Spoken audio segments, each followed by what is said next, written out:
afternoon of May 5th, 2020.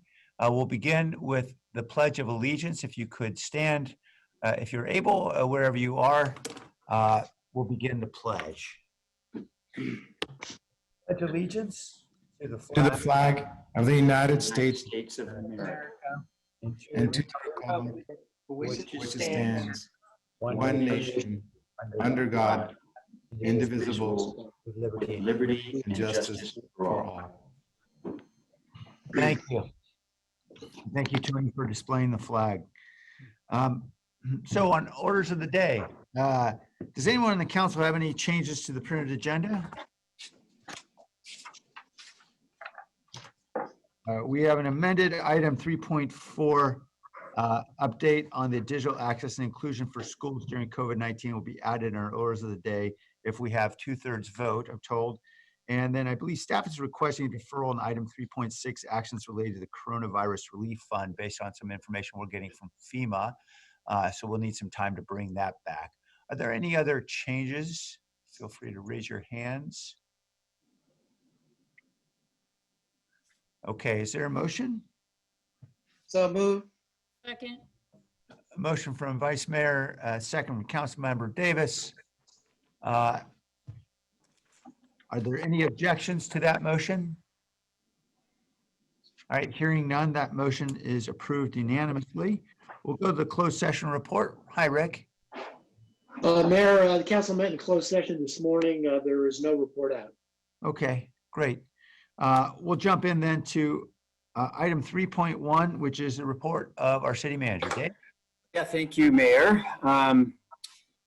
If you all remember at the beginning of our work in the current crisis, I talked a little bit about us being in a sprint. And I just want to acknowledge that we're still moving pretty fast, and not suggesting that this is a time that we're going to do any let up, but it certainly feels like we've moved more into a marathon at this point, and just acknowledging that the road to recovery is going to be a long road for us all, I think. And I think it's a good time to remember we all need to take care of ourselves.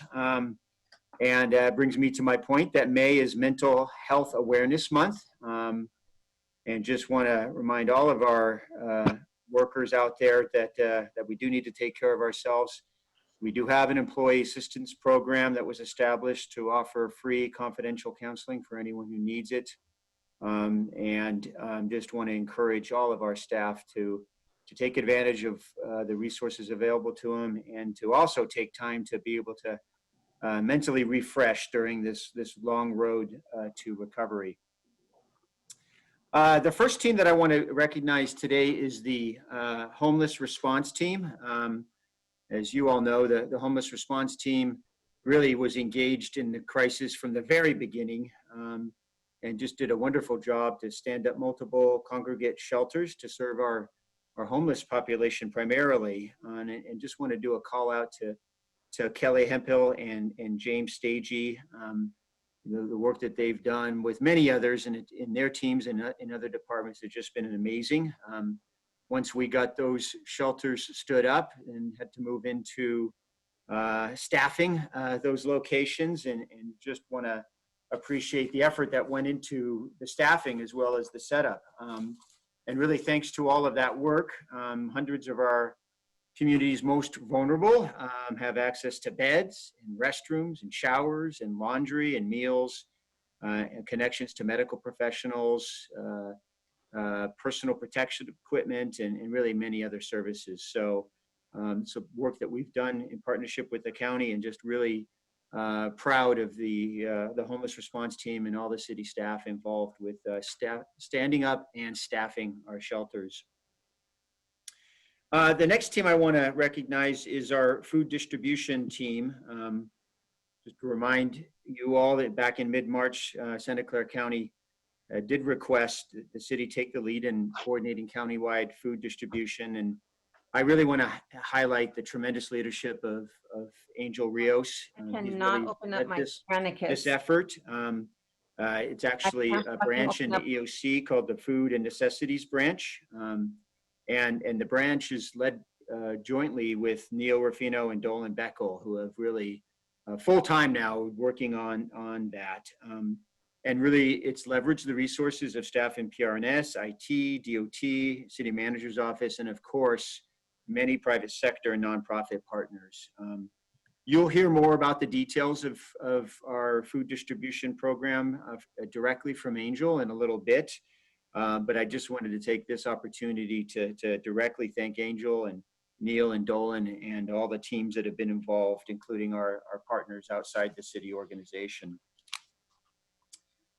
So today, we'll have another update from the EOC.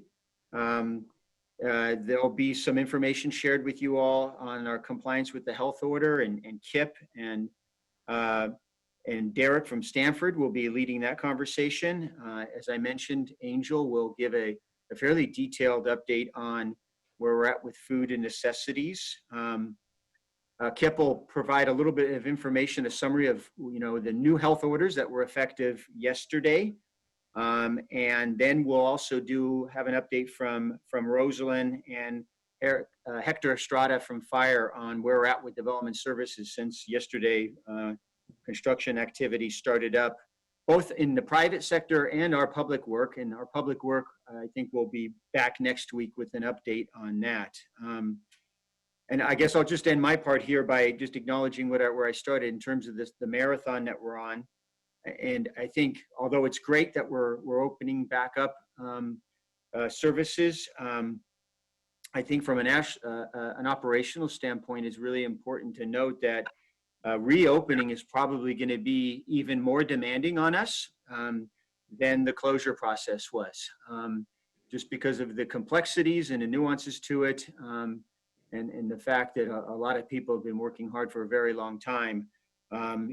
Nonetheless, it's super important that we position ourselves for being able to reopen, but just also acknowledge that many challenges ahead. But I know that we are up to it. And so at this point, I'm going to hand it off to Kip to continue on with the update. Thank you, Dave. Kip Harkness, Deputy City Manager and the outgoing Emergency Operations Center Director. On behalf of Lee Wilcox, the incoming Emergency Operations Center Director, and myself, I want to acknowledge that this work is really done by the team, the 563 members now of the Emergency Operations Center, as well as the over 5,150 employees who continue to provide essential services on a day-to-day basis. So as Dave said, we're going to take you through a deep dive in a couple of issues, but before I do that, I just want to highlight 4 emerging areas that we are organizing teams around. And what we found is that, from problem and opportunity to identification, it takes about 3 to 5 weeks to actually sort of sort through that, figure it out, organize the team, formalize the team, and get it operational. And I know that all of these issues are very important to the council and our community, but they're ones that we are beginning to go from problem and opportunity set to fully operational. And they include digital inclusion, which you'll hear more about in item 3.4, virtual community engagement, which we have now stood up a formal branch within the Emergency Operations Center. This back to work, it's different now. Teamwork that we're doing on how we welcome back our employees as we begin to gradually, stage by stage, move back into a broader range of services. And then also really working with our county partners to understand our role in testing, tracing, and supported isolation. So all 4 of those activities go on in parallel with everything else that we've mentioned and has been discussed here. So let me start first with, again, a reminder of our roadmap, which has served us well, which allows us to focus on slowing and reducing the spread of COVID-19 and supporting our most at-risk people.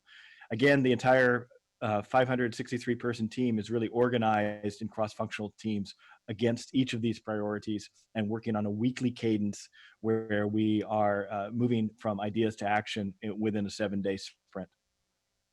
So in terms of compliance, I'm going to turn this over to Derek Oyang, who's a partner of ours at Stanford, to let him walk through some of the amazing data that they've been able to provide to us on compliance side that's helped inform how we approach compliance in parks, how we approach compliance in neighborhoods, and has resulted in adjusted and targeted messaging and compliance efforts as we've learned more about where we do and aren't able to comply. So at this point, I'm going to introduce Derek, and I'm going to go ahead and stop sharing my screen so that he can begin sharing his. Derek, Thank you, take it Kip. away. Thank you. So, Council, my name is Derek Oyang. I've met some of you in person before, but for those I haven't met, I'm a lecturer at Stanford University in a program called the Future Bay Initiative. And the Future Bay Initiative is a research, education, and practice partnership. You might have known us by a different name, but we've been working with the city of San Jose since 2015, starting with some projects in the planning arena, such as a design for the Bay Area site back in 2015. And in the coming years, we added to that work with the mayor's office, and in particular with District 3's Councilmember Perales on the Sustainable Development Goals, helping to represent the city as an academic partner in some UN events, and also continuing the conversation into Climate Smart San Jose. In the most recent year, we added to that work on climate risk in particular, working with Kip and others on thinking about both sea level rise as well as upstream flooding as it relates to the Anderson Dam. And with the COVID crisis, we were able to shift our attention in this most recent academic quarter to COVID-19 rapid response. And we've got an overall team of about 20 students and 8 mentors that are involved in a variety of projects with partners throughout the Bay Area. But what I'm going to highlight here is the work in particular of some of those students that has been motivated by having reached out to Kip early on in this process. He illuminated to us the need for some more granular data insights on social distancing compliance. And in our program, we happen to have a data partnership with a company called SafeGraph that provides anonymized mobile device data down to the level of home census block groups and destination addresses. You might have seen a lot of coverage in the New York Times and other media with this type of information. And we figured, hey, we can make this more available to decision makers in the city of San Jose. So I'm going to switch to a demo of the live dashboard, which is available to anybody to look at as well. This is the result of about 4 to 5 weeks of work so far. And we've had bi-weekly conversations with the EOC compliance branch, in which we've been able to take their feedback and recommendations and turn that right back around into updates to the dashboard. The first tab here shows the heart of the information we have, which is down at the census block group level, in which as you hover over different neighborhoods, you're able to see for a given day since the beginning of this year, what percentage of residents in that block group are we estimating left home that day. So the darker these colors are, then the more people from that block group left during the day. And that could be for work, that could be for recreation, that could be for many different matters. On the right side of the screen, you're able to see a time series of that same information with a black line representing the average for the whole city, again, from January till just a few days ago. And you're seeing right around the time of the shelter-in-place order for the county, an overall drop in the percentage of people who are leaving home. So that would correspond to increased social distancing compliance. But there's much more you can dive into, either the change in weekends versus weekdays, or just how different compliance is neighborhood by neighborhood. You'll see there's an option to highlight individual districts in this view as well. And we're starting to create some of those high-level insights as part of sparking conversation with our San Jose partners. I'll quickly show what's on the other 2 tabs we have so far on the dashboard. Because some of the representation on the compliance branch is specifically from the PRNS, Parks, Recreation, Neighborhood Services. They had some suggestions to really drill down into parks in particular. And our data allows us to drill down to any place of activity. That could be a grocery store or so forth. But we're showing what can be done looking at parks in particular. So here we're basically showing a subset of the data we have, but able to see visits to parks in particular, how that's changed over time, but allow our partners to be able to highlight pretty specific parks. So for example, looking at the end of April here, Almaden Lake Park seems to be at the top in terms of visits. You would be able to type in and search for Almaden Lake Park in particular. And on the map, you'd focus in on that park, as well as on the time series, see the individual visit counts for that park in particular. And without having talked too deeply about this yet with our partners, we are starting to see for particular popular parks an increase in visits in the past few weeks. Last tab here is general demographics. So what we're seeing here are some scatter plots, and I'll explain how to read these. Every single blue circle you see on the plot here represents one block group in San Jose. And the vertical height of these blue circles is the percent leaving home. So it's similar to the data you were seeing on the first tab. Pretty much all of these block groups are in the 70 to 90% range of percent leaving home. This is measured for pre-COVID-19. So this was January to March roughly of this year. And so we would expect most people are leaving home during the day for most block groups in San Jose. This data is also shown in the x-axis spread across based on different income levels. So the block groups on the right side of this chart are generally higher income earners in that block group. And before shelter in place, we were seeing that if you had higher income in that block group, you had slightly higher movement about the city. Now, the cool thing about this diagram is that on the bottom is an animation slider. You can go from before shelter in place to after shelter in place, which would be basically end of March onwards. So as I switch over to after shelter in place, this is still income as it relates to social distancing compliance. So you'll see that on the whole, blue circles have moved downwards on the chart, which is just to say that pretty much all block groups have reduced their movement. Their percent leaving home has decreased.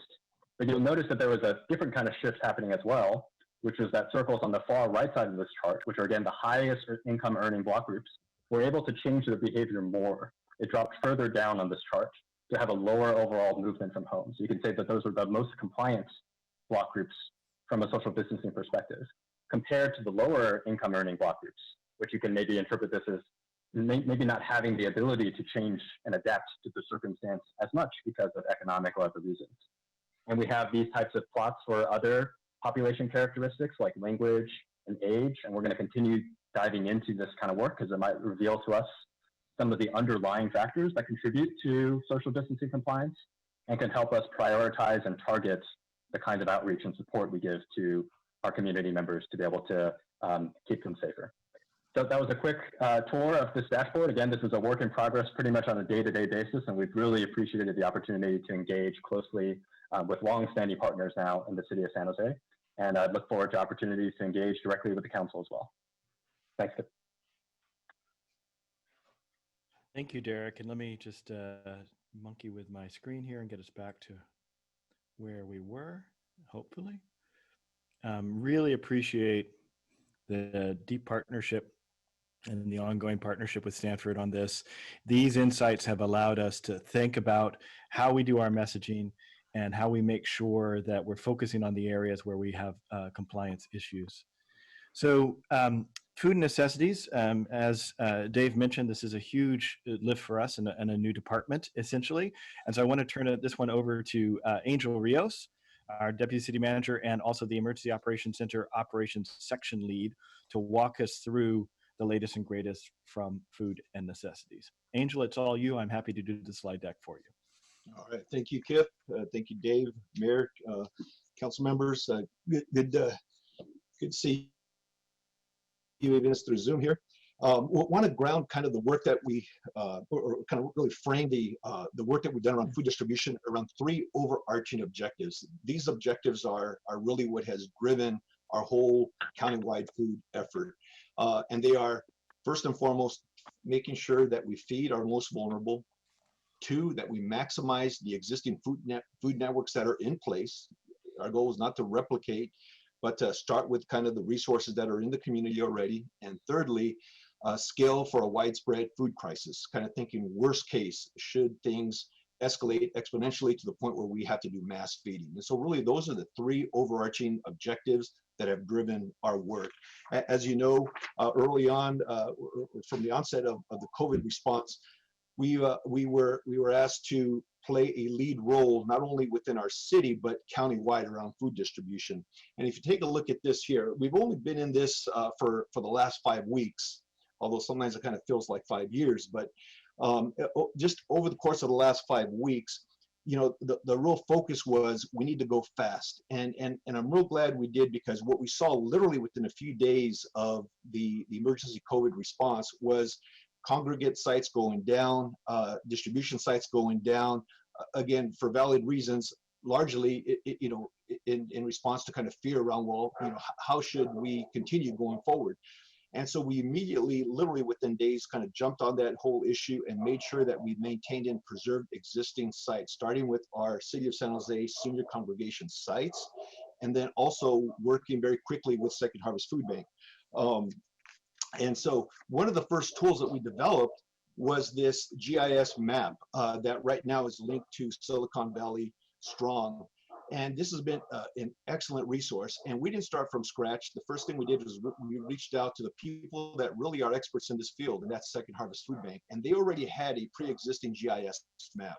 So we started with their map, and we basically pulled some staff together from within the city, working with Second Harvest Food Bank, and we added a few additional overlays.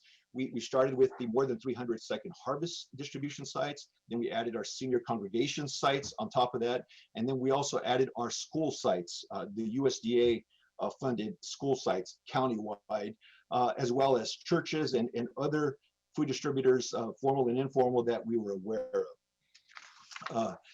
We then created a dashboard to get a sense for tracking production, need, and that kind of thing. And this is one of our latest dashboards. And if you take a look at this dashboard here, if you just compare this dashboard alone to the one just a week prior to that, what you'll see is that in terms of the net number of meals, we actually increased just over a 1 week period by an additional 748,000 weekly meals that were served. Now that's not net starting from week 1, that's just net increase from last week, right? If you break that number down daily, that represents 150,000 meals rather a day. So you could see that COVID is definitely having an impact on our community as measured by the need for food, right? In terms of economic hardship that it's causing, if you can go back to that slide, Kip, I just want to point out 3 things that I think are really important. One, you can see that the biggest increase was in Second Harvest Food Bank distribution sites. And so that's kind of one of the pieces of data that is important to look at. The other one is when you take a look at, and I'm really proud of this one here, the city, county targeted homeless placements, that one increased significantly. And what I'm proud about that one is that the city and county and a lot of nonprofit partners have really emphasized sheltering the unhoused. And what we've done is we've worked food distribution delivery directly, whether they're at motels, hotels, in one of our shelter sites, South Hall, Parkside. And that number continues to increase, which also then tells us that more and more unhoused are being sheltered safely. And so anyway, just wanted to give you that snapshot there. Our team uses that dashboard weekly to, again, measure and monitor production. Moving on to this next slide, congregate senior meal sites. Just in this 5-week period, we have more than doubled our output in terms of senior sites. And if you take a look at it, seniors are our most COVID-19 at-risk population. And so what this definitely shows here, these are the 13 senior congregate sites here. We were able to double that, which I think also is a good indicator that we're reaching the most vulnerable population. So next slide. How do we make this happen? Well, it's definitely more than a few folks. We have a pretty massive team that we literally have stood up in short order here. And this, and I want to take a couple of minutes to kind of go over this, because I think it's, one, I'd like to highlight the people that are listed here, and you'll see some of the various names. I don't have time, obviously, to read out each and every one of them, but I got to just really, just give a big shout out to the city staff, a lot of our community-based partners that have really helped us stand this up. As you know, the food distribution section is a branch within the EOC that reports up to Kip and Lee. Jim and I rotate around EOC operations chief. I lead the food and necessities, working very closely with my 2 co-leaders, and that's Dolan Beckel and Neil Ruffino. And I want to really give them some big props too. They have just been relentless in this work. And then what we've done underneath those structures there is we've identified a number of different subsections, starting with supply resiliency. We want to make sure that we're not just meeting the immediate need, but we're also monitoring supply and source, right? We want to take a look at distribution operations. We want to make sure, we know that this is no easy task, especially since we've been really kind of coordinating this county-wide, and truth be told, everyone was kind of doing this independently. building again on the relationship, the strong relationship we have with Second Harvest Food Bank. We've been able to just each day get a little bit better around how food gets distributed. And we have a whole section around that. We also have a section around business architecture, also assessing, hey, based on productivity right now, are there any flaws in our system? Are there any signs that we need to take a look at? Plant closures, the flow of supply into the valley and those kinds of things. We have a team just looking at those specific things. And of course, we have communications. We've also had to set up a whole EOC funding and contracts because, as you know, nothing's very easy. Nothing's always easy with FEMA and the whole reimbursement process. So we've been trying to figure that out literally as we're doing this work. But I want to call your attention to a couple of advisory committees that we have stood up. And I hesitate to call them committees because that sounds bureaucratic, but these are really working advisory teams. One is we call the Nonprofit Leadership Council. And there we pulled in representatives from the county, our city, Second Harvest Food Bank, the Health Trust, Catholic Charities, SourceWise, First Five, Silicon Valley Council of Nonprofits, all aimed around, one, making sure that we have streamlined communication, two, that we're identifying problem areas that need to be resolved and escalated and resolved, more importantly, very quickly. And thirdly, and most importantly, to make sure that we are actually meeting the emerging need that exists and that we're able to pivot accordingly. So that's one advisory group that has been extremely helpful. We have a weekly stand-up call with this leadership team, and they've been very helpful. The other one is a Food Policy Advisory Committee, and this is also has representatives, Director Michael Bellier from the county, Dr. Dewan from County Office of Education, Second Harvest Food Bank, SVCN, Google, San Jose, different staff. And this policy team is looking at more than just what we're doing now. They're kind of looking at this whole food situation. And we're also looking at, okay, based on all the work that we've done in the last 5 weeks, what are some policy issues that we also need to really work on a parallel track? So for example, last week we had our meeting and we unanimously agreed that one of our main policy areas of focus needs to be increasing the accessibility of programs like CalFresh, WIC, Snap Online. Just in the last 4 or 5 weeks, CalFresh has increased by 60%, and yet we still haven't even yet that resource is still not accessible to everyone. So we're developing strategies aimed at increasing the accessibility of CalFresh and programs like that. So this is not just about feeding people individually in the short term, it's also looking at policy issues on a parallel track. And then of course we have our liaison branches working, you often hear from Kim, who's our liaison lead, as well as Chris Burton, and then our work between city and county EOC. So we can go to the next slide. This is, again, kind of a deeper dive into some of the staff. And if you take a quick second and kind of just browse the staff, again, hats off to all these individuals.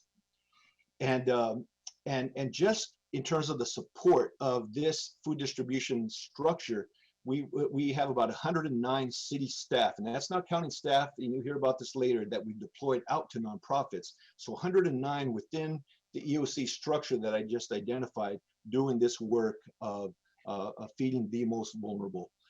Next slide, please. Over the course of the last few weeks, we've really been heartened by what we've come to kind of call food heroes, and there are so many food heroes out there, but we wanted to kind of call your attention to a few. In this first picture here, this is Irma Martinez, and she's actually a staff worker working in the cafeteria over at Dorsa, but she's been there, she's been relentless about working there at Dorsa Elementary School.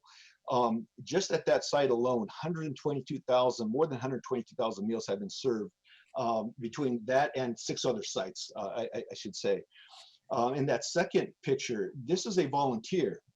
His name is Mark Mers, and he's a driver, and he loads up his vehicle. He shows up, and he's doing all this on his dime. Again, he's a volunteer. I mean, just COVID, it's with all the pain that it's caused a lot of people and families. It's also brought out a lot of greatness in people, and Mark is just one of those individuals. This third picture down below here, this is Peggy Edge. And this is interesting because Peggy Edge was actually a driver, a distributor of Meals on Wheels food. But given she's 81 years old, and we have her permission to share that. And she, given her vulnerable classification in age range, she became a recipient of services. And so she went from being a driver to a recipient, and that's been awesome to see too. So again, food heroes, they've become just as important as first responders as they've been direct responders. So next slide, please. This work has not just been a City of San Jose lift. In fact, this work, bottom line, could not be done without partnerships with the nonprofit sector. And right here you have a list of organizations where we've already been able to identify funding. We've already taken this recommendation before you. It's already been approved. These are funding arrangements that have already been approved by you, the council, and are already in the works. What we were able to do, thanks to coordination with the housing department, is take $1.2 million in CDBG funding and redeploy that money directly to food distribution sites. So you see the Health Trust, Loaves and Fishes, Martha's Kitchen, and First Five. The First Five one I want to kind of highlight because this is one of a two-pronged First Five partnership specific to diapers and wipes. As you notice, we make reference to food and necessities. So it's not just food, but it's also other necessities as we identify the need. And diapers and wipes in low-income communities has definitely emerged as one of the top needs. First Five stepped up, working with a lot of other nonprofit partners. They use their family resource centers as distribution sites, and we've been able to fund this out of this CDBG pot of money to make that happen. Next slide, please. Similarly, in addition to grant money and funds, there's also a lot of different support that we provide. This is just a couple examples. With Second Harvest Food Bank, for example, we have already provided to date over 25,000 masks, bottles of hand sanitizer, more than 17 thermometers, and again, working in partnership with them to also make sure that they are supported as they're doing what they do best, which is feeding people. And again, you see the First Five of Santa Clara County, that additional funding enabled them to provide 7,500 kits to families in need. Next slide, please. If we kind of step back, the Silicon Valley strong website has been a blessing in disguise here. I mean, people have really responded well to it. We have received more than 3,000 volunteer intake. With respect to food alone, we have already deployed 2,361 as of yesterday to various sites. Some of the sites that are recipients of many of our volunteers, you have Aki, you have Elam Rock, you have Catholic Charities, you have Salvation Army, Sacred Heart Community Center, the Portuguese Senior Center, La Comida of Palo Alto, St. Isabel's Kitchen, Sunnyvale Community Services. The list goes on. They're all listed there. Many nonprofits were hit pretty hard, especially a lot of the food distribution sites with the loss of their own volunteers.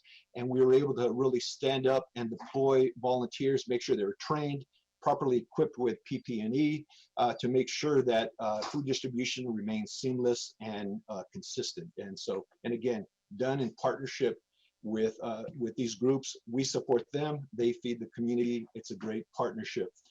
In addition to that, we've also deployed 53 City of San Jose staff to some of these nonprofit organizations. Oftentimes we get specific requests, whether it's administrative, forklift drivers, you name it. There's a number of different specific requests. We have a lot of talent within our city organization. We were able to identify more than 50 city staff and actually deploy them and place them there at these locations. This is another example. In terms of planned community nonprofit funding requests, right now we are in talks and we are working through negotiations, working with additional nonprofits. The World Central Kitchen, they're going to be one of our main providers for, you may have heard last week, the governor's state restaurant pilot. And the mayor's office is and their leadership has been very involved with helping to drive that program and that concept. We've been in step with the mayor's office and with the governor's office around this, and shortly you'll hear more information about a rollout here in our city, and actually it'll be a countywide a strategy. San Jose Unified School District, the Health Trust, Hunger at Home, Team San Jose, First Five, Vegelution. Again, another list of all the different nonprofit partners. I do want to take a second here to also, acknowledge some challenges that we're having, because many of our nonprofits, and again, kudos to all of them, they have stepped up and they have been providing this work. We have not been able to move fast enough to get these contracts out the door. And I could come up with 10 legitimate reasons as to why, but the bottom line is really FEMA themselves were not really prepared for a pandemic such as this. And so in a lot of ways, the rules are being developed around reimbursement and funding. We have literally standing meetings with FEMA, Cal OES, and we internally, we believe we have a path forward to really expedite these contracts. Our intention was to come to you today with the first tranche of those, but as of a call yesterday with FEMA, we needed to pivot and make some changes. That was a very frustrating delay, especially frustrating, I know, to our nonprofit partners. So, but I on the one hand, I want to acknowledge their work, and secondly, I also want to assure you, the council, and our nonprofit partners, that this is one of our #1 priorities, because we recognize that this also creates an economic hardship on our nonprofit partners, and that is not lost on us. And so we're working around the clock to make sure we get this moving forward in terms of our nonprofit partners. But as you can see, we have many of them, and again, I want to thank them for their service. Next slide, please. We've also engaged the private sector, not to the extent that we have the nonprofit sector, but I want to kind of call out a couple of partnerships that we have. DoorDash really stepped in a very significant way, especially with the Health Trust.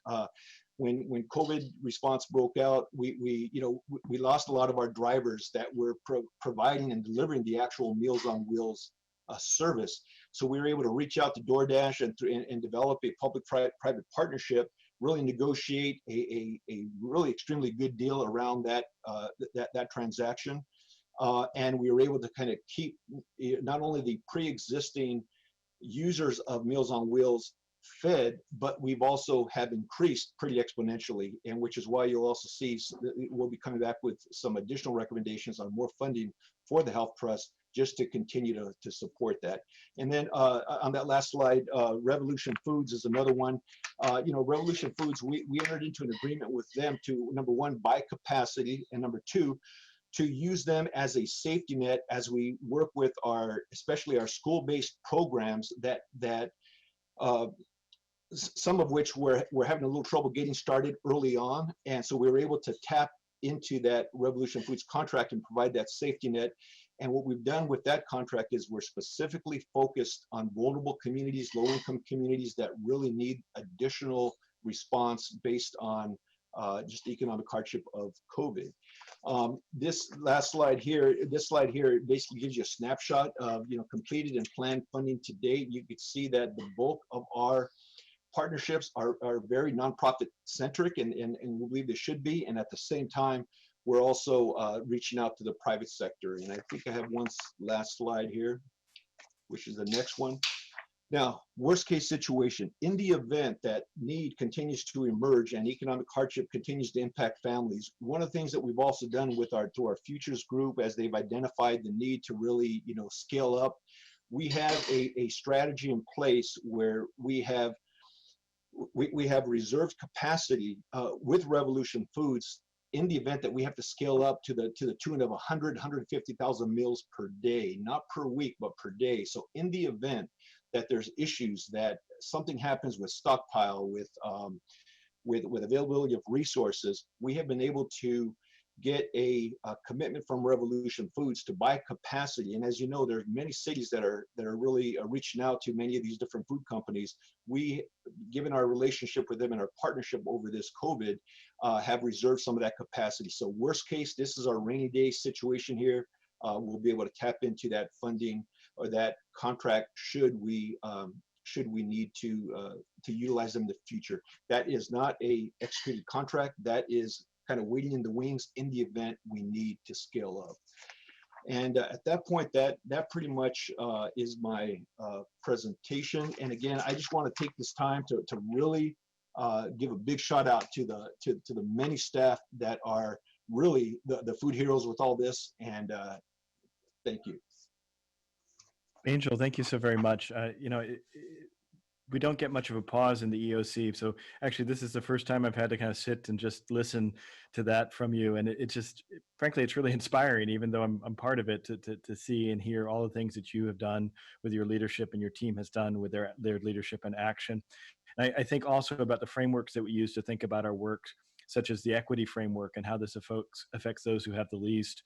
And I think, one of the things that you and I have discussed is I see this as very much responsive to that equity framework where we are standing up literally an entire new department focused exclusively on a needs-driven approach for those who are most vulnerable. So the big appreciation from me to you and the team for your work.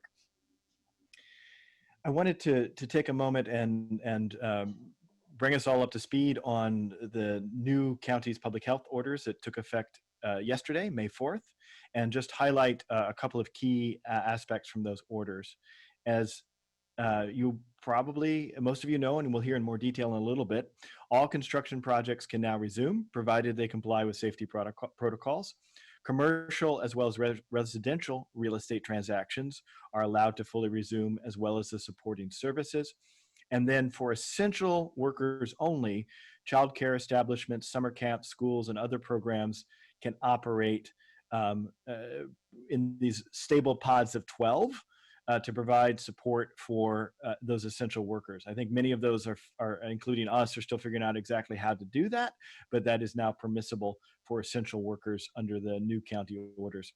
Outdoor businesses are now allowed to operate, and I do want to stipulate those are the types of businesses that took place outdoors before the orders, not all the kinds of businesses you could conceivably run outdoors if you tried. So things like gardening and lawn care and other things like that are definitely allowed.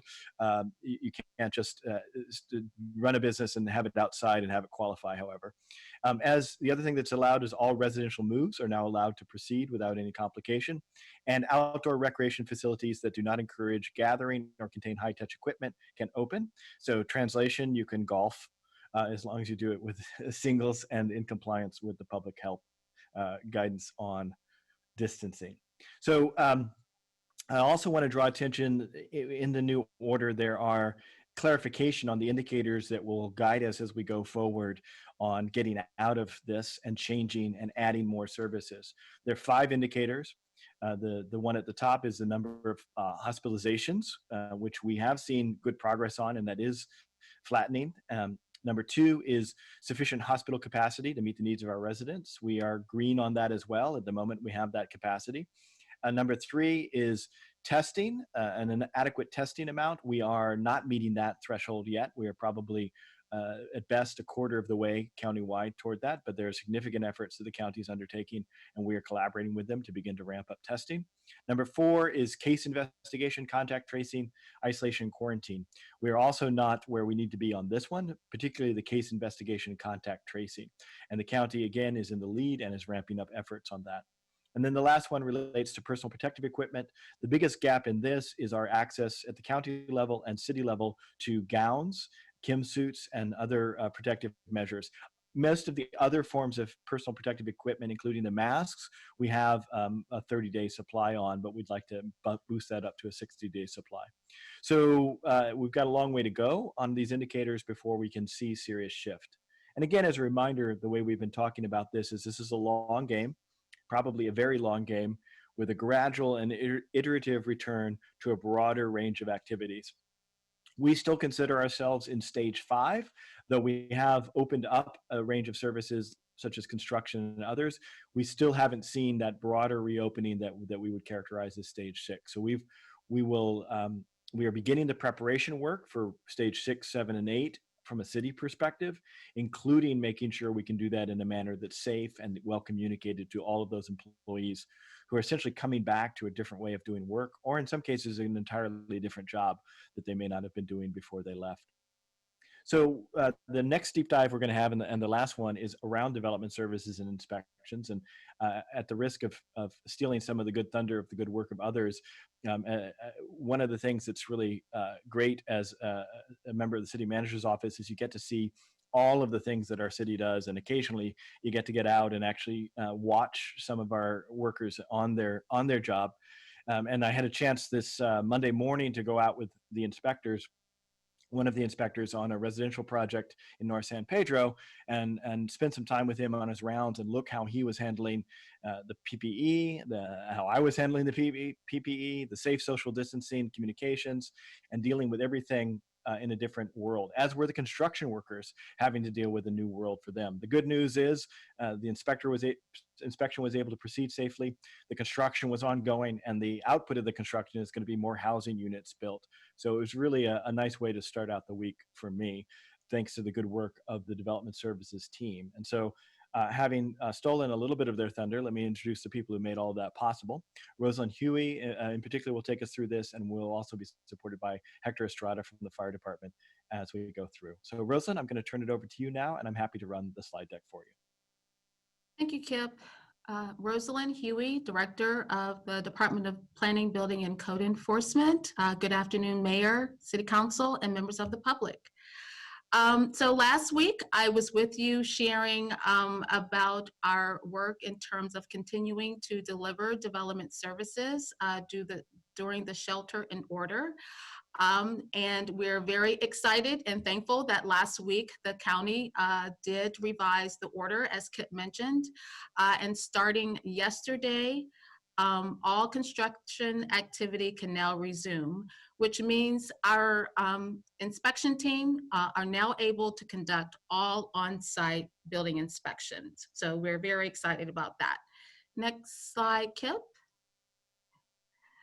So just wanted to share with you some of the key steps that we undertook to make sure that our inspection team had the tools and the resources they need to get back to work yesterday morning. So first and foremost, safety.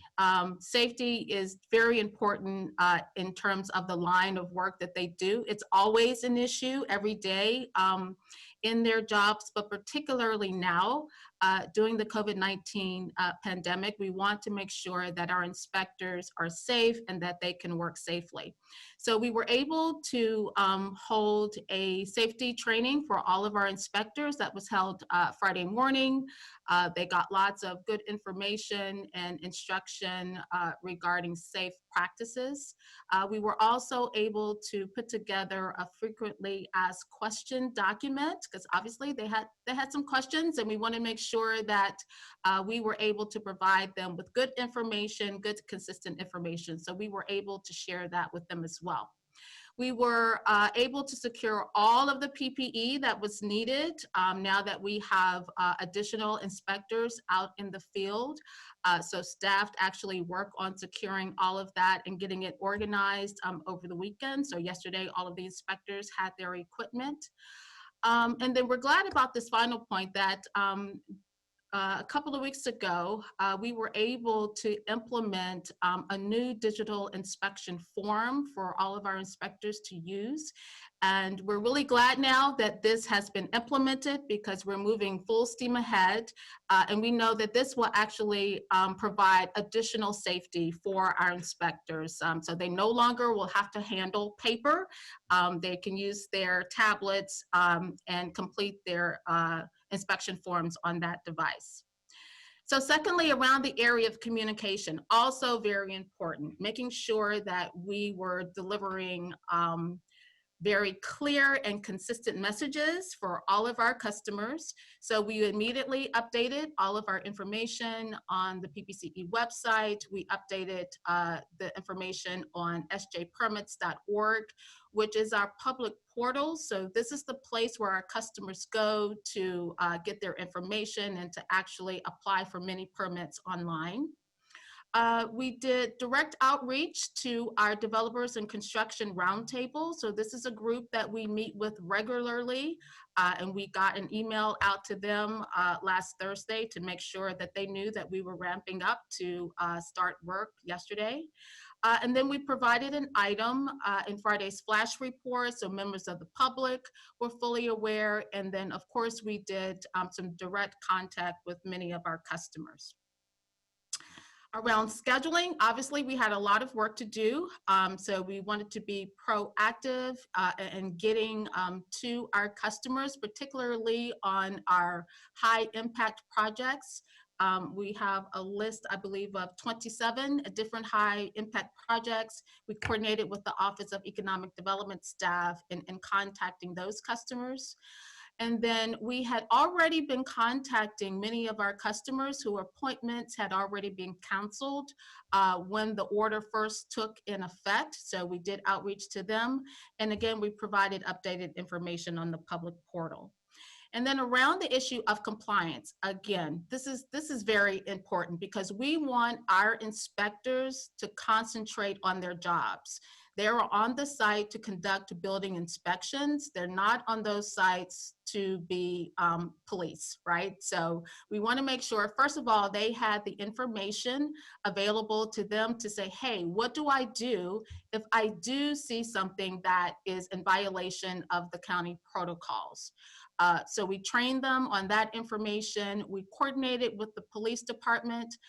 They actually have set aside compliance cars that our inspectors can contact should they encounter a violation on site. And then we worked with the EOC in developing SOPs for our inspectors, again, to report violations. Next slide, Kip.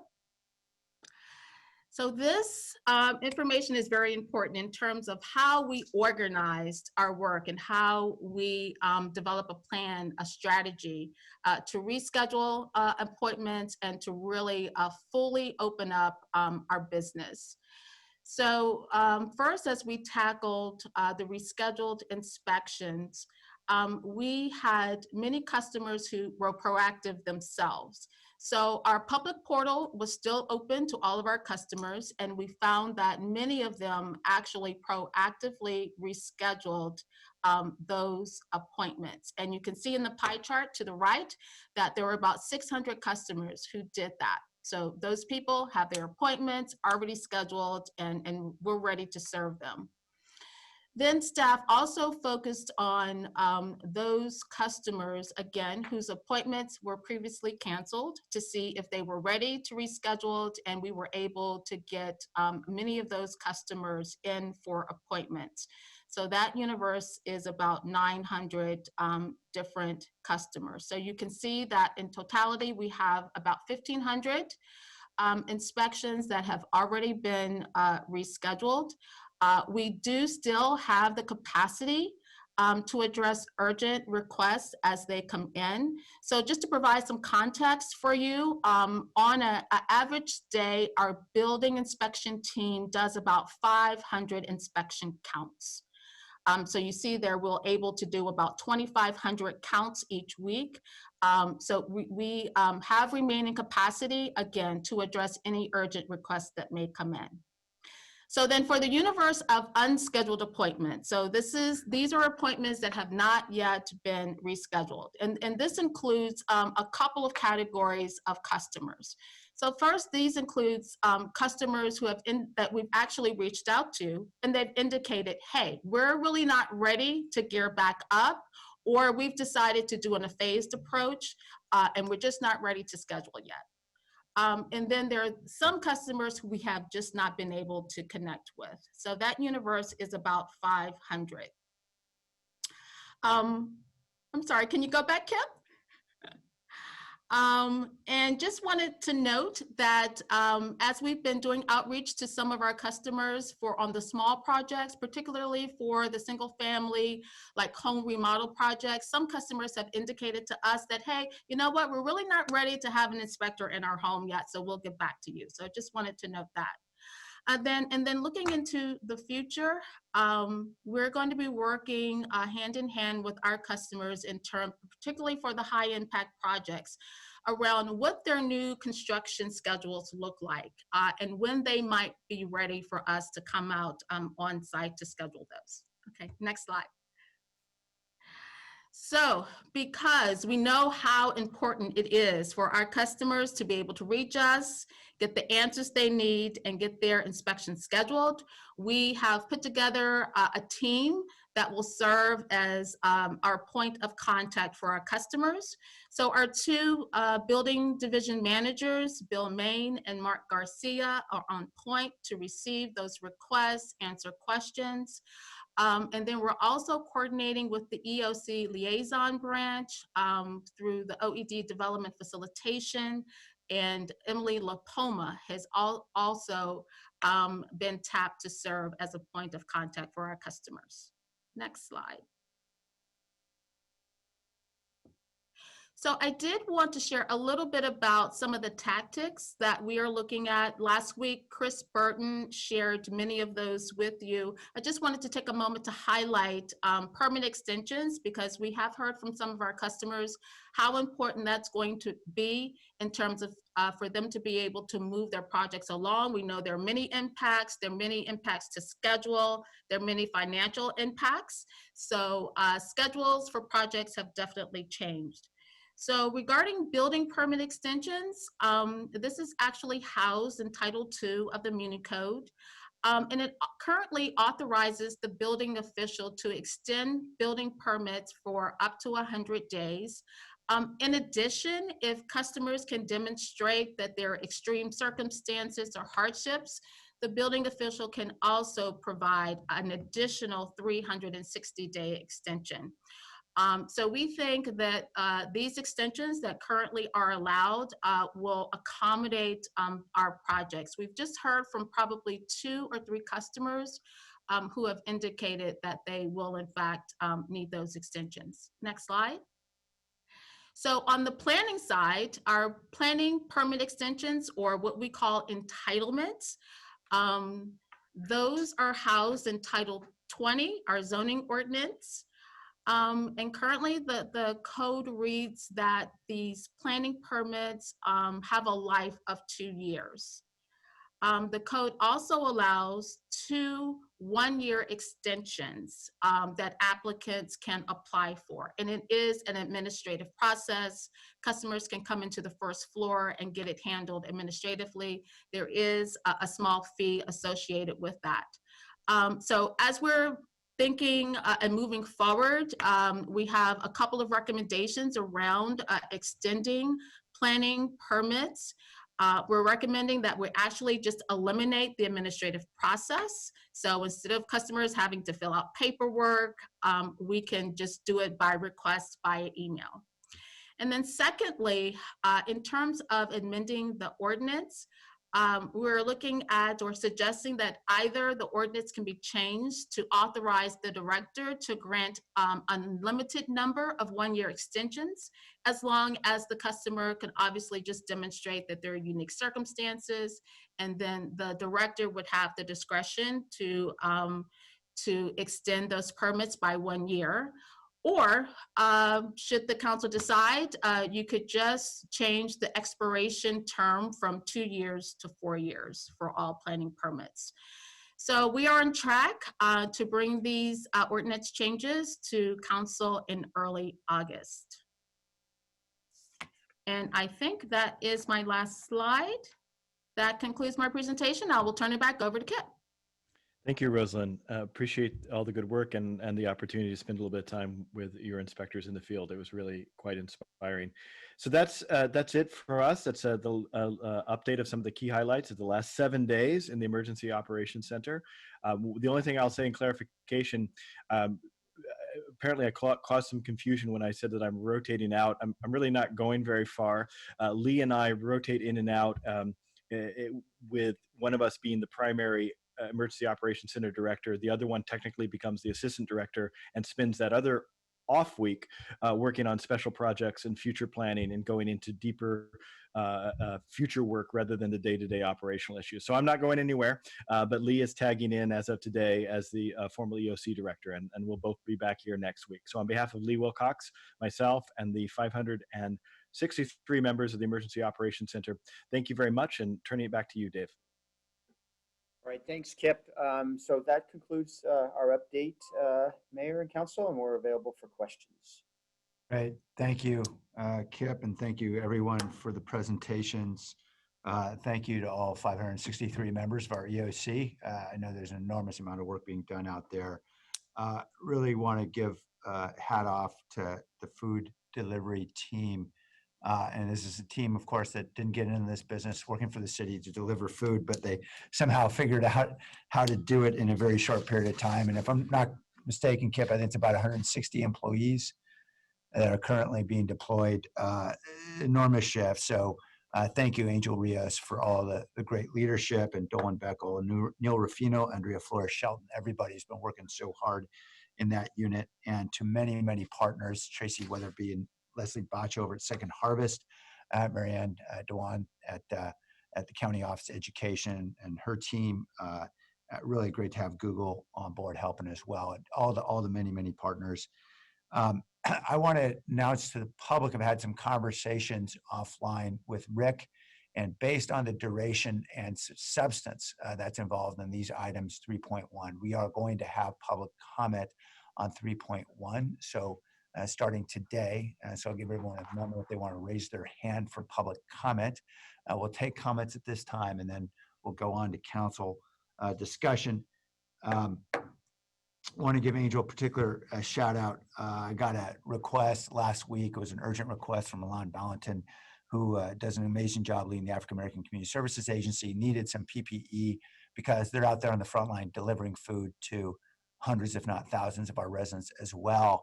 And immediately Angel just jumped on it, and we had PPE to them, I think, that very day within hours of the request, which is not easy these days, I know, given all the things people are racing around doing. And Milan was able to keep the train moving full speed ahead. So it was just great to see how nimble our team has really become. Everybody working so hard to do it. Blair Beekman, welcome, Blair. Hi, can you hear me? Yes. Thank you. Thank you that you're allowing public comment now on 3.1. It's nice how from emergency times we can, return to our good practices again. Thank you. I wanted to be able to comment with your broad picture of COVID-19 issues at this time. I wrote yourselves a couple letters the past few days. It's my sincere hope that, I want to be able to make sure that, our whole community, we're not going to have to jump through a lot of hoops in the upcoming year. I don't want people to be hurt in having to jump through these hoops in the next few years. There's a real possibility, I feel, that there's going to be state and federal, very large state and federal debt forgiveness programs, packages on their agendas, what they're thinking about. And I really hope that, like what I initially said, I don't want people to get hurt having to jump through a lot of hoops at this time for the next year, waiting for these packages to happen. And I'm hoping as a city council, you can begin to politely explain to all of us, and we can all create an understanding to wait and how to actually develop these packages.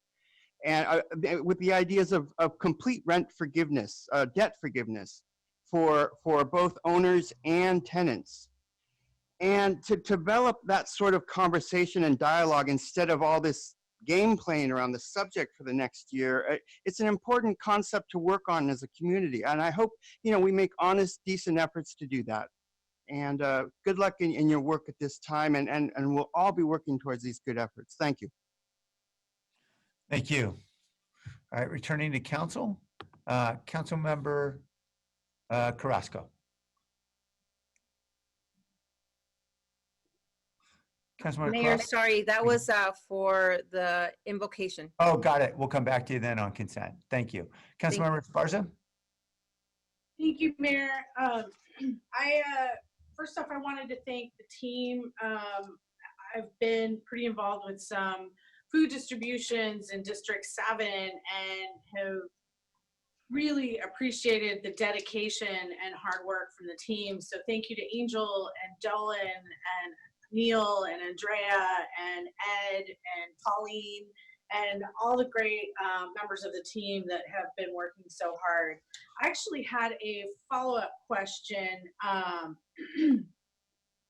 about the food. Is Angel still online? Yeah. I'm good. Okay. Okay, thanks. So I noticed in the presentation that we have a capacity to 3.5 million. On April 7th, we went from about 1.6 million meals. Last week, we hit about 2.5 million mark, and now we've expanded this capacity. Where is that capacity within our county? Yeah, council member. So the capacity, the biggest increase has been at food distribution sites through Second Harvest Food Bank. That's been the biggest. And then secondly, we're seeing an uptick at school-based sites.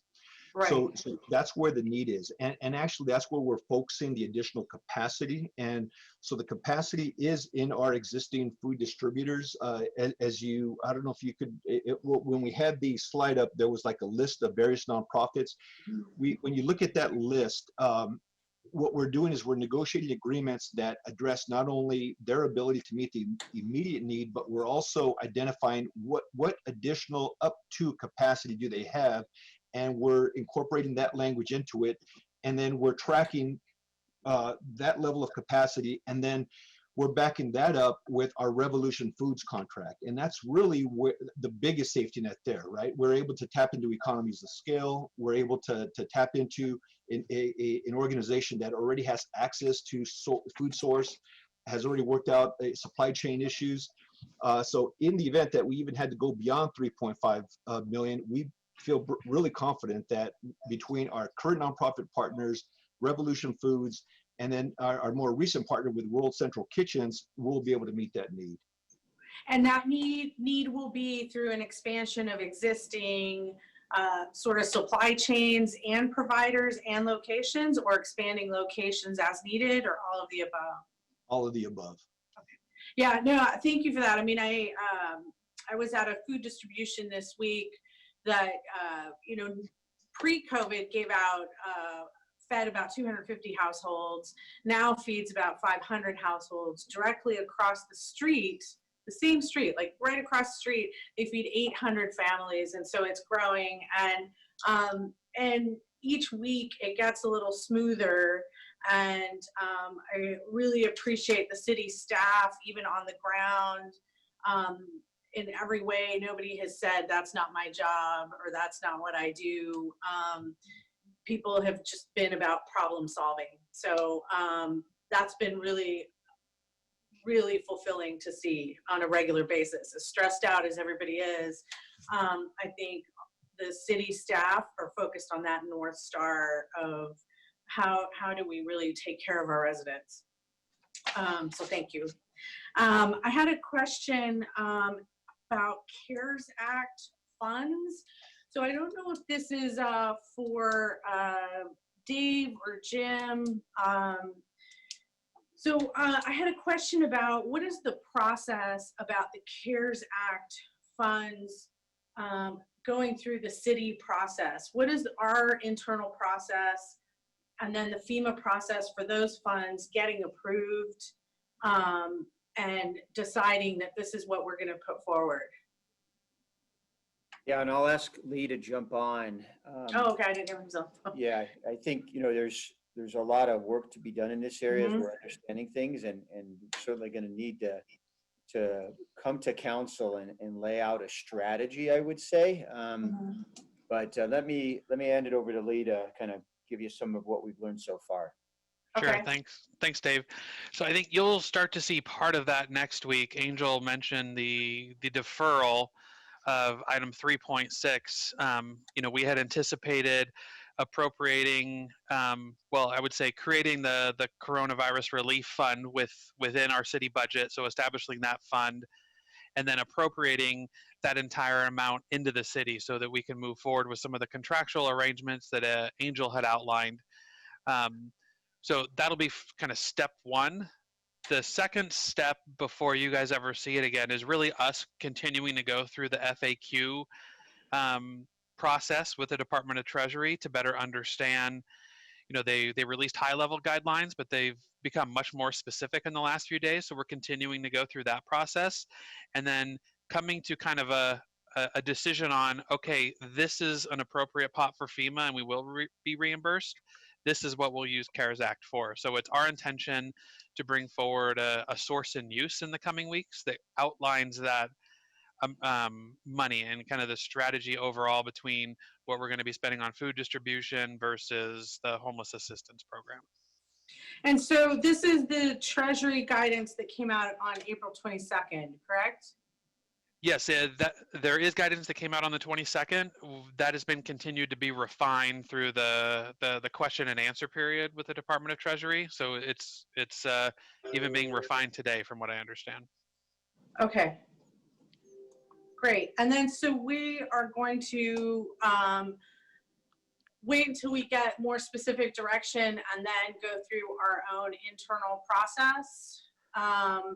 And have we set up a process internally that we can move forward once that we get that guidance with a little bit more level of coordination? How can you talk a little bit more about that? Yeah, so I think it's going to be very different. It's not going to be like a brand new pot of money and then we seek policy guidance. We're going to treat it like a special fund within the city.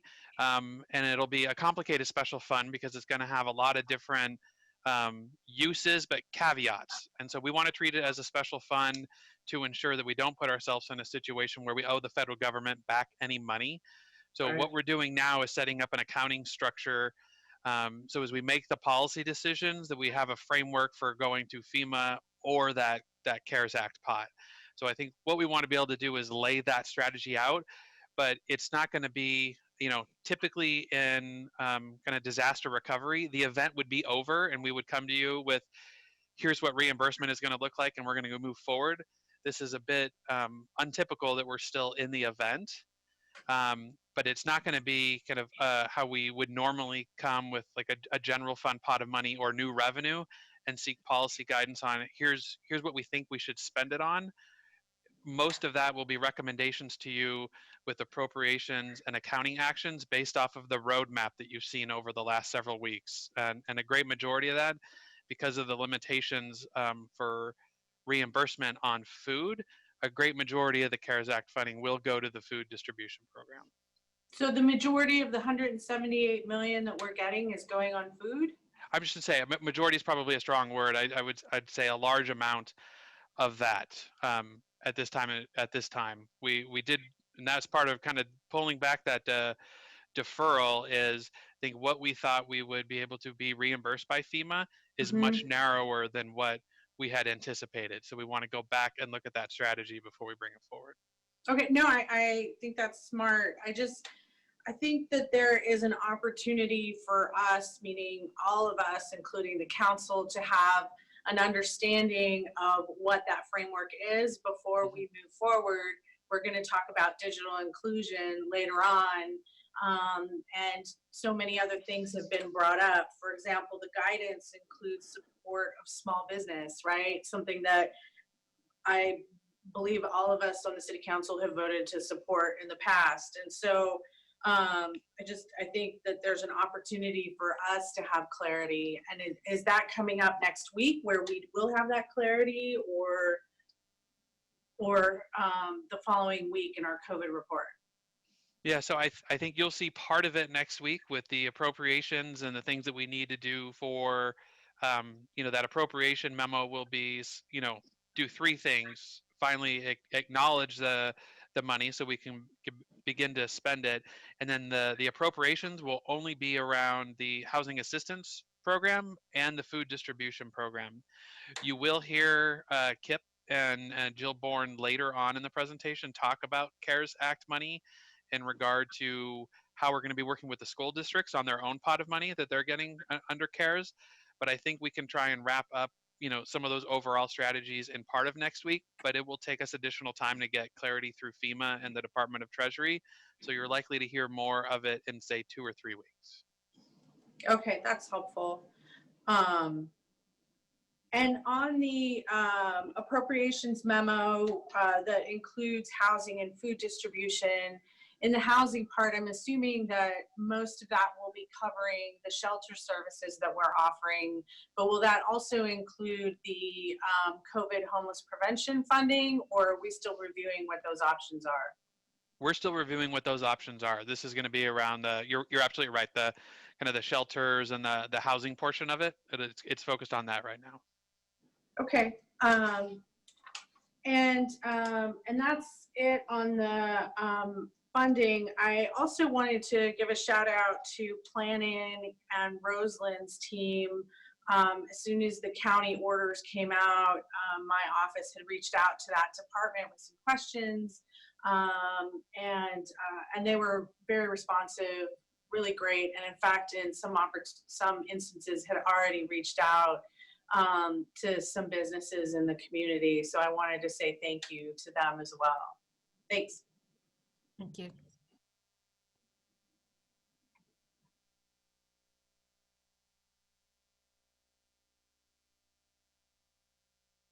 I'm sorry, I was on mute. Councilmember Davis?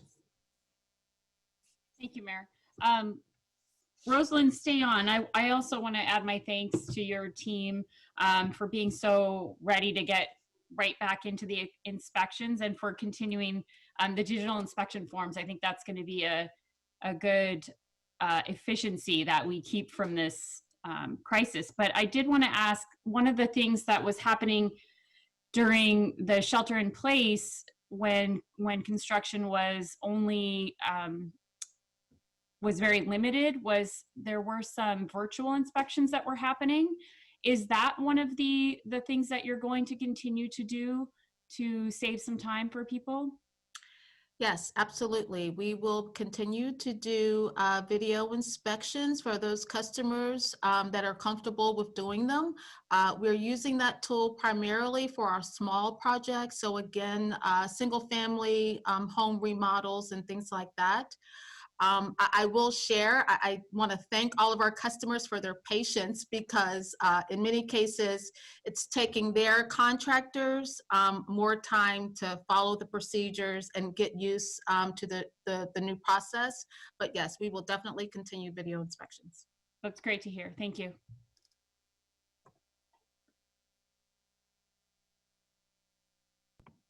Councilmember Pross? Hello, thank you. See here. So one question I had was in regards to the CDBG funding that was denoted. And I am curious here, we have 178 million from the CARES Act money, which we're obviously trying to be able to allocate for specific purposes. My thinking would be these food and necessities should qualify for that funding. Why would we be using CDBG grant funding and not the CARES dollars? Or are we, and is that going to kind of backfill that later? Yeah, council member, it was really a matter of speed, right? We literally reacted within, I mean, I'm not exaggerating, minutes of kind of the emergency response. And initially, we did have a very strong concern about how are we going to pay for this. One, we had a countywide charter, right? Challenge, right? It wasn't just city, but it was countywide. And secondly, we also knew that this was going to be taking a toll on city finances. And so we basically looked diligently internally to see what we can use to charge against this response. And right around the same time, HUD actually moved pretty quickly also in really relaxing their criteria and expanding their criteria to include food distribution in response to this. They actually moved, quite honestly, quicker than FEMA did. And so that's really what drove it. One of the things that we are looking at is, to the extent that we're able to back out any of these expenditures and charge them towards, whether it's FEMA, whether it's CARES Act, we definitely will do that. It all really comes down to kind of what the final rulings are going to be. That definitely will be something we'll be looking at, but it was really about just being responsive and speed. Okay, yeah, I mean, we definitely wanted to be quick in responding, but hopefully there's an opportunity, right? For instance, we know that it's very restrictive, at least with this first 178 million, and I think this would, certainly these CDBG grant dollars, I think, those resources, the diapers, the wipes, the food, should all be able to be paid by those grant dollars, the FEMA dollars and the CARES Act dollars. And I would love to be able to see, because with CDBG, we might be able to repurpose. The same thing can be said, though, let's say, for instance, that's not the case with those specific 4 grants. But the same can be said, right, with how creative we're going to have to be on using these CARES Act dollars. So then that way, we can get the most bang for our buck there. And so just hoping that we're watching that closely and ensuring that we're leaving the most flexible pots of money open, while expending ones that are more restrictive, specifically on those items, right, that we know that they can only be spent on. And otherwise, thank you as well to yourself and others for the presentation. Always very thorough. Appreciate that. And Rick, I hadn't heard back the final update, but obviously just caught it from Sam on item 3.1 and accepting public comment. I appreciate that. I think that there was some gray area there, and I think that that's the right course of action, just considering the nature of how in depth these conversations have gotten around item 3.1. So I do appreciate that flexibility in the interpretation. Thanks. Thank you. Speaking of which, we have another individual in the public who would like to speak. Wendy Mahaney-Gurahu.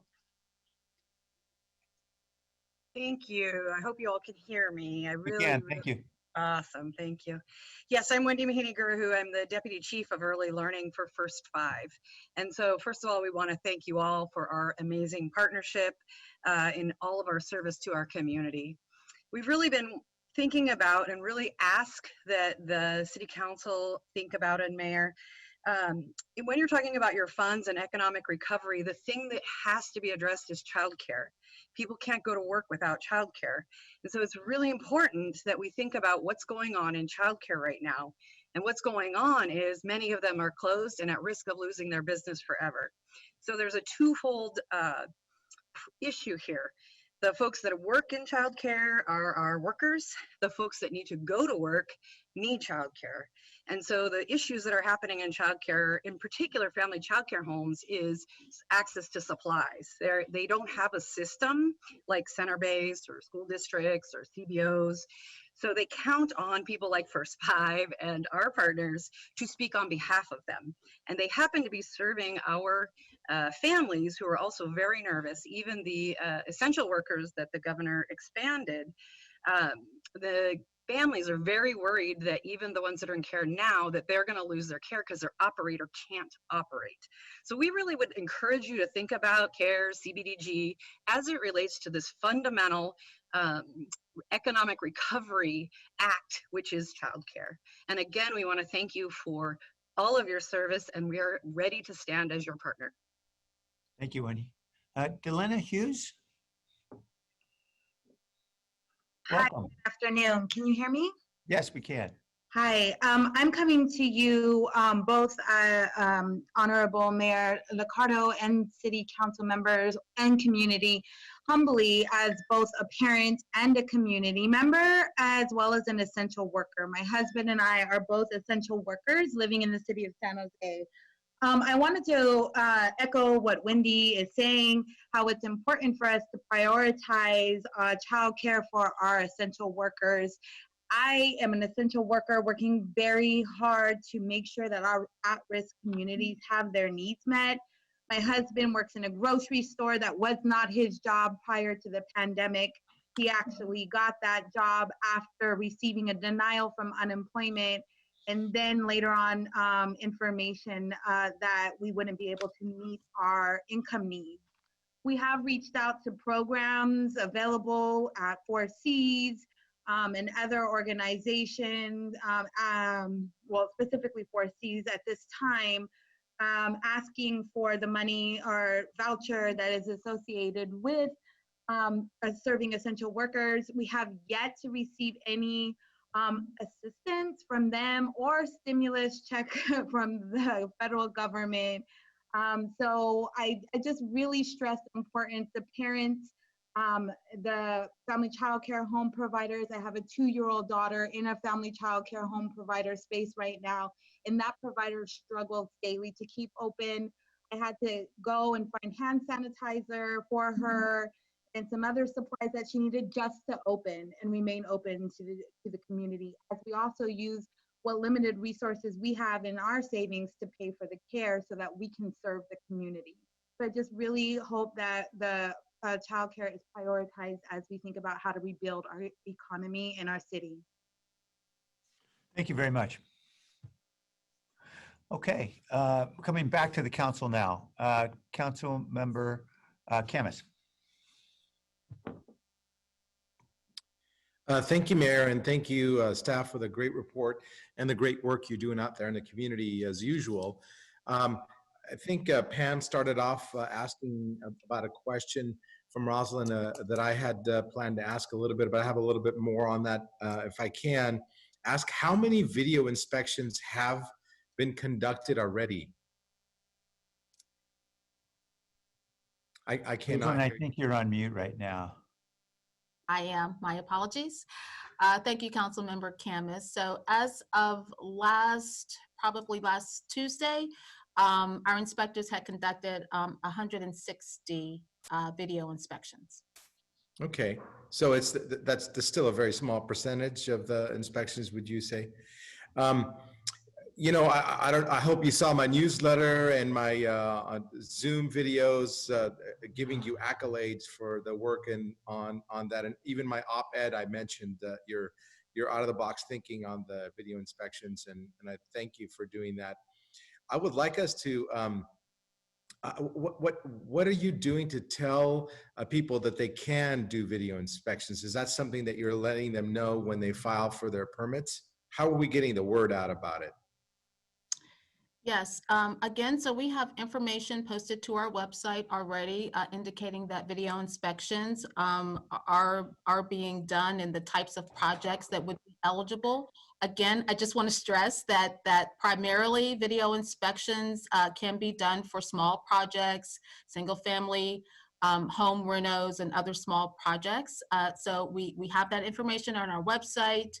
And certainly when customers email or call us, we can provide that information as well. But to your point, it would be helpful for us to get the word out more. It's kind of difficult where we do have some remaining limitations, but to the extent that our customers are interested in doing a video inspection, we're here to serve them. So thank you for all of your efforts in helping us get the word out. I know other council members has included this information in their newsletters as well. Yeah, no, my only suggestion would be, since we have a small project desk, you might be able to, whenever you hand out a permit, let them know video inspections are available. So, I mean, so that they know immediately as part of the paperwork or part of the email, you know, return emails or something like that, that those, at least you are not wasting your time on spreading the word superfluously. You know, you spreading the word to people who have applied for a permit. Eventually they're going to ask for an inspection, so that's a good audience to sell it to, if you will. But thank you again. I'm just here to give you accolades and give you a little suggestion, if I may.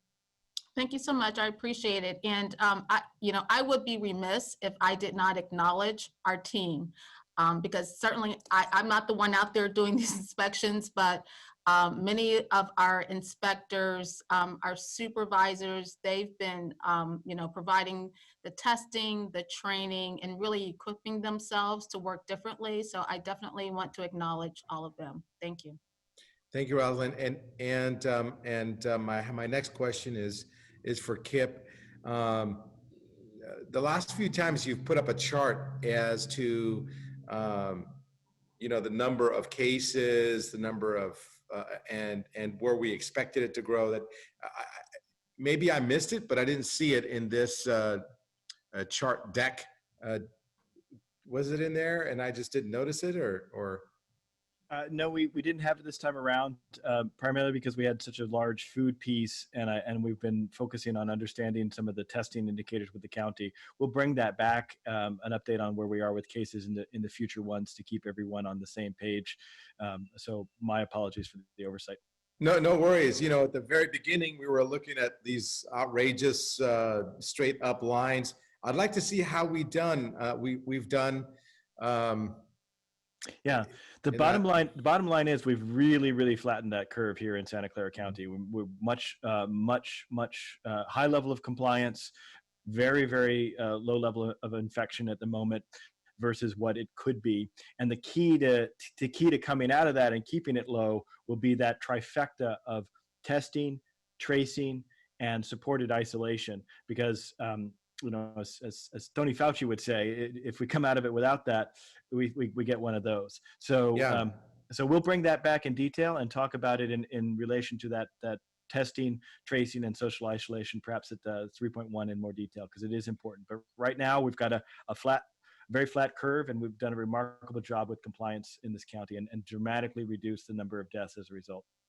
No, yeah, and yeah. Again, some people are asking me for these statistics, and so I'd love to get that information. If you have it, that'd be great. Because some people are saying it's doing a bell shape. It's coming down, and I've been telling people it's flat. It's not going down, but it's not worsening. But I don't have the statistics, and I'd love to get them.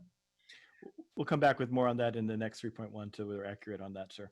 Yeah, and that other dot chart that you put up today, where we're keeping track of how far people are from the Stanford study, is that something that we could see online? Are you going to send us a link? Yes, there's a link to that. It's a publicly available piece. We've made sure there's no private information that's revealed, and we don't have any private information even on the inside, so there's no privacy issues. But we'll make that link available. There's a nice little easy to use bit.ly, and you can check those charts and graphics out for yourself. Very interesting data. And I want to assure you, since I'm one of the people who go around the lake, everybody is keeping socially distancing. You brought it up in your presentation.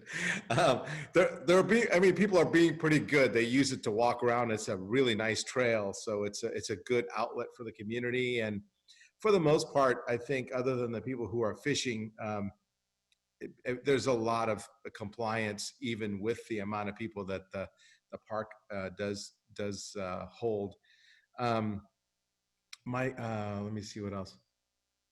My last question came from a concern, do you have if you look at your crystal ball, do you think big events will be able to come back by the end of the year? We do several events, the Turkey Trot and the Santa Run and the Veterans Day events every year. If you were pulling out your crystal ball, would you tell the organizers of these events that to continue to plan or to pull the cord? That's a tough crystal ball. I can tell you, having gotten off of conversations with Dr. Cody today, one of the things she said that really struck me is it's only going to get harder. So I think that, remember, until we have a vaccine, the only way to keep people safe is to comply with some form of social distancing. So even as we relax more standards and we learn how to go back safely, unless people are wearing full-on PPE, and even then, getting them into these large events is going to be one of the last things to come back. and going to be one of the more complicated things to learn how to come back. So my crystal ball isn't fully functioning today, but I would say that for the foreseeable future, we're not going to be returning to large events as we knew them. And then even when we do return to large events, they will probably be significantly different until and unless we have a vaccine. Okay, well, okay, it's pretty much what I said too, but I'll probably ask you that in another month or so. So thank you very much for your patience and thank you for the report. Thank you. Councilmember Rennes? Great. Thank you so much, Mayor. So I have a couple of questions, but first and foremost, I'd like to just thank everyone who's given a report so far, because behind your reports stand a lot of work and a lot of hours with very, very dedicated staff that we don't get to see and we don't get to appreciate. And so one of the things that I've actually enjoyed in the last couple of weeks is, Dave, that you are highlighting different teams. And, you know, this is what we're all doing as part of the team, right? And it's hard to do this nowadays because we're all on Zoom and we're not interacting in the same way that we used to. But nonetheless, I wanted to just say thank you to everybody behind those folks who are bringing these updates to us. We know that these folks who are directors at a director's level don't stand alone. There's a whole team behind you, and so thank you. I also personally wanted to acknowledge a team that I got to see in action, or at the end of their action, actually. I took a small lunch break with my son that wanted to test out his BMX bike, and so we had a drive over to the pharmacy, and because I needed to pick up some medication, but now I'm going on too long about my task. Anyways, we were biking past the community center, Evergreen Community Center, and there's our team from our community center who had just finished distributing daily lunches to 300 plus of our seniors that day. This is a daily lunch. This is something that, you know, they were used to doing on a daily basis, probably not at that level, not at the 300 level. And now that they were doing it, now they were distributing lunches curbside. And so, you know, really not dropping a beat. And so I want to just say thank you to our Evergreen Community Center staff for all the great work, for making sure that our seniors in our community continue to be fed and supported. I know they are excited to see you every day and also to receive some great food. So now moving on to some of the questions that I had. Rosalind, I know you just clicked off, I saw, but I have a question about some of the compliance cards that you mentioned that could be filed to report some out of compliance observations. I know that I'm waiting to hear actually from a report, and I don't know if it'll come today or come next week, but I had asked for a couple of things. I named it as a whistleblower standards or protocol, but really it's just to make sure that our employees, or employees who are essential workers in the newly released areas of work, can report any violations that they see without feeling that they are going to be punished in any way. And so can you tell us a little bit more about those cards? Did I misunderstand this? But I thought you said that there were some cards out there that employees could fill out. Thank you, Council Member. No, we don't actually have cards, but we did provide training and FAQs for our inspectors. So they do know what to do if they're on a job site and it's evident that there's a violation of the county order. So first and foremost, they know that they should you know, let the staff, the employees at the site know, hey, we believe you're in violation. They know that they can contact their supervisors. Supervisors will provide further instruction. And if necessary, our inspectors will call 311. The police department has also provided a direct phone number to the compliance car unit. So our inspectors can call that unit as well and have a car to come out to the site.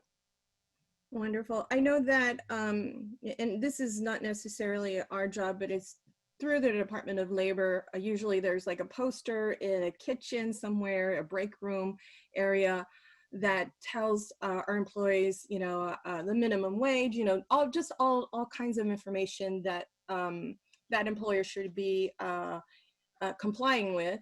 So I wonder, is there anything that we could do, just maybe a poster size information with somebody's phone number, or a protocol that an employee could easily access in case that they're not able to go through this process that you just mentioned through an inspector? Yeah, and if I could jump in, Rosalind, I think, so I think there's two things. Certainly, our inspectors are in a new role now in terms of kind of understanding compliance on the job site.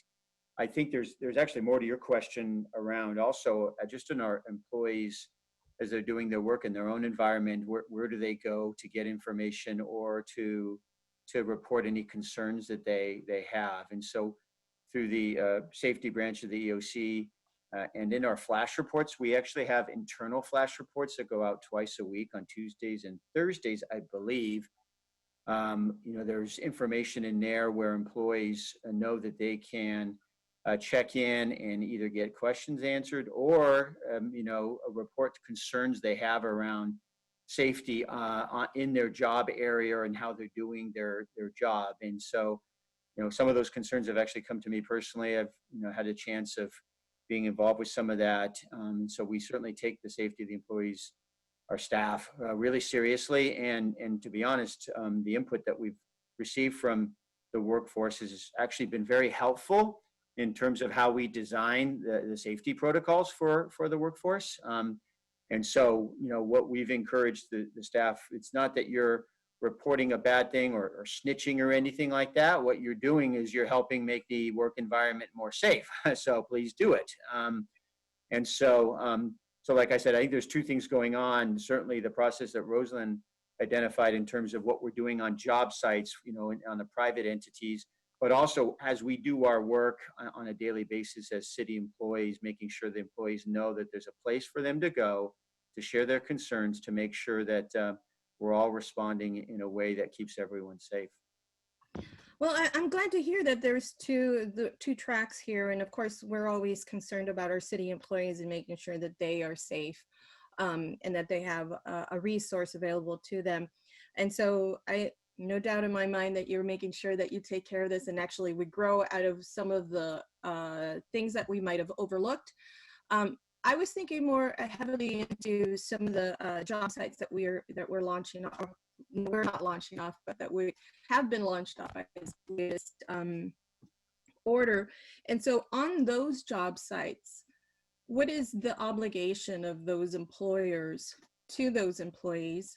I know for our employees, I have heard, that there's like a presentation at the beginning of the day. They kind of review some of the changes in the orders if there has been. I just don't know what we are asking these other folks who are coming into the field and starting up construction, what we're asking them to do. Yeah, and I think maybe Rosalind and maybe even Kip or others can fill in the gaps, but as the county order was issued that opened up construction, there were quite a few requirements that went along with that every contractor needs to have a safety plan. I've seen some of those safety plans. They're pretty robust. And I'm pretty sure when Kip went out there yesterday morning, he probably got a chance to see how that safety plan was being implemented. I'll just tell you from my own experience on construction, I think the bigger, the more sophisticated contractors are going to have an easier time with those safety plans. And the smaller contractors, it's going to take a lot of, I think, extra effort for them to put those plans in place. But that is a basic requirement for them to do their work. So I don't know if Rosalind or Kip wants to add more context there.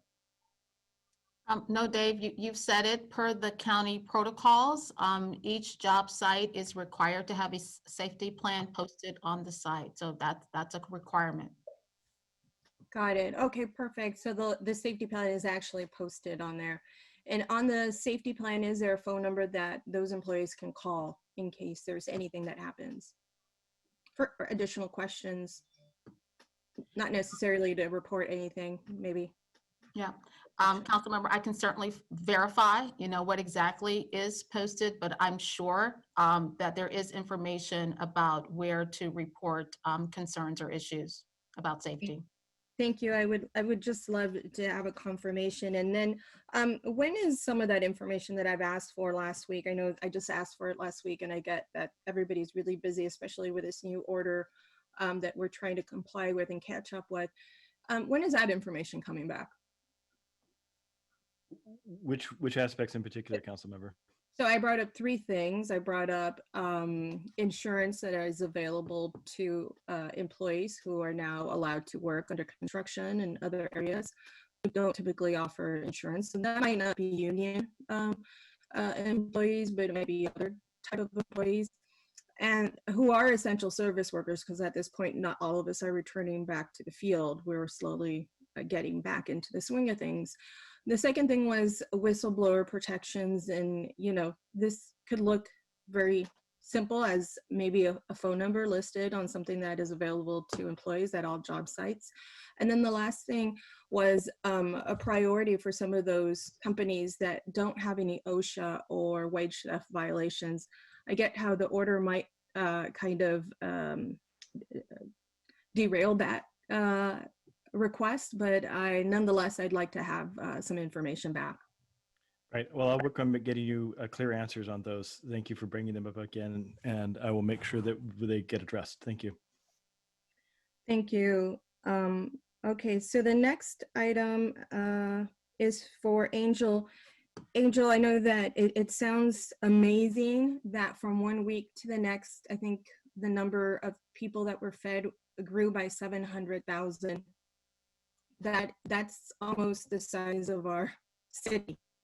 It's just absolutely astonishing how we think as the orders are alleviated and changed a little bit, that we think that maybe things are getting better because some people are getting back to work, but we haven't really seen the worst of it. I know that you said that you're promoting some of the programs that people may be eligible for, like WIC, and I didn't catch the rest of the federal programming. How are you handling those referrals out? Yeah, so right now, CalFresh, access to CalFresh, SNAP, and others are primarily managed and coordinated through the county. What we're doing is, through this policy advisory team that we've developed, is we're identifying ways to further enhance our relationship with the county to make those programs more accessible, right? Whether it's SNAP Online, CalFresh, WIC. And so what we're doing is we're working with our county partners, in particular, Director Michael Bellier over there. Our folks here, we have Leslie Bacco, we have Dr. DeWong, we have a few others.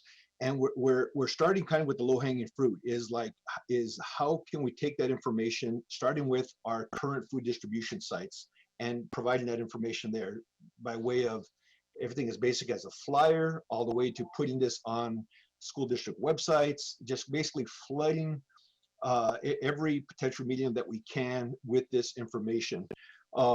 And so that is the number one priority of this policy team in this recommendation, because ultimately, even when COVID, when we kind of downscale based on the COVID response and get a better handle on things, if we're successful in getting more families access to CalFresh, which, as you know, is an entitlement that comes from the federal to the state to the county, then that would actually help the welfare of our city, right? And so that's kind of where we're starting.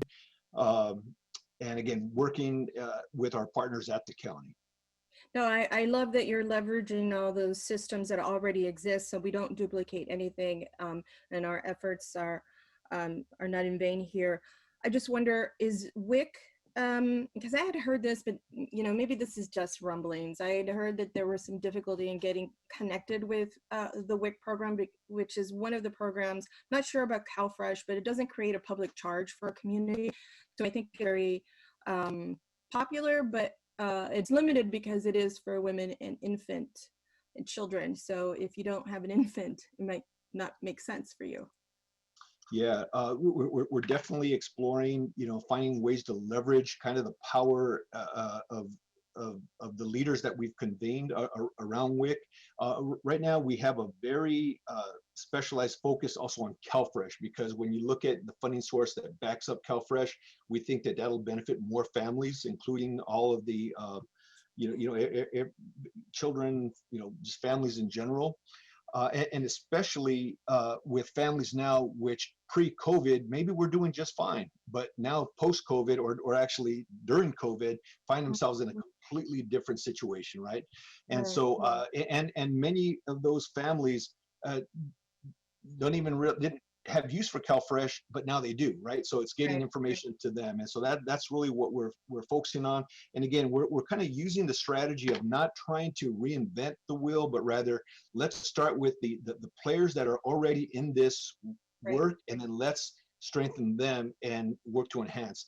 One of the other things I'd mentioned that I forgot to mention in my presentation is, the governor has a pilot also that targets undocumented population as well. And so we're also working on that track as well, because right now this is really about keeping people safe and keeping people fed. And so that is another effort by this group. Wonderful. Well, please count on me as another source to distribute your information. You know that we have, or all of us have a social, I won't, involve anybody else other than myself, but I'm offering to distribute all of that information through our newsletters, through our social media sites. And then we also help some of our neighborhood associations run food distribution on different days of the month. So I'd love to continue to distribute that information in different ways. I know that if you're not connected to a school, it might be more difficult. So I think it's important to do kind of a mass distribution that way. Please count on my support for that. Let me know how I can feed into that. And so, this kind of goes along with what I'm thinking about of our undocumented community. How are we, and this is, I guess, a question for Lee, as you were talking about the appropriation memo, and from what it sounds like with the discussion with my council member Esparza, earlier, it sounded like it was going to be a memo that laid out how you could use these different funds versus having it be policy driven. And this would be a proposal that would come in, and so and mainly under housing and food distribution. So my question is, how are you taking the undocumented community into account when you present this information? Because I know that the most flexible of those sources could be the City of San Jose funding, and not necessarily some of those either CARES or FEMA. So would you elaborate on how you are incorporating this into your appropriation approach? Yeah, and I'd say, I think we've made the decision, any of the programs that we're trying to stand up or do are available for our undocumented workers. And then I think we go backwards after that and figure out what is the right pot for those type of programs. So we continue to be very strong and advocate within Washington, D.C. and Sacramento for more flexible funding. And there's been some new funds released to better support our undocumented community. I think in the appropriations memo, you're going to see a lot of what we're appropriating is for what we've already done in March up until just recently. And those are dollar amounts that we better understand. What you're likely to see as a funding strategy is very high level discussion on what the buckets are. So food distribution, homeless assistance, the staffing costs associated with the disaster. Because we are future planning, and I want to underscore what Kip had said earlier and what Angel had said earlier. A lot of the guidelines for CARES and FEMA, those rules are constantly evolving by the federal government, and we're going to need to take that into account. So that strategy is likely going to be a very high level exercise of what the appropriate buckets are. But again, I do want to caution the council. I think that CARES Act money is going to go very quickly for some of those buckets, and we'll try and do a good job of identifying what those are. Well, if you're thinking about that you start backwards and thinking of undocumented families, then I would think that you would have the homeless prevention services as part and parcel of your strategies, because there's only, I think, for now, in terms of shelter, there's only 50 for the tiny homes or the mobile home, homes on wheels portion of that. And so I think in order to really prevent any further homelessness, I would say that we would need to focus on our homeless prevention services, which is, I think, the greatest chunk of the money that should go there. I think Sacred Heart and Destination Home have been doing a fabulous job thus far. And then we need to really prioritize our families so that those folks get to have some level of resources that have them in mind. And I don't know that we do so far.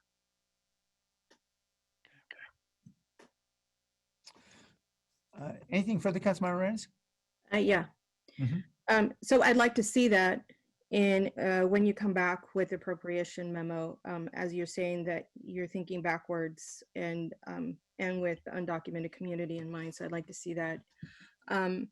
Also, the other thing that I wanted to mention was in supporting our small business providers, our home childcare providers are a very significant portion of childcare business.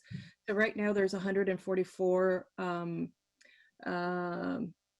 childcare and center-based providers supporting our first responders as well as our essential services workers.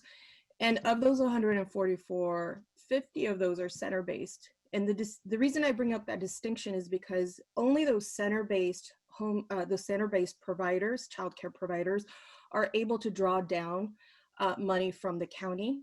And the rest of them, we need to treat them like a regular small business provider. They can't draw in that same money from the county in the same, like subsidies in the same way center-based providers can.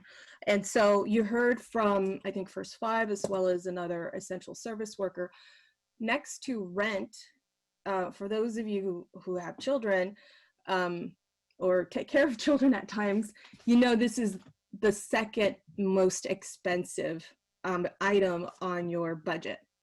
And so if we really want to support essential service workers in the same way we do our first responders and respect the fact that they are taking a risk out there in supporting our economy and our community, we need to make sure that we have support for these home child care based providers who are the majority of the providers who have children under their care for essential service workers, and that are currently not being prioritized in any way to receive any PPE.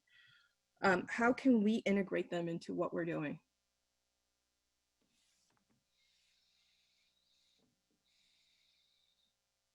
Please, not everybody jump in.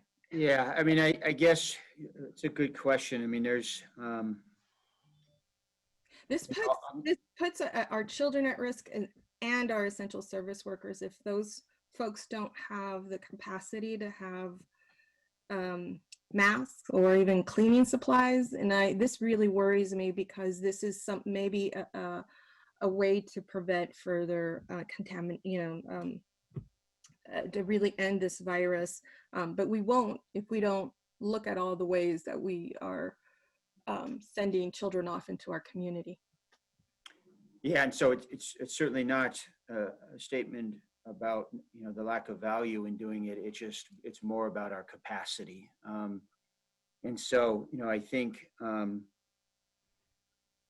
we can think about that to some degree. I'm kind of feeling that we're at the point of we really have to be strategic about what additional things we take on and how we take them on.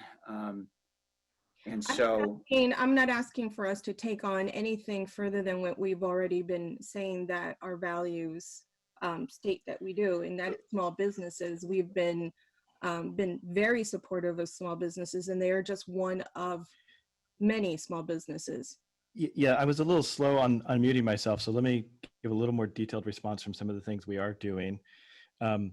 So there are a couple of things here. One is that the Santa Clara County Office of Education is the point on a lot of PPE and cleaning supplies as it relates to childcare and home childcare. When we are working with First Five to distribute. Yeah, but did you hear my distinction? These home child care providers don't fall under the Office of Ed because they're not subsidized through the county. Yeah, and I'm continuing. And we're working with First Five to distribute supplies to childcare in homes as well. And so some of the food and necessities piece that Angel talked about can also apply to the work with the childcare supporters. So I think part of what we need to do is to continue to understand where the needs are and what we can do to support within both the PPE requests that we're able to get out and the food and necessities work that we're able to do.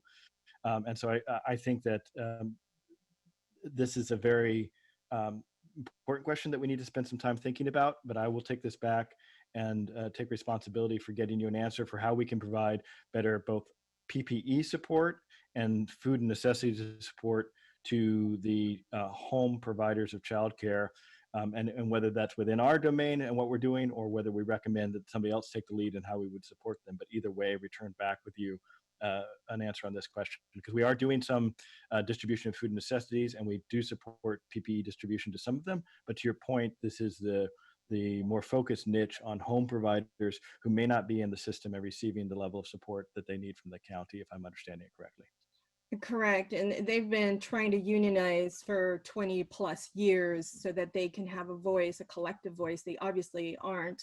And so they don't really fall under anybody's real umbrella. And like I said, they don't fall under Office of Ed. And I just had a conversation with Jolene and Dr. Dewan, and these home child care providers are standing on their own while they're trying to provide childcare to our essential service workers.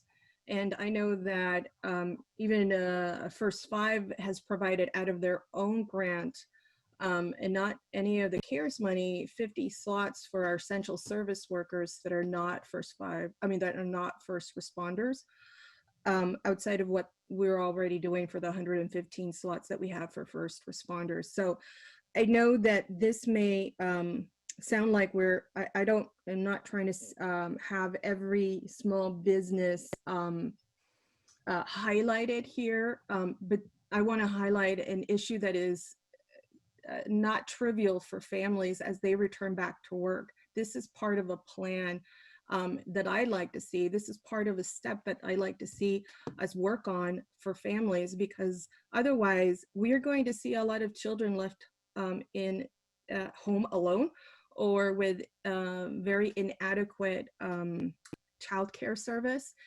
And we all know where that will lead us. So this is really another prevention for our children, but ultimately, but really it's a way to stand up our economy if we really are asking essential service workers and the rest of our workforce to come back to work. So I'm glad that you are all listening, and I feel like you're listening and taking into account what I'm saying. I know that I've got to say that last week I did hear how some of us on council and some of our female colleagues were not as heard and may not be heard as easily as maybe our male counterparts. So I'd like to just bring that up and make sure that I put this out in the open as an issue that I'd like to see all of us work on as we work with one another to acknowledge that there is this dynamic, at least in my eyes, there is, and I've seen it in other instances. And so I want to make sure that we all work together respectfully and acknowledge everybody's input. Thank you. Councilmember Foley?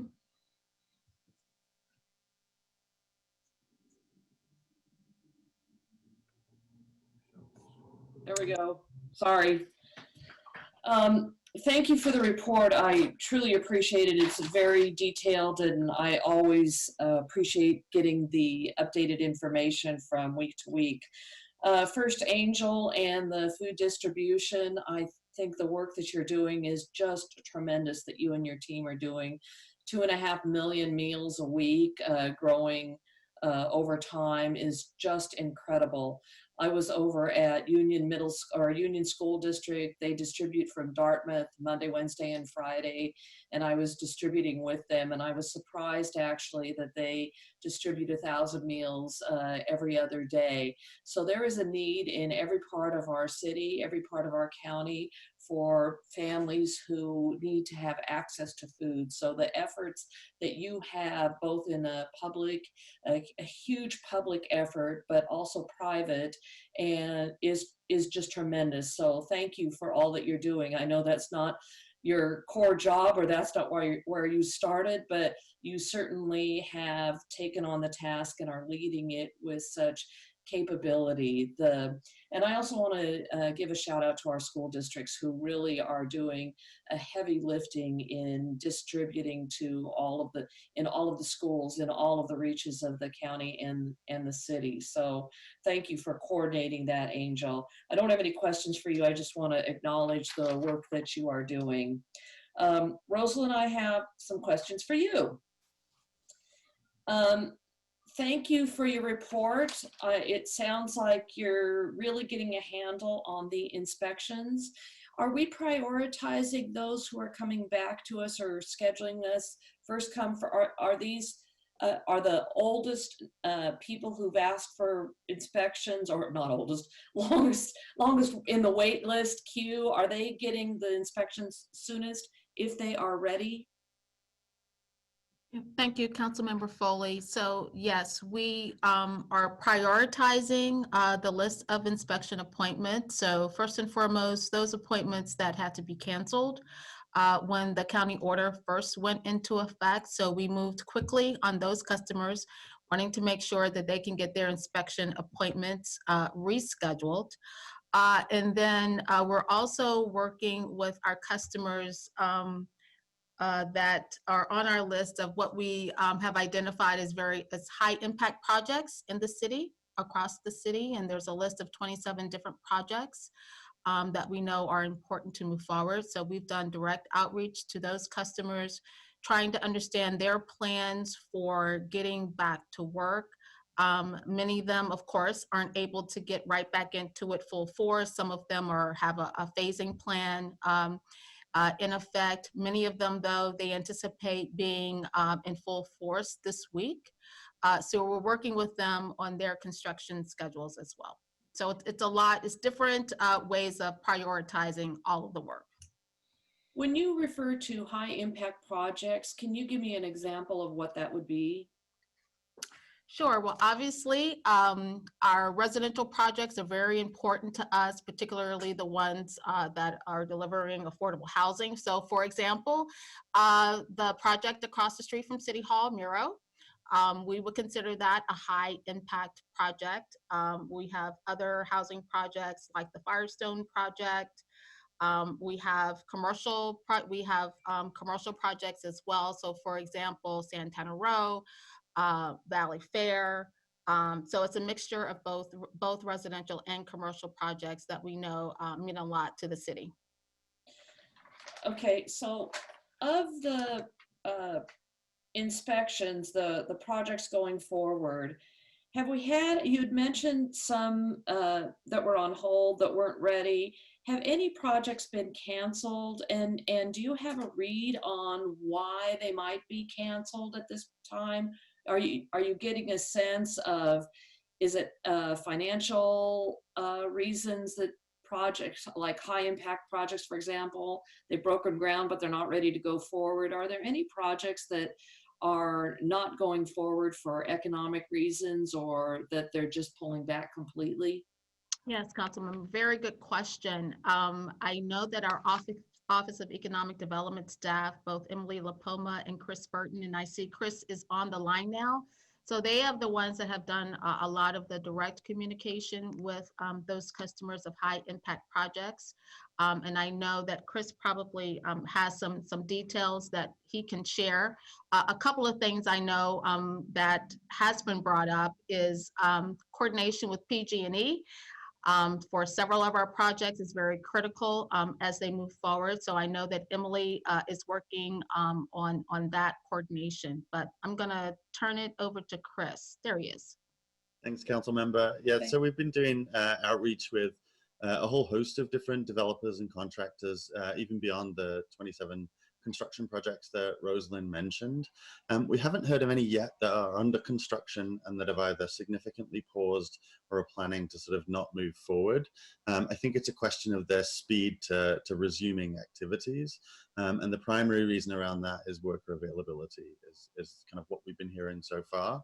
Out in the market, there are conversations around planned projects or planned leases or relocations that are potentially on hold, but not as it pertains directly to construction projects at this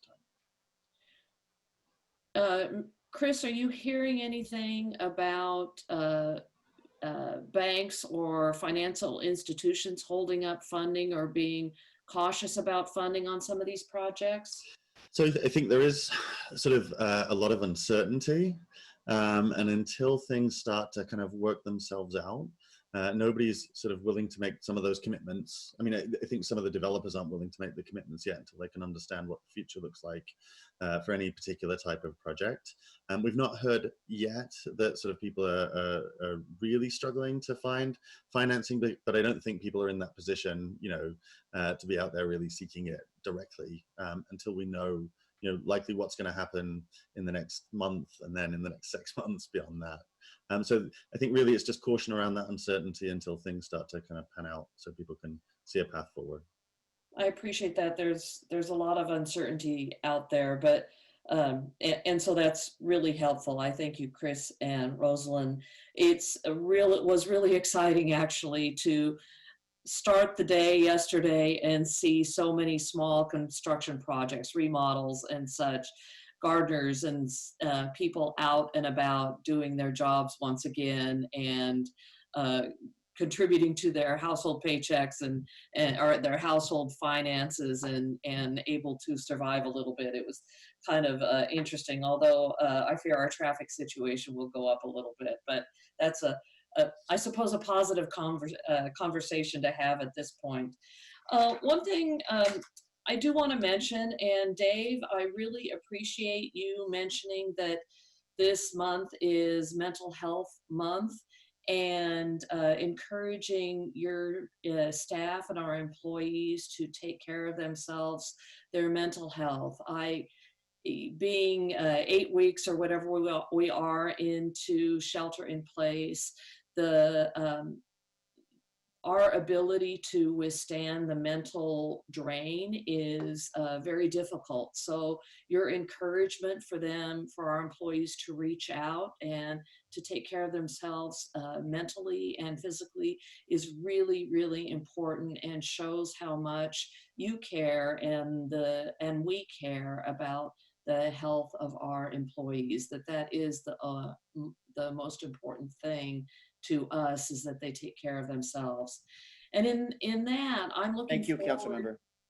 and I'm certainly, of course, it's hugely important. And as we're in May and we're heading towards stage 6, or we hope we're heading towards stage 6 shortly.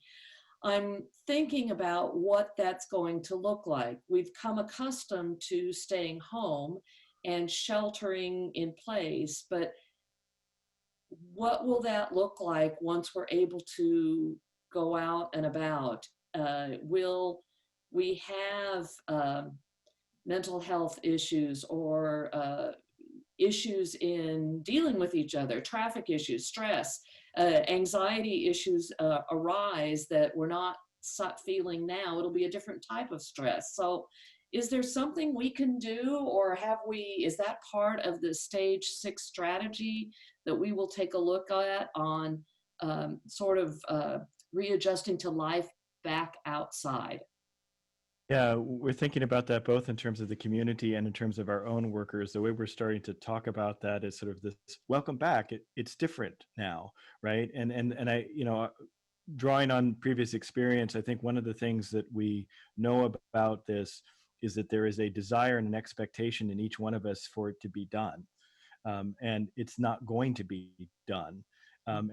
And so how we cope with that fact of that this isn't a magic light switch that gets turned on and everything is back to normal. I think there is going to be a lot as we switch from kind of adrenaline to the long haul. That's when actually a lot of this stuff comes up, right? Because you can go for a while on the adrenaline and thinking, well, I just got to do it for a few weeks and then it's done. But once you realize that it's not done, that's when a lot of the kind of trauma that maybe has been pushed down kind of comes up. So I think we want to be really, really aware of that. And in fact, we think we need in the city side to sort of re-onboard people and create ways for them to both understand what the new environment is, accept it, commit to it, and also be able to express what they're going through. And again, provide them support like the EAP and others. But I think it's a huge thing because in my analysis, city manager has been using the analogy of a marathon. We kind of go one further on that. I think it's actually a multi-sport event, so it's more like an Ironman, because it's that endurance aspect that is going to be the hardest, and we're going to need to be able to provide that support for the long haul, both for our employees and for our community as they realize that this isn't simply going to be over.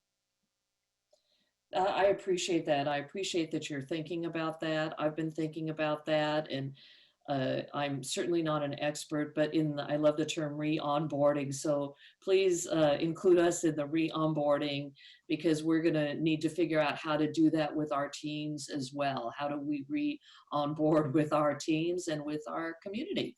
So thank you very much. I truly appreciate the report, and I look forward to re-onboarding or adjusting to life in a different way. Thank you. If I could, just to jump on and actually use this moment to respond to one of the earlier questions, we actually reviewed the county information, and while the social distancing thing that is posted has an internal number that people can call, it doesn't have a sort of external number or an enforcement number. So I've actually just made a formal request over to the county that they revise or update their guidance to include a way that people can express their concerns beyond the immediate workforce in case they feel like they've got a violation either at the business or the construction site. So that was something that we just did right now, and we've got that formally over to the county as a request. So thank you for bringing that up, council members who did. Thanks. That's it for me. Thank you, Councilmember Foley. Councilmember Diep. Thank you, Mayor. I had a question for Rosalind real quick. I'm glad to hear that we're back doing inspections, and I'm glad to know that we're doing, I guess, digital inspections, less paperwork. But I guess my broader question is, are we done with ink signatures in that? Can we do an entire process, permitting and inspections, without any ink signatures? Yes, good question. So we're doing them now, obviously, because we are actually still able to issue permits digitally, remotely. So that's something that absolutely we can continue. And if it's helpful for our customers, we can definitely provide that service.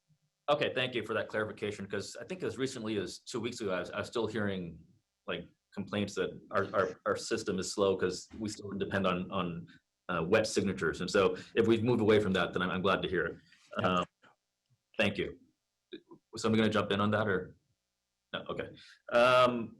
I'm also glad that we're back. The county has looser restrictions, and that we're putting people back to work. And I do agree with the idea that if there's a safe way to build housing, then there should be the same safe way to build a commercial building or a skyscraper or whatnot.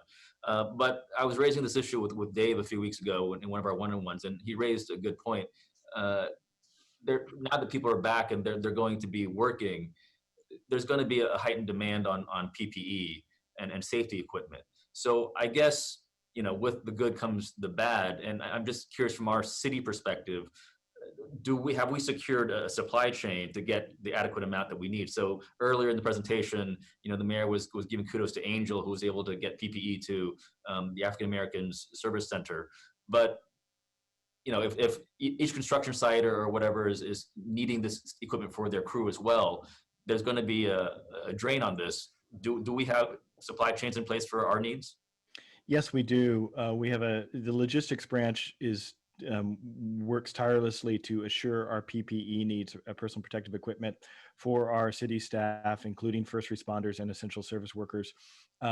And our goal is going from a 30-day supply of that, we're upping that to a 60-day supply, including the sort of supply that we'll need as we expand our services. The one area where we continue to have significant concerns, and this is mirrored at the county and state level, is access to gowns and chemical protection suits. Now, fortunately, that level of PPE is not required for most of our workers, but for a number of them, including key fire personnel, it is essential, and we're down to a very low supply of that. And that's a supply chain issue that we have escalated and requested on. But generally the PPE that's required at the construction sites, we now have adequate supply, and the county believes that they have, from what I understand, an adequate supply, and that they are able to open up that construction without that competition getting in the way of the essential supply. I know that was one of their considerations on when and how to open up construction. And so they've made the determination, and we would agree from our experience, that we are able to provide adequate PPE related to the types that are being used by construction workers, including the N95 masks and others. Actually, most of the construction is just using plain face masks, so they're not necessarily directly competing with us on the N95s, except on a limited basis. So bottom line, yes, with the caveat of gowns being a continuing significant issue. Okay, good to know. And this is kind of just out of curiosity, now that we're beginning to open up, I know nationally, and I assume here locally, we are woefully under personnel. We don't have enough people to do contact tracing. But does the county have a plan in place to do that? Because it would seem odd to start reopening again without having some form of contact tracing in place. Yeah, it's a huge lift, and the memo came out from the county yesterday, and I think their board is actually discussing it in parallel with us. In fact, I have some staff members who are watching that board meeting so that we can understand what happens over there. They are working to gear up. They're working with a nonprofit to gear up an extensive engagement in contact tracing. We actually had a very good call today with Dr. Cody and some of her team, and had a chance to communicate about that and reiterate our continued willingness to support that team and to be a part of that effort, both in terms of thought leadership and action on the ground. It will require a combination of people skilled in understanding data and how to use data, and people skilled in understanding the community and the languages that we speak. Ideally, people are able to do both, but certainly can be teams of them. And it's going to be a large number of people, in the hundreds and hundreds, and it will require an ongoing presence. So that will be significant, and we think that there is an opportunity both to potentially shift some city staff and also to recruit folks from the community who can be a very good bridge into the communities that we serve. But it's a huge lift, and it is yet to be finalized, and it's one of those things that has to be in place before we really can move fully into stage 6. Okay. And then kind of going back to the construction idea, I think that usually on work sites, whether it's construction or anything else, the federal agency OSHA is the agency that kind of creates the standards that are enforceable. And as I understand it right now, they're kind of demurring and just referencing everyone to follow CDC guidelines, best practices, but CDC is not legally required. It's just kind of an advisory thing. So do we at the county level or locally in the city, do we have like an enforceable best practices? If everyone says you should be standing 6 feet apart from each other, but on a construction site, because you need, a couple guys carrying a beam and you're not distancing 6 feet from each other, potentially that's a violation or something, but there's no OSHA guidance. I mean, so other than just saying, use your best judgment, what's enforceable, what's not? Because with the second extension of the order, there was that new rule that businesses have to post some sort of safety plan, but that seems pretty much, as I'm going around, some do and some don't, and it's really hard to enforce to make sure every coffee shop or bakery or whatever has these things up. We've been following up on those, especially with the food establishments, grocery stores, to make sure they are posting them, and all construction sites are required to post either the guidelines for the small construction or the large construction. I'll leave it perhaps to our city attorney to weigh in on some of the questions of enforcement, but those are the guidelines that we are operating from in terms of what we believe is required and for compliance with the county order.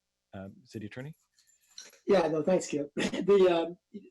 Under the county order, we're authorized to enforce it. And I think it's, when our people go out and they notice a violation of any safety rules that have been adopted as a result of the county order, the police do have the power to go out.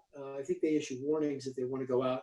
They can always issue a cite for misdemeanor, but at this point, we're just trying to get compliance, and I think it's warnings and letting people know that they need to come into compliance. So that's pretty much how we're working on those.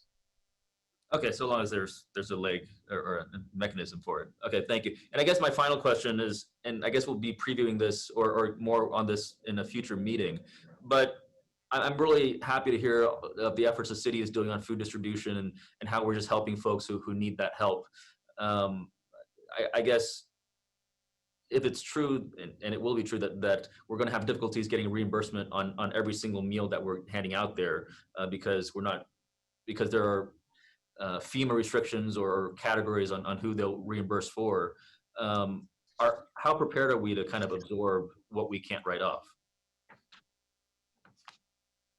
That's where we're really going to be counting on the CARES Act and other funds to support us and backfill us. We had a very what they would say robust exchange of views with FEMA, where we were very clear that we felt that the feeding requirements we were seeing were a direct impact of the public health order and the crisis, and therefore should be covered under the emergency in our response.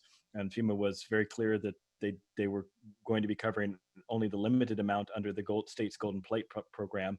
So the good news is at this point we have limited exposure or risk in terms of our existing feeding contracts, but that is one of the things we will definitely be looking for and leaning on the CARES Act to make sure that we're able to continue to feed people who are hungry, even if FEMA does not agree with our reasoning that is something that should be reimbursable from FEMA. All right, great. All right, thank you, Mayor. I yield. Thank you, council member. Other comments from council members? Okay, I just want to say again, thank you to everyone for the very hard work and great work that's being done throughout the city in ways that we've never had to do before. The circumstances never demanded it of us. And people are really doing extraordinary things in so many ways. And I'm just grateful to everyone who has stepped up. I neglected to thank some folks on my own team because Angel was kind enough to mention the volunteers that we've been able to garner through the Silicon Valley Strong effort.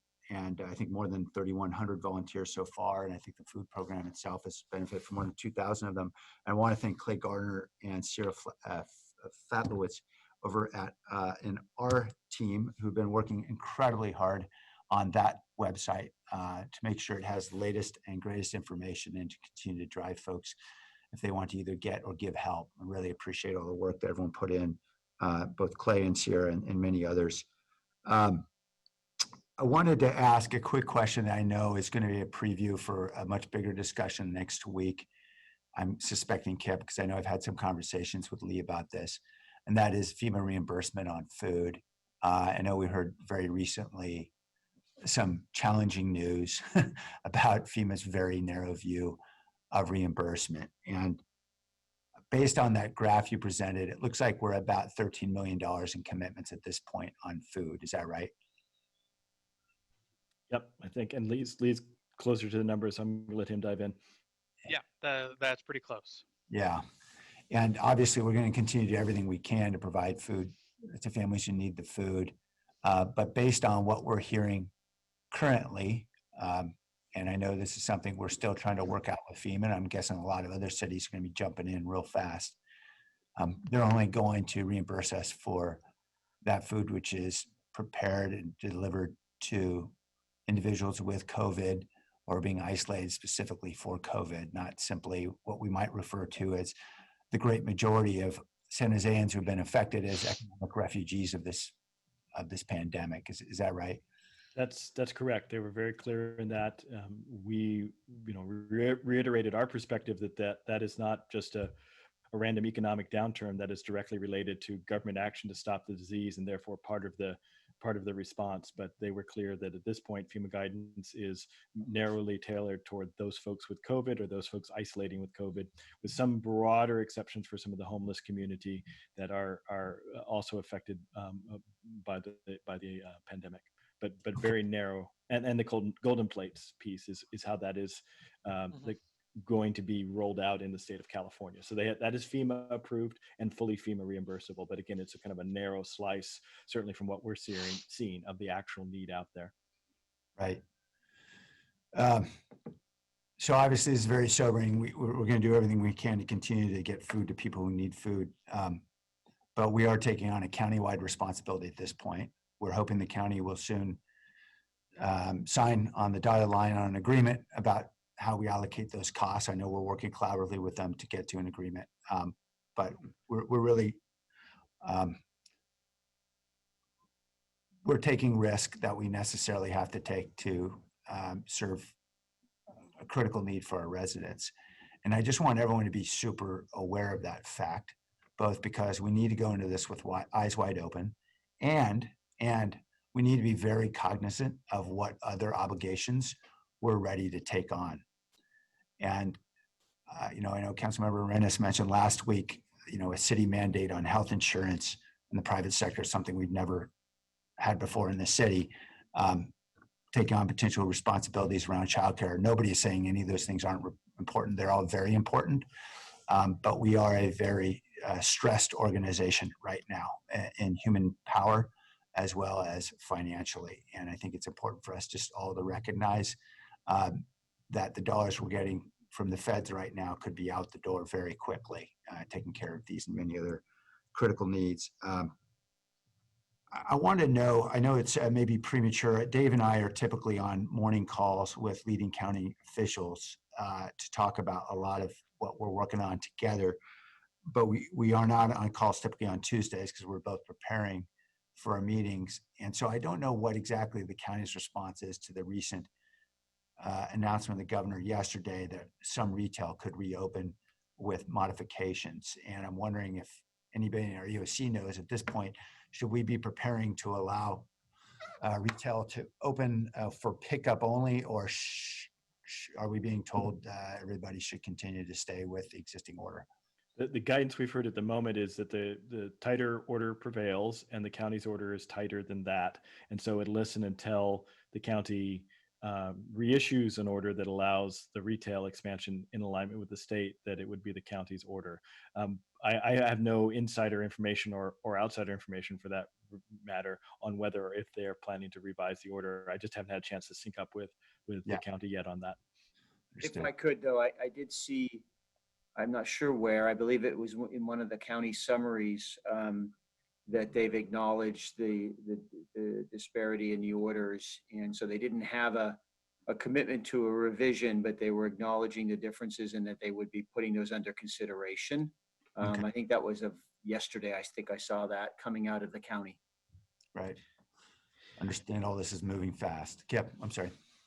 No, if I could use your time for just 1 second, sir, I'm sorry, I apologize. I wanted to go back and Councilmember Arenas, I owe you an apology. I went back and checked my notes from last week, and I did make a commitment to get back with you on the questions that you asked and did not do that. So you have my apologies for that. It's got it as an action item, and we didn't carry it all the way through, and that responsibility is on me. So please accept my apologies, and please keep giving me the feedback so that I can learn. Thank you, Kip.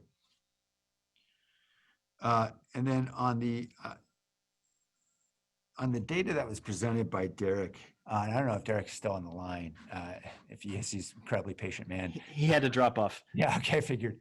Do we know what the source of that data is? Did that come from looking at cell phones and geotagging them, or what? Yeah, they got it through an organization called SafeGraph. And what that is if you have one of these guys and you haven't turned off some automatic opt-in on your GPS, you're broadcasting that anonymously. And so that's anonymized data that's gathered, probably represents, depending on where you are and what type of phone proportion, between 5% of the population. And so what they're able to do is they actually formulaically take that and then extrapolate from that to an estimate of what the population as a whole, realizing that cell phone ownership varies by demographics. And so they actually take that into account as they do the report out. But it's SafeGraph is a source and has a high level of compliance with privacy data, so as not to reveal either inadvertently or to us any protected private information for any individual. Right. So if we've left Waze on or some other device, Yeah, and if you've left the core GPS on your phone on and haven't opted out, it's able to track that way. Okay, thank you. Wanted to ask Rosen a couple questions. Appreciate the success in getting a lot of the remote inspections up and running. I think that's a great accomplishment, and hopefully, I know it's challenging now, but hopefully that's going to help us down the road. Is that going to be part of our permanent practice going forward post-COVID? Yes, Mayor. We were actually testing video inspections prior to COVID-19. We were doing a lot of testing and training with staff. And so, yes, now we were already planning to implement it. So we're going to fully implement it now. That's great. Well, thank you for making that happen. And I think it's a really important step. And the 2,000 or so inspections, you said that it looks like 1,500 have been rescheduled, 500 are awaiting rescheduling. So roughly 2,000, I think. How long will it take us to get through those 2,000 inspections, do we think?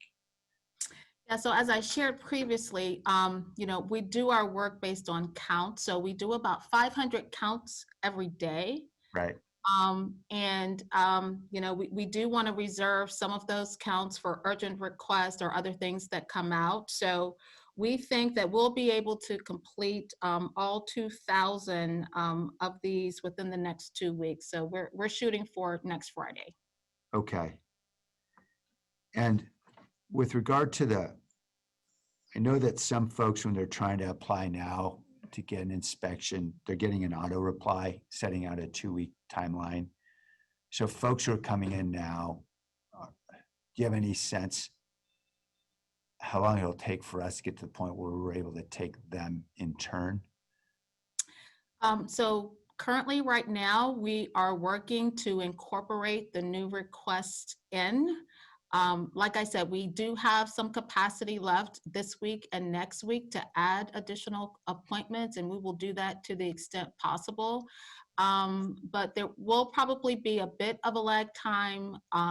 Certainly in these next 2 weeks is going to be the critical time. And we think after that, we can be back on our normal schedule, which is our target is that we get to inspections within 48 hours of the request. Okay. And then I know we've had a particular challenge with fire inspections. I see Hector's on. I know we've got some vacancies there. Are we seeing longer lags in fire, or are we getting caught up there? So, yes, Mr. Mayor, we actually were able to make significant progress by switching straight over to 100% plan review. So on the backlog, we've chipped a lot of that away, so which will allow us to readdress our focus on inspections. So we did have we have the use of contract services as well. So we did also train a few additional personnel in order to help with inspection backlog. So we have been tracking very closely with the other development partners, and basically the entire set of processes, training, and everything else. We've been working with them, and we've adopted exactly the same process. So we're hoping within the next 2 weeks also to make sure that we can try to track with PBCE specifically. But at the current date, we did continue with onboarding senior engineers. We did continue with the hiring process, and we, with the challenges, we did continue on associate engineers. So we have 2 additional people in the process now, so we're hopeful that there'll be a positive outcome there. With that, we will have some challenges but some did get a little bit better personnel-wise. Okay. So Hector, am I right in believing you're not going to get up to speed as quickly as, in other words, in 2 weeks, you're not going to see the backlog gone? Is that the full backlog for inspections on sprinklers, that was our biggest challenge. We should, within 2 weeks, be scheduling inspections for all of the other services that we provide. And we will have approximately a month of backlog to make up. So we are going to have additional days of inspections. And what allows us to do that would be the progress that we made on the plan review side.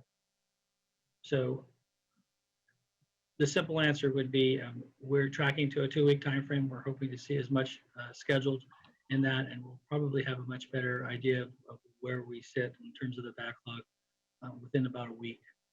Okay. And then, Roseanne, I heard you describe the inspections, but I'm interested in knowing about the permit applications. How are we doing on any backlogs on permits? In terms of permit issuance? Yeah. Yeah, we've been able, during these last 6.5, 7 weeks, we've been able to continue to issue permits. So I don't think there's any backlog there because we've been able to continue to get them out. So the folks who have been calling our office saying we can't get a permit, we because of the county order, right? They were told they couldn't get it because of the county order. Those folks got one as soon as the light turned green. Is that what happened? Or so if you're asking about those customers who needed to get a final inspection prior to that permit being issued, yes, Mayor, we did prioritize those customers. I know that we still have some work to do in order to get to all of them, but those are our part of our prioritized customers. okay. So I'm just trying to understand how many projects might be waiting at this point. For example, with the 2,000 inspections, do you have any idea roughly how many projects that is? You know, unfortunately, I don't, because the data that I have in that pie chart is really based on counts. And like I said, our inspector teams, they go out, their daily work, they track that by inspection counts. I can certainly go back and see if we can get a representation of actually how many projects that represents. Okay. Now that's, I guess the important thing is that we're eliminating the backlog. That's what I wanted to understand fully. So I appreciate that. And so thank you for being able to get inspections scheduled, or at least looks like most of the inspections scheduled, and most of them looks like all of them will get scheduled soon. And that's certainly positive. I heard some concerns from someone that they believed I had been too direct in criticizing you, Rosalind, in our last discussion on Tuesday. And so I want to clarify and certainly make sure that I don't mislead about my concerns. And certainly I recognize it's certainly my job as a mayor to hold all of us, as we all are elected officials, we have to hold ourselves accountable as an organization to the community we serve. And I think, like others, we had been getting calls from a lot of folks who are saying, we can't get permits, we can't get inspections, and we don't understand why we can't get one, because when the light does turn green, we're worried we're not going to be able to get people back to work. And we're not going to have a permit, so we're not going to be able to begin work. And so that was my concern. And certainly, in addition to being my job to hold ourselves accountable, including myself, it's my job to communicate effectively. And if my tone ever interferes with the substance of what I'm saying, then I haven't done my job. So if my tone was too directed at you, Rosalind, I apologize, because frankly, I was frustrated at the entire chain of decision-making involved here. And by that, I mean, I had been communicating for more than a month through the city manager and the city manager's office. My concerns that inspections and permits were not getting any response beyond the sort of boilerplate that the county order will not allow us to inspect. And that was of concern to me because I had read the county order and I didn't believe that's what the county order mandated. And I checked in with Rick, and that seemed to be his understanding. In fact, I checked in with the county and that was their understanding. And we received a lot of calls, because I always receive, Kelly, Joel, everybody in my team gets a lot of calls from folks in the development community contractors, unions, lots of folks who are frustrated if they're not able to get folks back to work. And obviously, those frustrations are particularly intense now when we have thousands of families not able to get a paycheck. And so I had several conversations with the city manager. I drafted a memo that was released on April 15th, urging us to clear the backlogs and urging us please to clarify our role about issuing permits and doing inspections under the county order. And I had thought that after the subsequent rules hearing and several conversations with the city manager, and I know I had one with Kip as well, I had believed that the organization was all on board with the notion that regardless of the county order and what it might prescribe with regard to construction, that our job with regard to regulating permits and inspections would not be hampered by the county order. That is, we would do what we had to do so that people could get to the starting line because so many people were desperate to get back to work. It was frustrating to me to hear that last week, Tuesday, that we were still holding to the notion that we could not inspect and we still could not issue permits under a broad range of construction types if they were not allowed under the county order.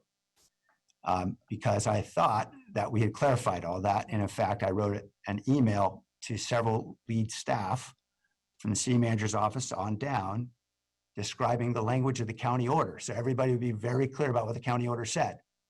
And still on Tuesday, there seemed to be a belief, as was expressed by Rosalind, that we didn't have the authority to inspect or issue permits. And so again, I asked for Rick's opinion on the public record so that again, we would all be really, really clear. So my frustration was that I felt I had asked nicely. I thought I had tried to clarify the rules as much as possible. It still seemed as though we were holding back inspections and permits at a time when it would be very crucial. And still to this day, we have 2,000 inspections, of course, that are waiting to be done. I don't know how many projects that's on, and I don't know how many jobs that is, but that does mean some people are not working. And that was of concern to me back on April 15th when I wrote the memo. It's a concern to me weeks before when I raised the issue. And it's still a concern to me, and I know it's a concern to people in the city organization. It was 2 days later that I got a text from Todd Sue who said, hey, I have a friend who's got a restaurant who just had his fire inspection canceled because they said they're not going to inspect restaurants right now until the county order changes. And so again, the frustration was really directed at the entire decision-making chain, that is the top management all the way down, that we have not been effectively communicating what the rules are, and that our inability to communicate well in this organization about those rules is impairing people from getting back to work. And there's extraordinary work being done by a lot of people in this organization to get food to families, to get diapers to parents, to get homeless housed. There's an enormous amount of work being done. But our work gets a whole lot easier as soon as people can get paychecks again. And I think we all agree on that basic notion that as soon as people can safely get a paycheck again, our work gets a whole lot easier. And so I want to clarify and apologize if Rosalind took any of those statements too directly. That wasn't my intention. My frustration has been from the top to the bottom of the organization that we are not clearly communicating what we can do in circumstances like this to help people get to the starting line. And so I just wanted to clarify that for the record. And Rose and I apologize if any of my comments were taken too directly toward you. Thank you, Mayor.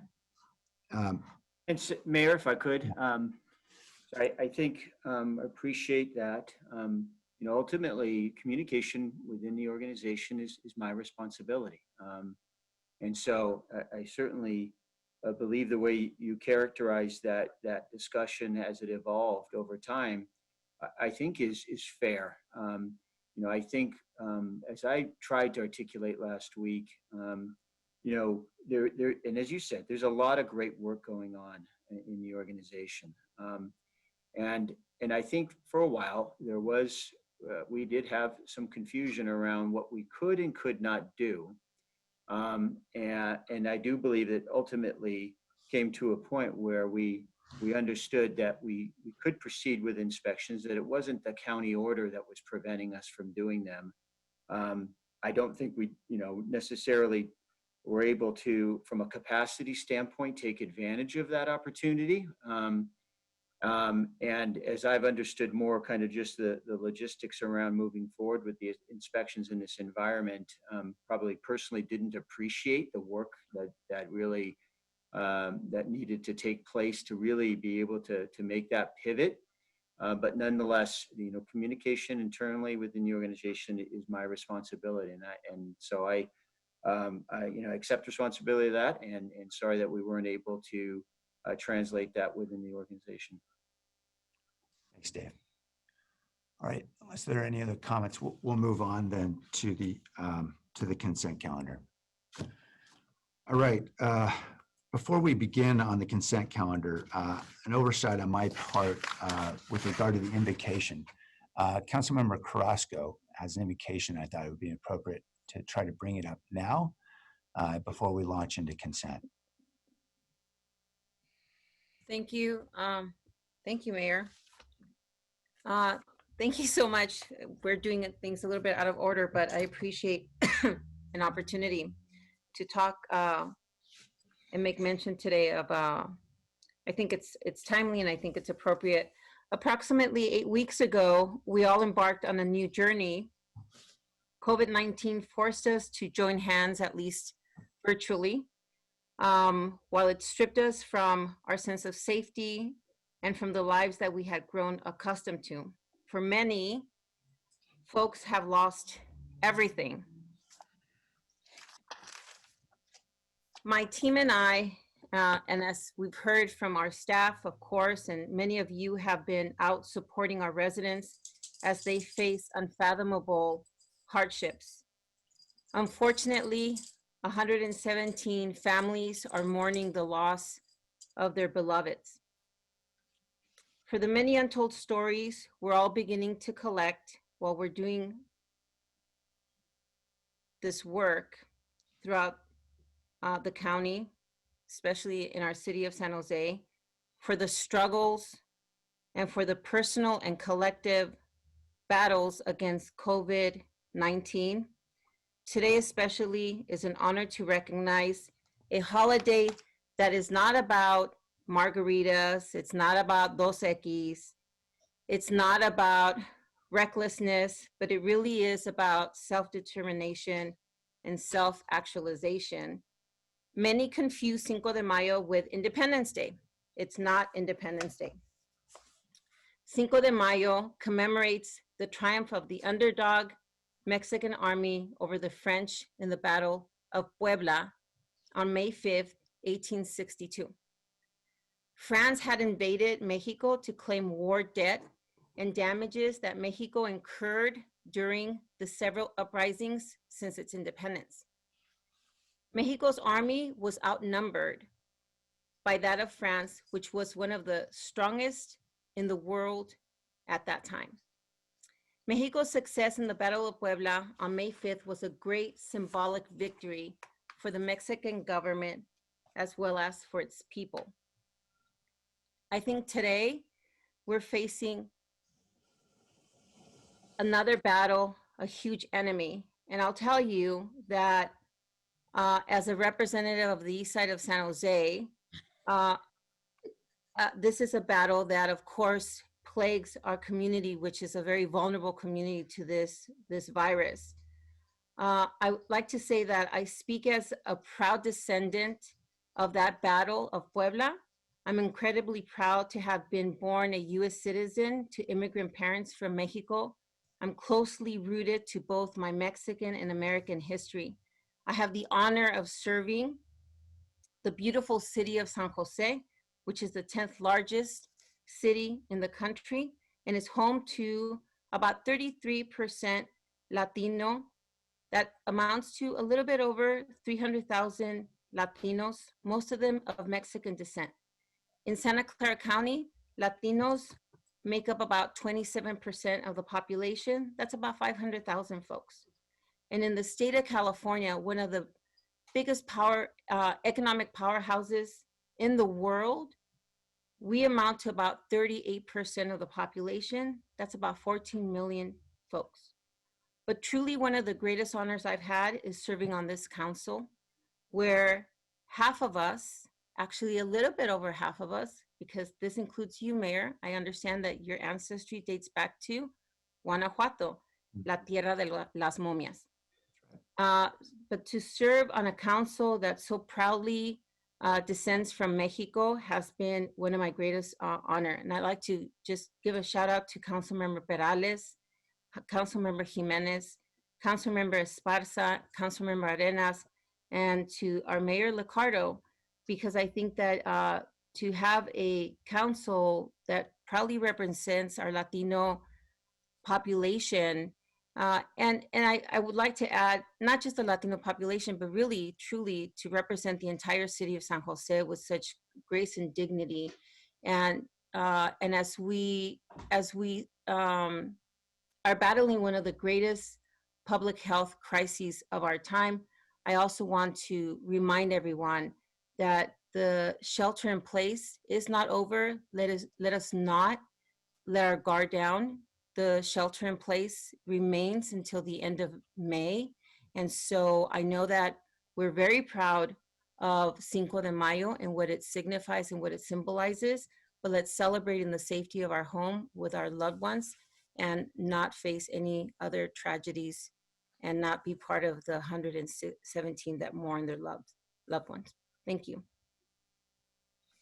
Thank you, Councilmember.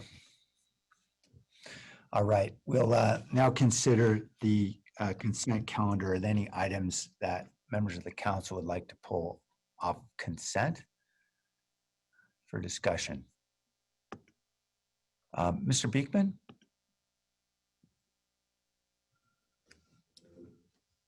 Yeah, hi. On consent calendar item 2.1 is you'll be approving, I think, early April April 2019 city council meeting.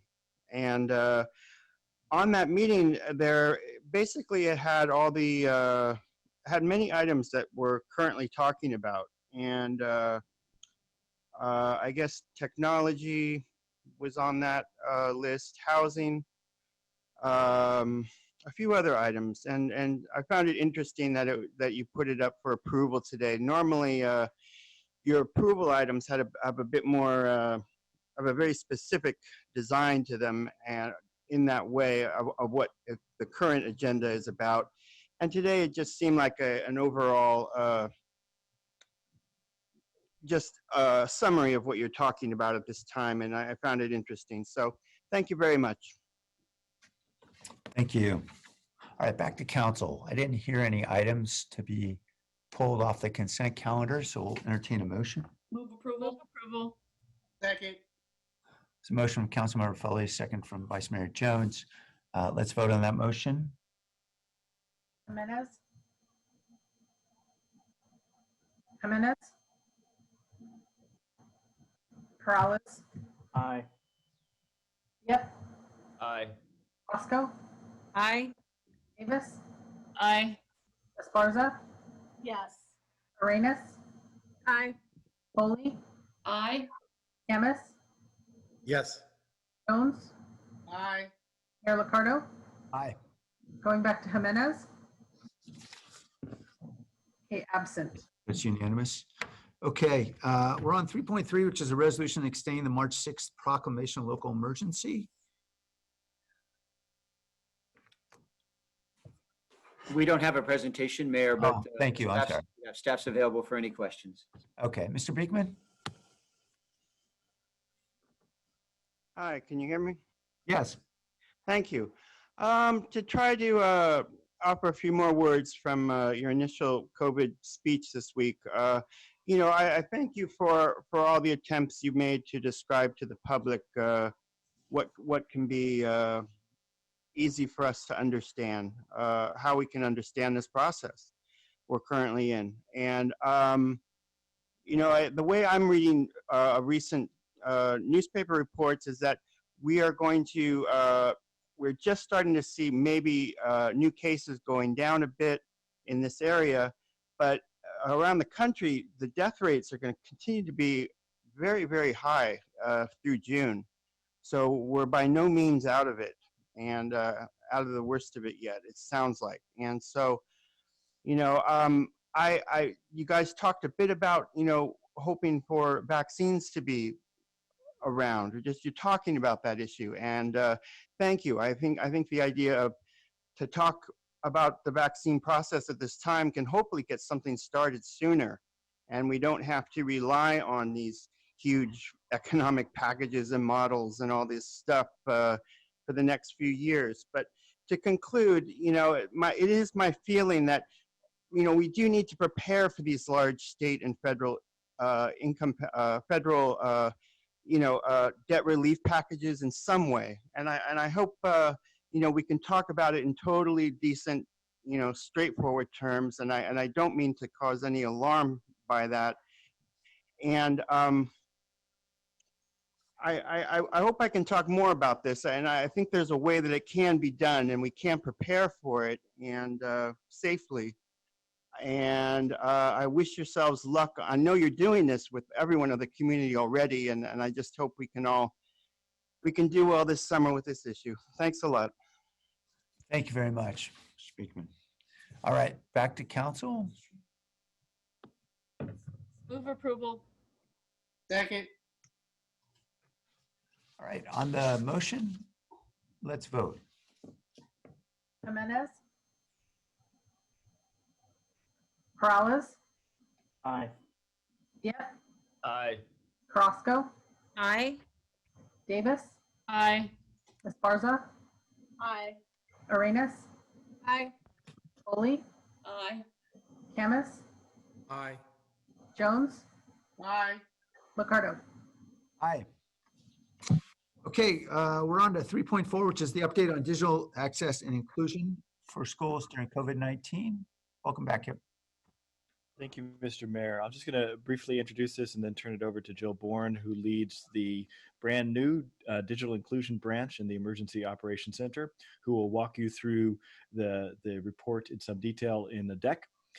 Two framing comments. One, we know that this is an important issue, and we've known that for some time, and our city has taken tremendous leadership in it. We're proud of our partnership with the schools and the school districts, and we also have with us Marianne Dewan, who represents the Santa Clara County Office of Education, as well as Sunny McPeak, who is our partner with the California Emerging Technology Fund. So the good news on this is that we have been thinking and working on this for some time, so that when COVID came, we were able to refocus our efforts and try to be a good partner to the schools in closing what is now not just a homework gap, but an education gap for all of our students, especially the most vulnerable, who lack connectivity, devices, or digital literacy that they require to be able to engage in their education. The other framing comment I want to make is this stuff is hard.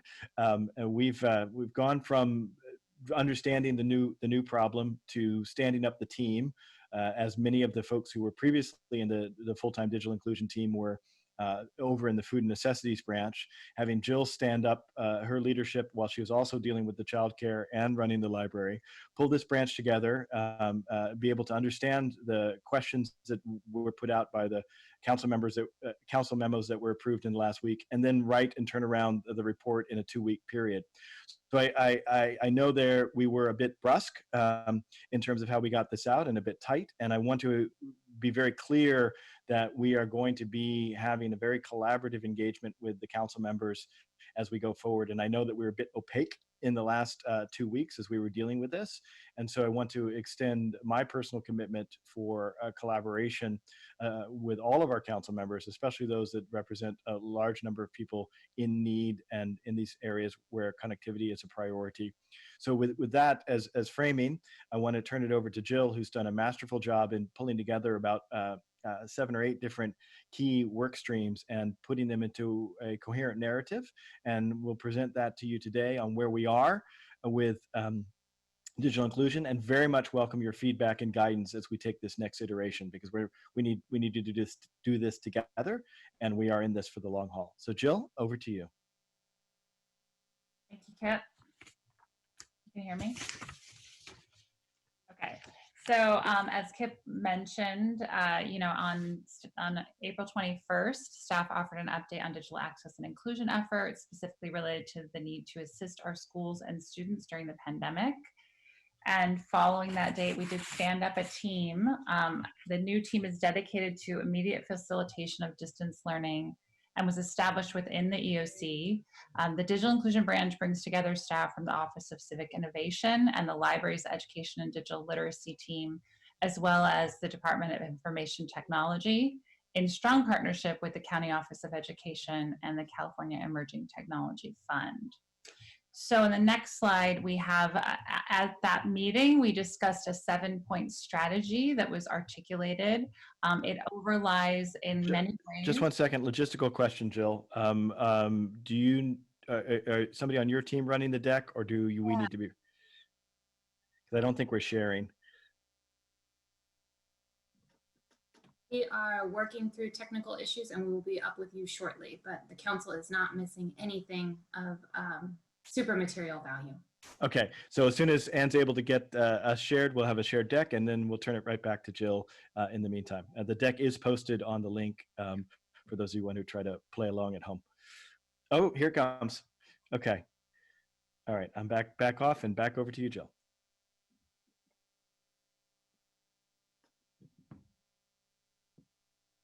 And Jill, you're muted if you're talking now. And Anne, it looks like we're sharing your notes slide. As I said, we're working in real time on this. Here we go. Okay, are we back? We're back. We're still working through the technical issues of sharing the slide, which should come along shortly. Okay, why don't I just keep going? So there were 7 points articulated in the strategy that we presented last time. So you've already seen that. And then the council did direct us to come back on 4 points, which we're going to go through in this presentation. The council direction included coordination with the County Office of Education, as well as a lot of coordination.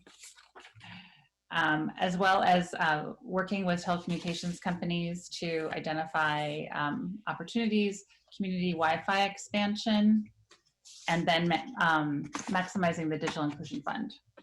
See, I almost had it memorized. So under the category of coordination with our Santa Clara County Office of Education, we've worked to quantify the student need in San Jose.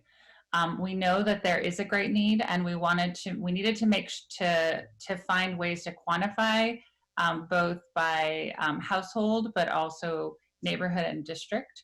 And so working with each district, the County Office of Education estimates currently that there are approximately over 8,500 students that lack connectivity and need either an in-home internet or Wi-Fi hotspot to enable distance learning. In addition, over 11,600 students need devices that are suitable for distance learning. These estimates are specific to San Jose and are admittedly a moving target. The County Office of Education provided also a list of the types of devices with the technical capabilities that are suitable for distance learning. Those are listed in attachment B. I won't go through them all. They do include Chromebooks, certain types of iPads, MacBook Airs, and laptops that run Windows 10. So we've also worked with the County Office of Ed to identify connectivity gaps. So we've worked to identify gaps in connectivity, where they are, and whether the gaps are caused by either low network coverage, where additional infrastructure may be needed, or households that have not yet subscribed to in-home broadband services. So staff are coordinating with the County Office of Ed to develop a map that helps us visualize that several of these data sets that support this work and really targeting resources, including school sites, the school district boundaries, the attendance areas for community Wi-Fi projects, the SJ Learns grantee school districts, the city's existing 4G and 5G small cell deployment sites, and demographic data on households that do not have a computer. So we're going to preview the map today and then hope to continue to use it as it's developed and, as I said, to direct resources going forward. Next, we also are working with the county office to explore immediate connectivity solutions at schools, parks, and libraries. So this was mentioned last time, and we've been looking into it. One immediately available option includes one of the smart city solutions that was identified through partnership with the city and AT&T in the telecommunications agreement, was to provide smart controllers at 12 parks located adjacent to community centers. The smart controllers primarily are focused on providing the city and a park lighting management system, as well as community Wi-Fi capabilities. So the initial pilot was completed at Seven Trees Community Center. So 7 of those 12 parks actually already have existing city fiber backhaul that can be used to connect the smart controllers and expand Wi-Fi access into park areas. Those are Southside, Roosevelt, Berryessa, Hank Lopez, Camden, and Almaden community centers and parks. So in the same concept as the pilot, it could be further explored if access points could be installed on school buildings near parking lots or library buildings near parks that could be connected to the fiber backhaul to the existing school network to provide reliable Wi-Fi access to the students and the community. So this is a creative solution that our civic innovation team has started to explore and could be explored further. And lastly, we're looking at exploring reimbursable and alternate funding streams. So we've evaluated 2 immediately available funding sources. First is the CARES Act funding, which, as you know, is a $2.2 trillion economic relief package nationally. So as was discussed at last week's council meeting, the city of San Jose has already received about $178 million. There are other dollar amounts that are designated for specific purposes. I will note that the library has a TBD for potential funding from the state that has already been designated at the state library level, that one of the highest priorities is digital inclusion. So we're not expecting a huge amount of money, but it would be able to be considered for this purpose as well. Within the CARES Act, Congress set aside approximately $13 billion to establish the Elementary and Secondary School Emergency Relief Fund, and California is anticipated to receive $1.482 billion distributed to school districts by the State Office of Education. So while the funding formula for the grant and the granting of the everyone on board, I mean, Dr. Dewan and Hello? Oh. Excuse me? Could we, Sorry, could I we was ask that hearing a everybody voice. please mute your microphones? Thank you. Thanks, Jill. Go ahead. While the funding formula has not been finalized, the identified potential uses of the fund do include educational technology for students, one-on-one devices, internet connectivity, purchasing computers, and hotspot devices for online learning. So we have felt that to facilitate the most timely use of CARES Act funding available for digital inclusion for the schools, staff proposed to work with the County Office of Education and our consultant, Whit O'Brien, to expedite the school district's ability to access those funds. And further discussion about potential uses of other CARES funding should be brought forward to future City Council discussion. And then secondly, City Council is very familiar with SJ Learns, which was provided school districts with resources that leverage their own out-of-school time budgets, as well as that of a program provider that they select to ensure learning outcomes and increase high-quality programs that extend school learning outside of the school day at school sites. So the following grantees were awarded funding in the total amount of $1.4 million for the current fiscal year and next year. Alum Rock, Campbell, Franklin McKinley, Luther Burbank, and Mount Pleasant.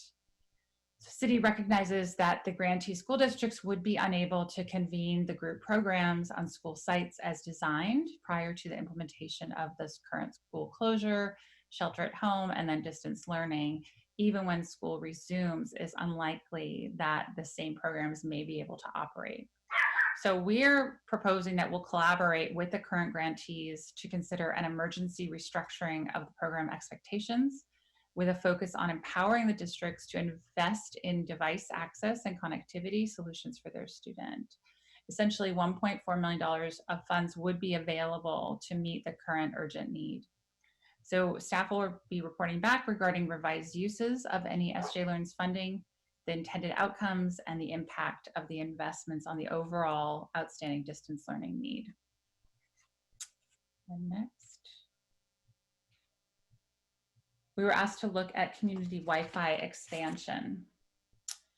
So I remember what year, in 2017, we undertook the Wi-Fi expansion for the Overfelt attendance area, or sorry, for James Lick attendance area in the Access Eastside project with Eastside Union High School District. And actually before the pandemic started, the construction of community Wi-Fi system for the Overfelt attendance area was started. It will continue and will be completed by this summer. Now, previously it was reported that the Yerba Buena attendance area Wi-Fi network was going to be completed by summer 2021, due largely to the timeline that is associated with meeting federal procurement requirements in selecting a network solution provider when using a CDBG funding, so Community Development Block Grant. But since the last council discussion, staff have identified an alternate approach that could help expedite the process for the Yerba Buena attendance area by approximately 4 to 6 months.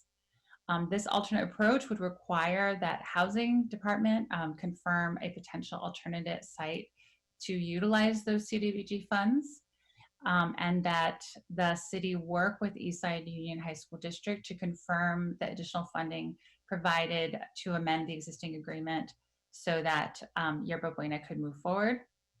And so that would be brought back if those agreements are pursued and we're able to get that started with an expedited timeline.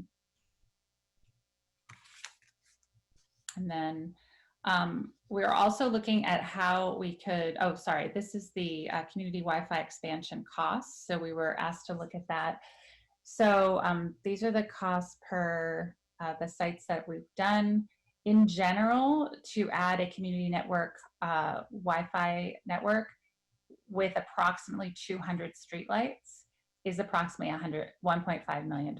So it can be more or less depending on the attendance area.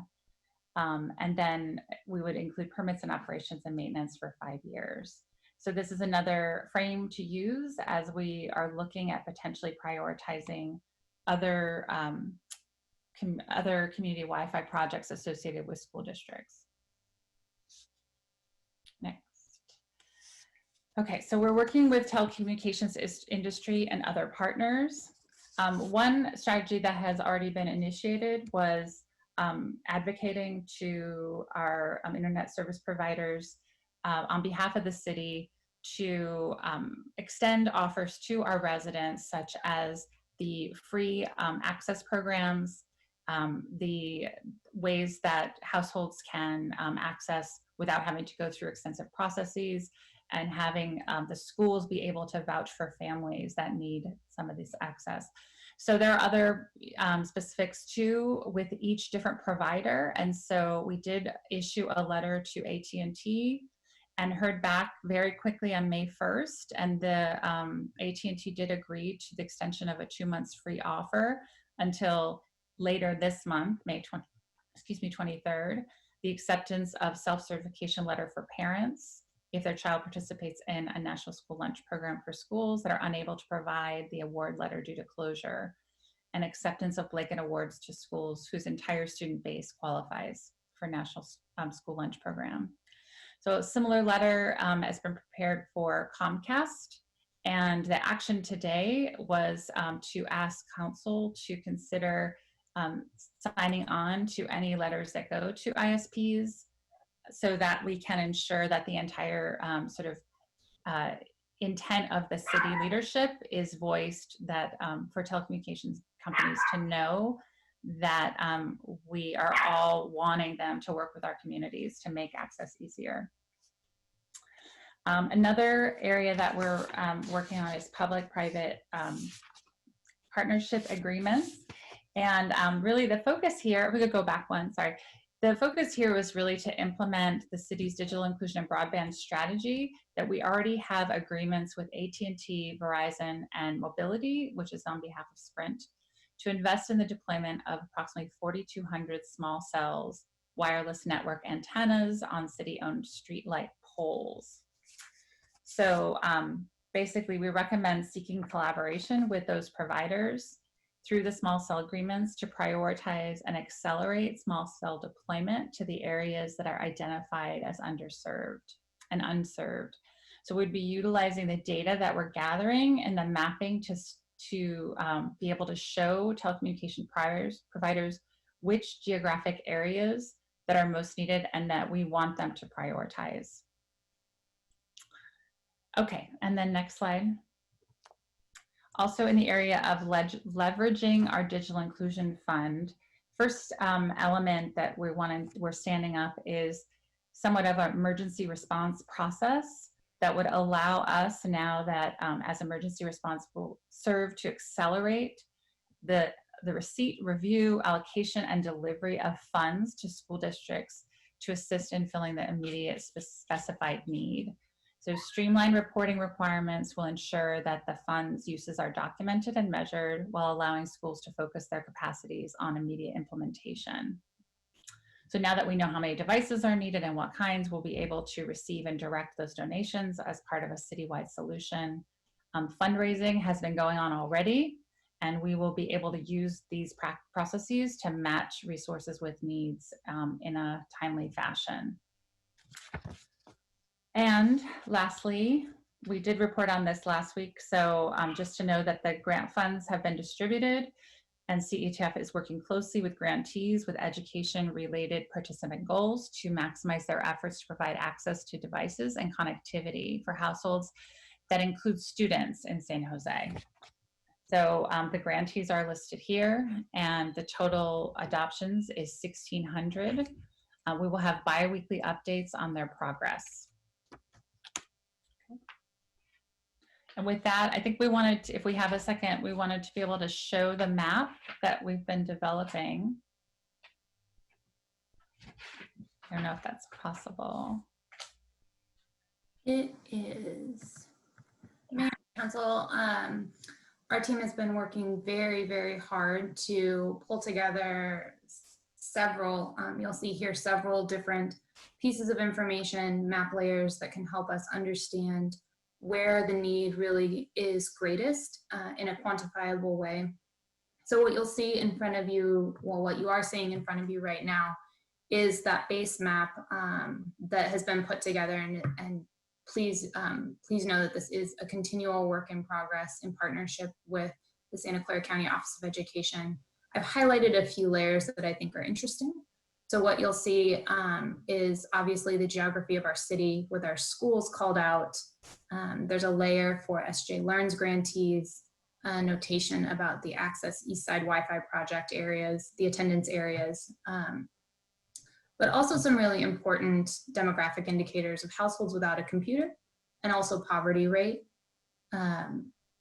overlaid with where our existing small cells are right now. And so you'll see several other layers that are in this map that we're using to do the analysis. And just today, we've identified a few more pieces of information that we want to have included in the analysis, largely around poverty, to really ensure that we have the need identified.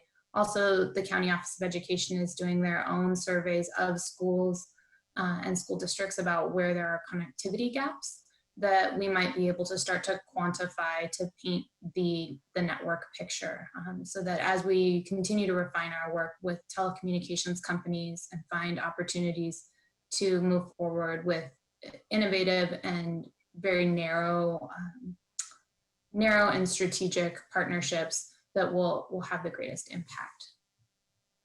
I'm gonna go ahead and stop sharing this and go back to the PowerPoint unless there are any immediate questions or other things you'd like to talk about here, Jill.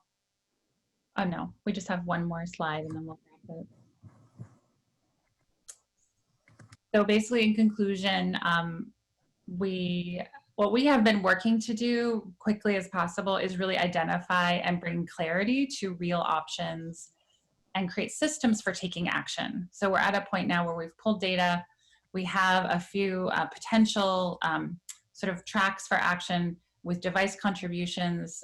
We can expedite that process for any kind of supported donations of devices. Also funding contributions, we have a process for handling that quickly. Advocacy, such as working to influence activities of local internet service providers. Community Wi-Fi, to expedite Community Wi-Fi Council will have extensive involvement and decision-making going forward. And then again, with CARES funding, any decision-making around that. So we look forward to working with Mayor and Council to dive into these options using the data and resources that we have and that we'll continue to build, and then to pursue solutions that may work best for each district. So with that, conclude. Thank you, Jill. I'll just two things to add very quickly. One is that with the revised county order, the construction, broadening of it to all construction includes the construction and build out of small cells. So as of yesterday, those the build on those can continue. And so we expect those to continue at a pace. And as Jill indicated, part of our strategic work is to work with the telco providers and see about how we can prioritize the small cell build out in the areas that are most in need based on the data that we are putting together. And then the last thing I want to do is just to give a little bit of space to our partner, Dr. Marianne Dewan, who I believe has patiently waited with us and is still on the line. This work is very much intended to be supportive of her leadership and the work of the school districts and complementary to it. There are a number of things where we are a supporting partner, and then there are a number of things where we are taking action on our own that should be complementary to the leadership and the work of Dr. Dewan. And you know, this is an expedited team that has been coming together rapidly, and so just wanted to make sure that she had the opportunity to share out her perspective briefly as we close this first report out of what I believe will be many conversations with the City Council. So Dr. Dewan. Thank you so much, Kip. Thank you, Mayor Liccardo, all the council members, and all the representatives in the community who have really gathered together to tackle this really challenging problem. We've had a lot of very productive meetings and activities over the past few days and weeks to figure out what are the most important next steps, and I think some progress has been made. I appreciate the opportunity to be here with all of you today and to answer any questions that you might have. Thanks to all of the team members for all the innovation that you're putting into this and the problem solving that you're applying to this very challenging scenario.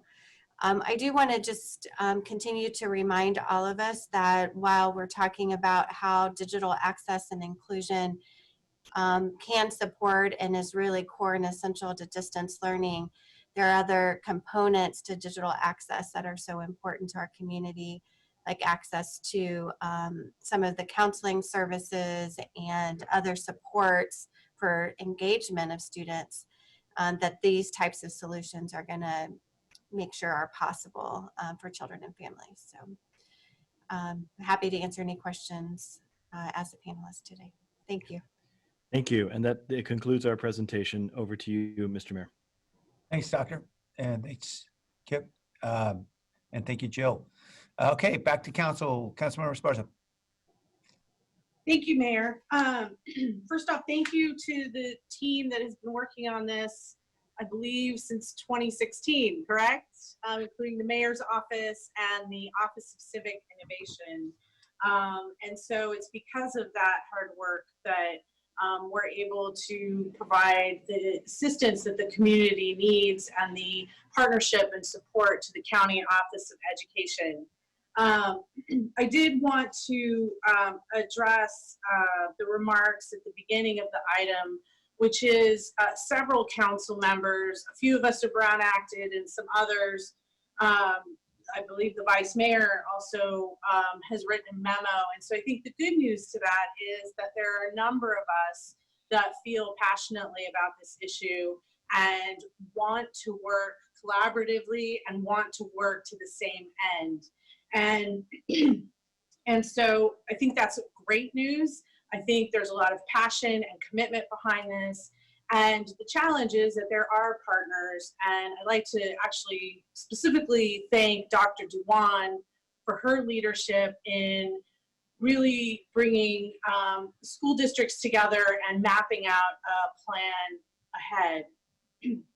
And I, because of that passion and commitment from the council members, I think that the path forward really involves a collaborative effort with all of us, or any of us that want to move forward and do the work, because I think a number of us are willing to step in and walk the walk. And I include myself, and I am happy to step in and put in the time and the work that I think this needs and deserves. And thank you for bringing that up, Kip.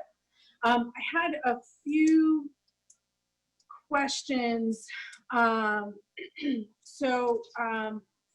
First, I wanted to ask some questions, and I'm not sure who this is for, who's the best one to answer some of this, but the city is in the business of infrastructure. So we have school districts who are in the business of education, and the city, we build roads, streetlights, sewage, water treatment plants. And so I had some questions about the infrastructure needed for the impacts of COVID and broadband.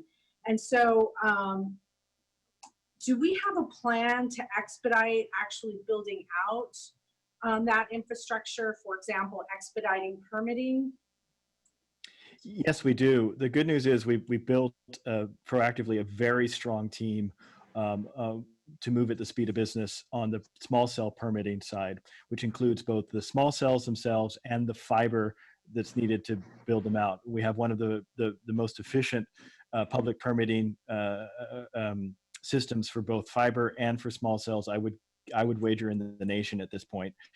That team is still together and functioning, and has been has issued a total of 1,700 plus permits. And so we are actually ahead of the construction curve on permit issuance, and it is in fact the private sector which is catching up to us with the actual construction at this point. And now that they are able to resume construction, we believe we can keep pace with the permit issuance and the inspection needed to continue that construction at pace. The additional piece that we'll be doing, which was alluded to, is sitting down in conversations with them over the next days and weeks and refocusing to the extent possible that build out on the areas that have the biggest connectivity issues and the biggest need for digital inclusion.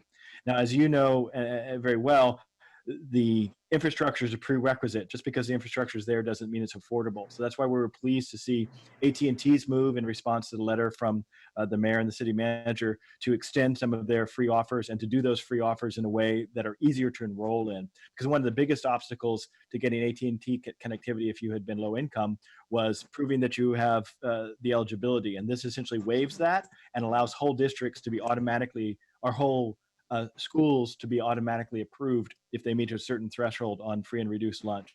So it's things like that that we need the other providers to follow along with, and make sure that if you enroll in that program, you actually have the connectivity. And that's where our responsibility comes in on the permitting side and the expedited speed of construction. I have a high level of confidence in that team and our ability to move. I have a high level of confidence in our ability to engage with the telcos to alter their build out to be informed by the needs. But we'll come back and report on that in the actuality to make sure that this isn't just words.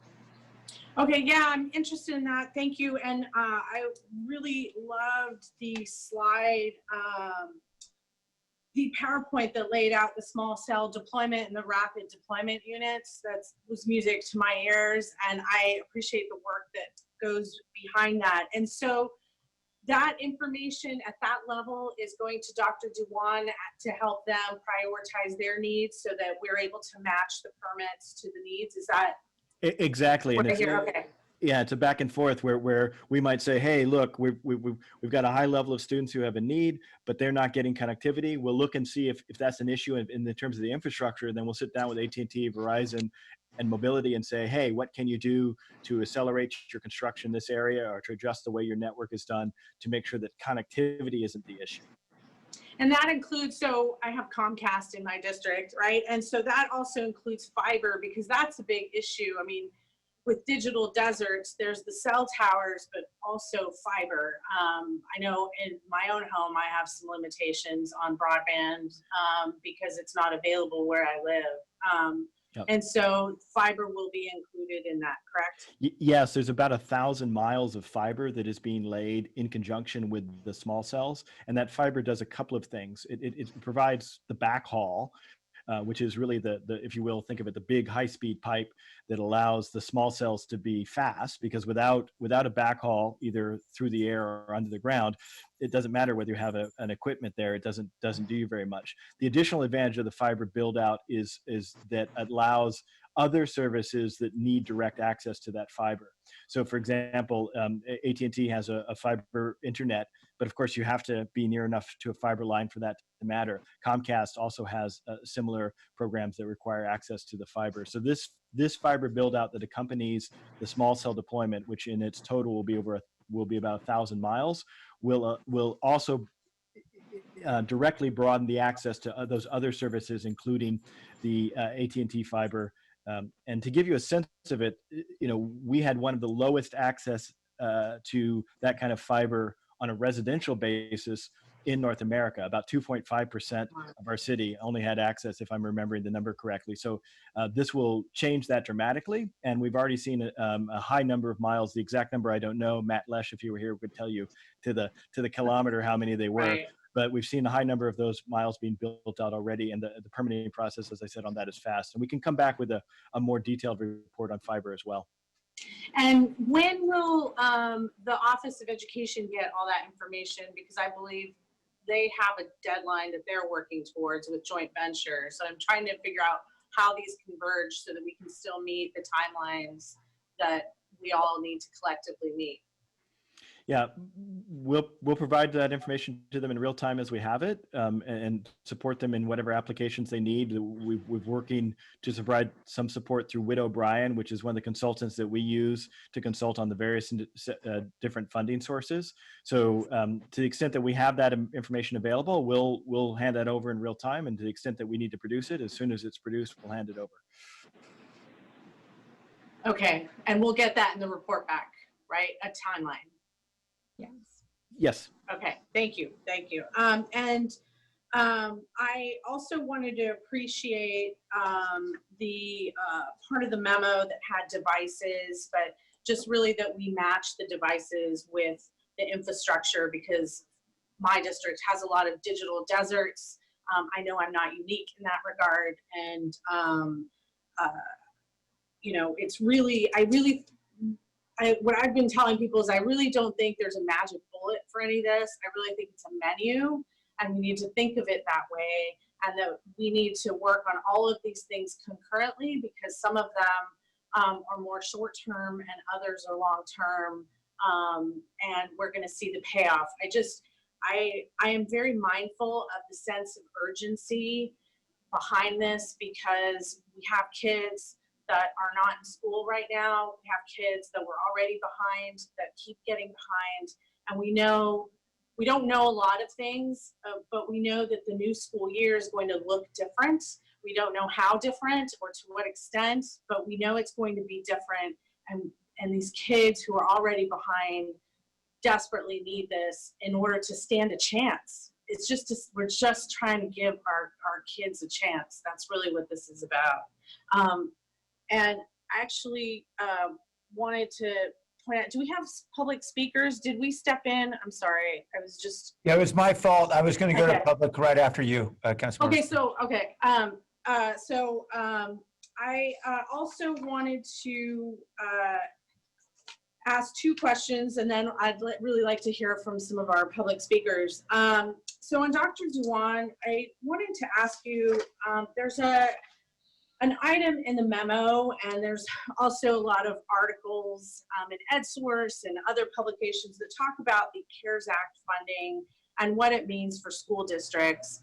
As one of the members of the City Council that is a former school district member, I'm well aware of where our schools rank in terms of state funding and the variety of responsibilities and bills that they need to pay. And can you talk about what that CARES Act funding means in real terms for our districts? Are they awash in money? I'm betting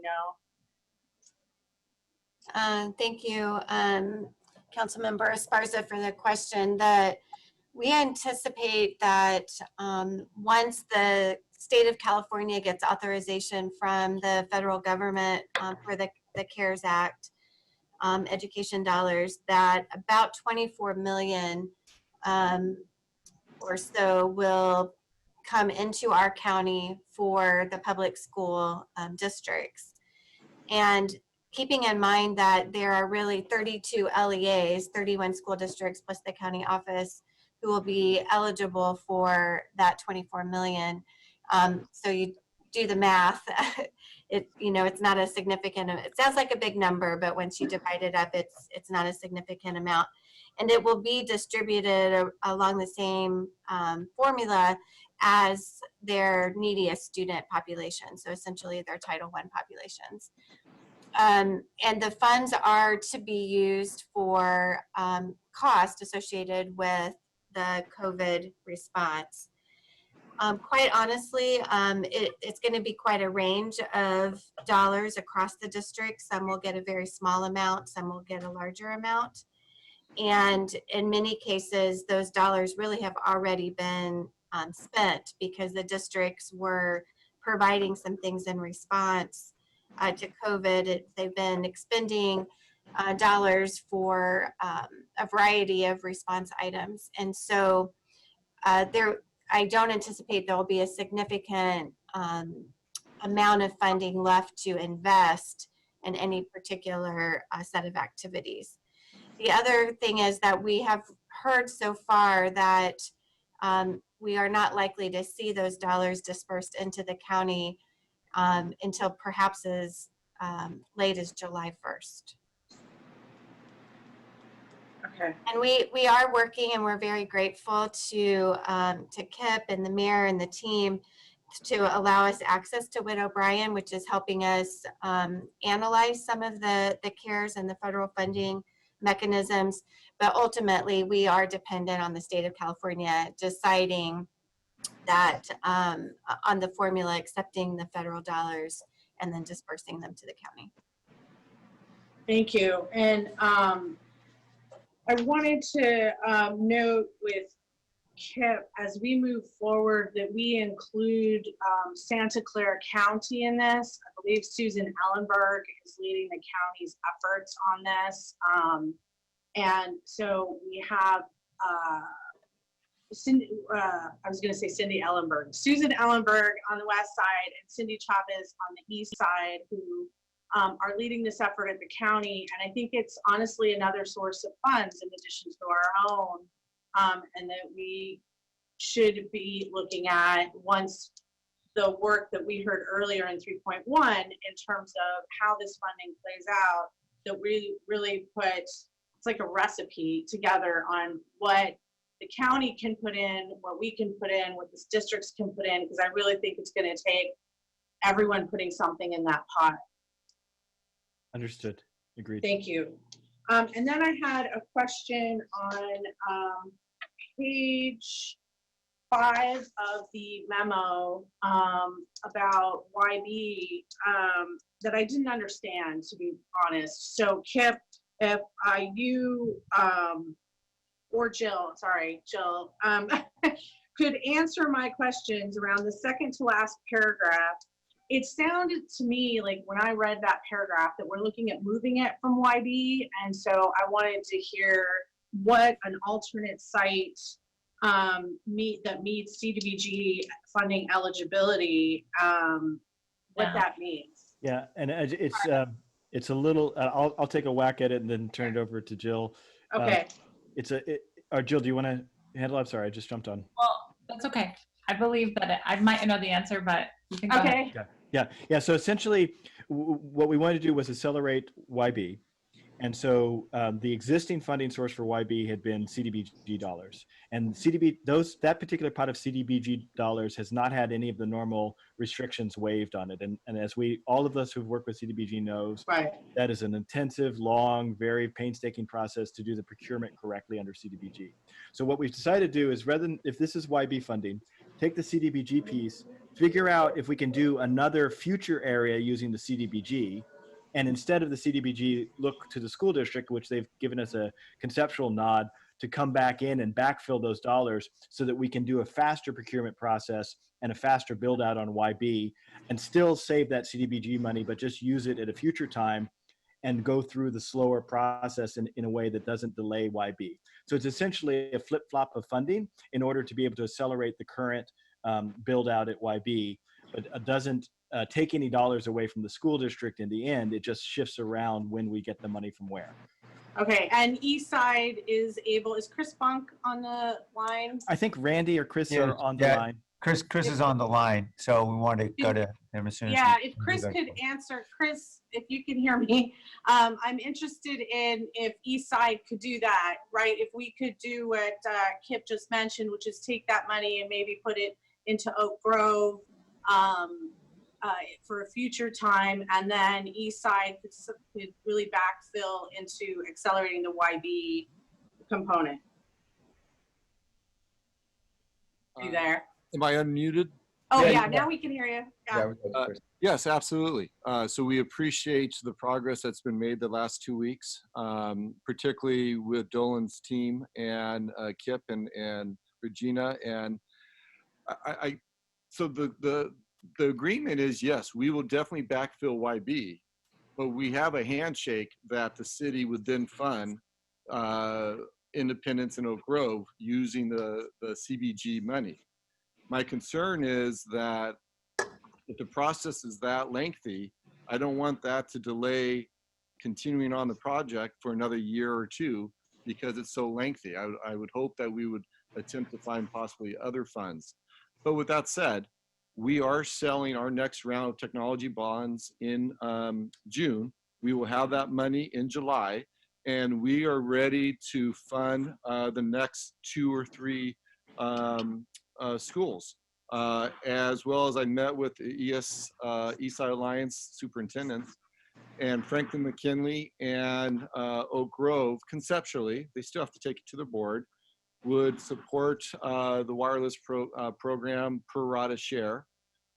Evergreen and Mount Pleasant, if they pass their bond in November, they would commit to pro rata share. I haven't been able to get in contact with Allen Rock yet. But even with Mount Pleasant and Evergreen, I think the East Side would cover their costs until those bonds are passed, and then they can support the ongoing maintenance, the future costs. So I believe by June 30th, we'll be able to present to the board, the city council, approximately $6 to $6.5 million to continue to accelerate the wireless program. But when I look at slide number 8, I really think that slide's misleading because it includes the entire city of San Jose, and we should separate out East Side access and really focus on that and what those costs are. And I hope in the future that East Side can be part of developing this presentation and not seeing these slides like the rest of the city council right before a board meeting, because I think we would have helped with that. And as Dr. Dewan said, I don't think it's appropriate to even put the CARES money on there because that money is already spent by school districts. And to put it on there to kind of lead you to believe that there's going to be more funding for that, I kind of think that's a little disingenuous by not really talking to the school districts themselves. So, so I think by June 30th, we're going to have a great plan. I just hope we can meet in person or Zoom and hammer it out and not have to do it over a city council meeting. Thank you, Chris. And I think we heard Kip at the beginning of this meeting and Jill as well in her leadership role commit to being collaborative and sharing information because we're all moving at the speed of light, but we need to carve out a little bit of time to communicate ahead of time. And I heard a commitment to do that, right? Yeah. Correct. Thank you. Sorry, All right. Mayor, or did you? I didn't say anything. I was just Oh, about to. okay. I heard Rick. So, Nope. okay. Okay. And so I thank you. That explanation, Kip, your little hand motions help me understand. And when will you, and Jill and Kip, when do you expect to be able to hammer out an agreement with East Side about the sort of the money moving things around? My understanding is that conversations have already started. And so Rajni on our team has been talking to Chris's staff. And so we're going to get to work, back on working on it tomorrow and figure out a timeline. Okay. Okay. So is it just a, one of the biggest dependencies is the housing piece. So I know we're also talking with our housing department and making sure that we're going through the right process with the CDBG.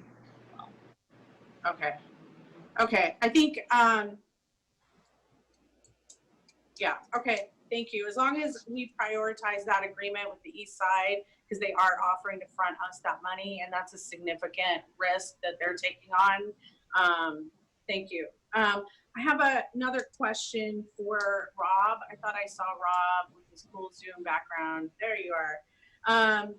So I had a question around just our technical ability to expedite the YB project. So I understand SmartWave has 4 teams ready to go and should have overfelt completed by summer.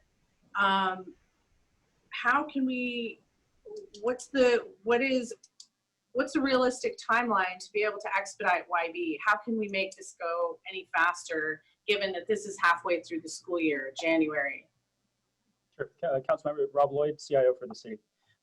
The answer we have is actually they don't have 4 teams that stood up now. They've expressed that they can scale up to 4 in parallel, but that would take some time. And then what they've communicated as represented in the deck is that the shifting of money and that procurement process allows them to accelerate some. And then the planning and permitting process allow them to accelerate the rest to get done towards the end of this calendar year. So that's our coordination with Superintendent Funk and his team, and SmartWave as our contractor, our team in Public Works and permitting, and the smarts or the small cell team and IT. So that's the play is by the latter part of this year as expressed in the slides. Right, and so that Go ahead. That altogether shaves off 6 months, and it may be possible to do it faster, but one of the things I've learned over the years is not to commit to something that I can't deliver on. And so this is ambitious. We've pulled a lot of stops out. We will continue to look at ways to expedite, but at the moment to set realistic expectations, given the limitations of our capacity at this point and the time frame, even with the accelerated bidding, we think the 6 months is realistic of what we can shave off. But we will continue to look at how we might be able to optimize that schedule or alternatives to speed it up. Yeah, and alternatives including piggybacking on other bidding, or I think we're the leaders in this regard, but if that's an option, YB covers, that catchment area covers some of the city's poorest neighborhoods, right? Some of the city's poorest census tracts are covered in YB's catchment area. A lot of these kids, Franklin McKinley has come out with their digital learning plan, but a lot of these kids, they can't do it. They can get a Chromebook or a little phone, but a lot of the area around YB is also in a digital desert. So these kids were already struggling when COVID hit. They're behind. Summer's gonna happen. They're gonna get even more behind. And then they're gonna start a new school year in an unfamiliar structure. And we can't really expect them to keep up. I mean, and their parents to keep up. This is a huge, huge issue in these neighborhoods, particularly around, we have communities across the city, but that's why I keep hammering away at YB. Santee is included in the YB catchment area, right? We have a lot of neighborhoods that are covered by that don't have another option. And you know, I wasn't here, but we started this work originally because we didn't want families camping out in parking lots so that kids could do their homeworks, right? Or their homework. It's not safe for them, and it's just not a way to provide structure for a child. I had one last question around the wireless infrastructure, and that is, we certainly have this agreement with the East Side, thankfully. But is there a way to look at elementary schools? Are we having those conversations with Dr. Dewan? For example, Luther Burbank is in a high need area. It's a very small school district. Or Washington School, which is not really covered in a high school nearby, but is a very high needs community in our city. Is that being included in the work that, I don't see Jill, oh, there you are, you moved, in the work that you're leading to really look at maybe a smaller infrastructure project to reach those hard to reach neighborhoods? I mean, yes, in terms of that's why we collected information about a general costing understanding, so that if council wanted us to investigate any of those other districts, we could do that and come up with a more realistic cost. I see Rob nodding, that's a good sign. But in talking with Dr. Dewan, I mean, it's been very clear to us that not all the districts have funding like Eastside. And so that's the funding issue would need to be addressed. Okay, Dr. Dewan, are you having those conversations with other school districts about smaller infrastructure projects? We have not approached the districts about the specifics of any infrastructure projects other than that we're collecting the data and the needs around it and helping them think about their budgets and how they might be able to invest in infrastructure. Some districts have tried some temporary infrastructure solutions with varying levels of success. And so there really is a strong need and desire to think about infrastructure more in a long-term way. And I just would also be remiss if I didn't mention that several districts attempted bond and parcel in the last election cycle, and those didn't pass. And so we do want to, you know, just be mindful of the realities of what an individual district might be able to do in terms of infrastructure. And that's why these partnerships are so important, because it's going to help us streamline what the costing would be and then help to try to identify some funding sources. But the reality is that there aren't solutions in place for most of the districts at this time. And Rob, I saw you kind of raise your hand, or were you just kind of? And so that map, yeah, that map that you saw that we worked on with Jill's crew is on that assignment you gave us to look more broadly about some of those attendance areas, of which there's 87, where there's overlap, and actually where the kids are, so that network can actually be of service to them, not just be based around the school per se. And so that attendance area model and those dots you saw, and overlapping that with where some of the other data pushes us is trying to draw that picture that you're asking for, but funding is a core question. And then you talk about the infrastructure and the build possibilities. Okay, thank you. That's all. Okay, let's go to members of the community who've been patient.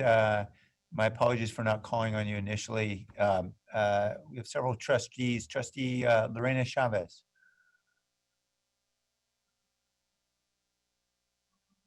Hello, can y'all hear me? Yes, thank you. Great. So thank you, Mayor. Thank you, City Council, for all the work that y'all have done this past 2 weeks and previous years leading up to today on this connectivity issue. So the staff memo in this presentation confirmed that the Eastside Community Wi-Fi project has been expedited, which we're really thankful for. The Overfell School in YB months ahead of schedule. I also noticed that the staff recommended that internet service providers be extended for the length of coverage, free services for families that qualify for the free and reduced lunch program. Thank you for that.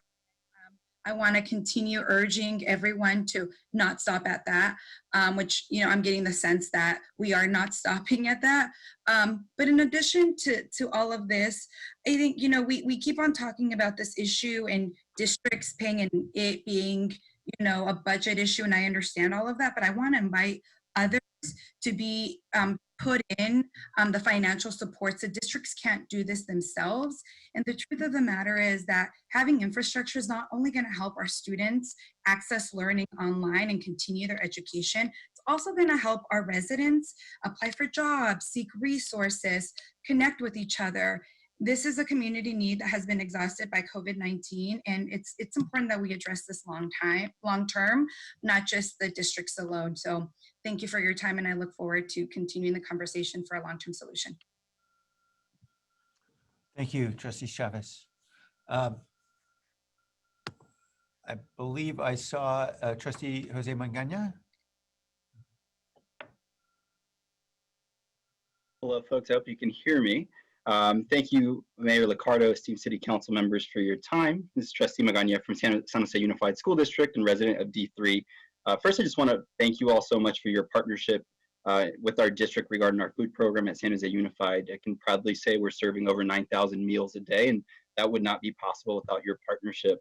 I also want to say thank you to you all, to Jill Bourne, her team, and everyone that's been working on this presentation in terms of the digital divide and access in our city. I know just even having the conversation is important, so I just want to acknowledge that. And I support the initial work, similar to what Trustee Chavez was saying, and hope that we can work together to build towards a long-term investment in our digital infrastructure. You know, but similar to what Trustee Chavez was saying around budget, our school districts are facing now some severe budget challenges, but I can imagine what we'll be facing in the near future. And similar to what Trustee Chavez was saying, you know, this digital divide issue is not just a education issue, it's an economic issue. Especially many of my neighbors, I know, unfortunately, will be left behind without this access to strong digital infrastructure as we move towards recovery in our city. And as we mentioned, whether it's applying for jobs, keeping up to date with new COVID information, online counseling, there's a lot that's at play and that many of our folks are unable to access due to this infrastructure problem. So I hope that we can spend some more time to invest into a long-term project and really work on a collaborative approach so that our districts aren't the ones that are taking the full burden of this budget as we look forward to how we are going to feed our children, how we're going to launch distance learning, and hope that we can have a partnership that will support our districts with this budget issue. Thank you for your time. Thank you. Chris Funk, I saw that you had your hand up. I know you answered a question. Did you still want to speak?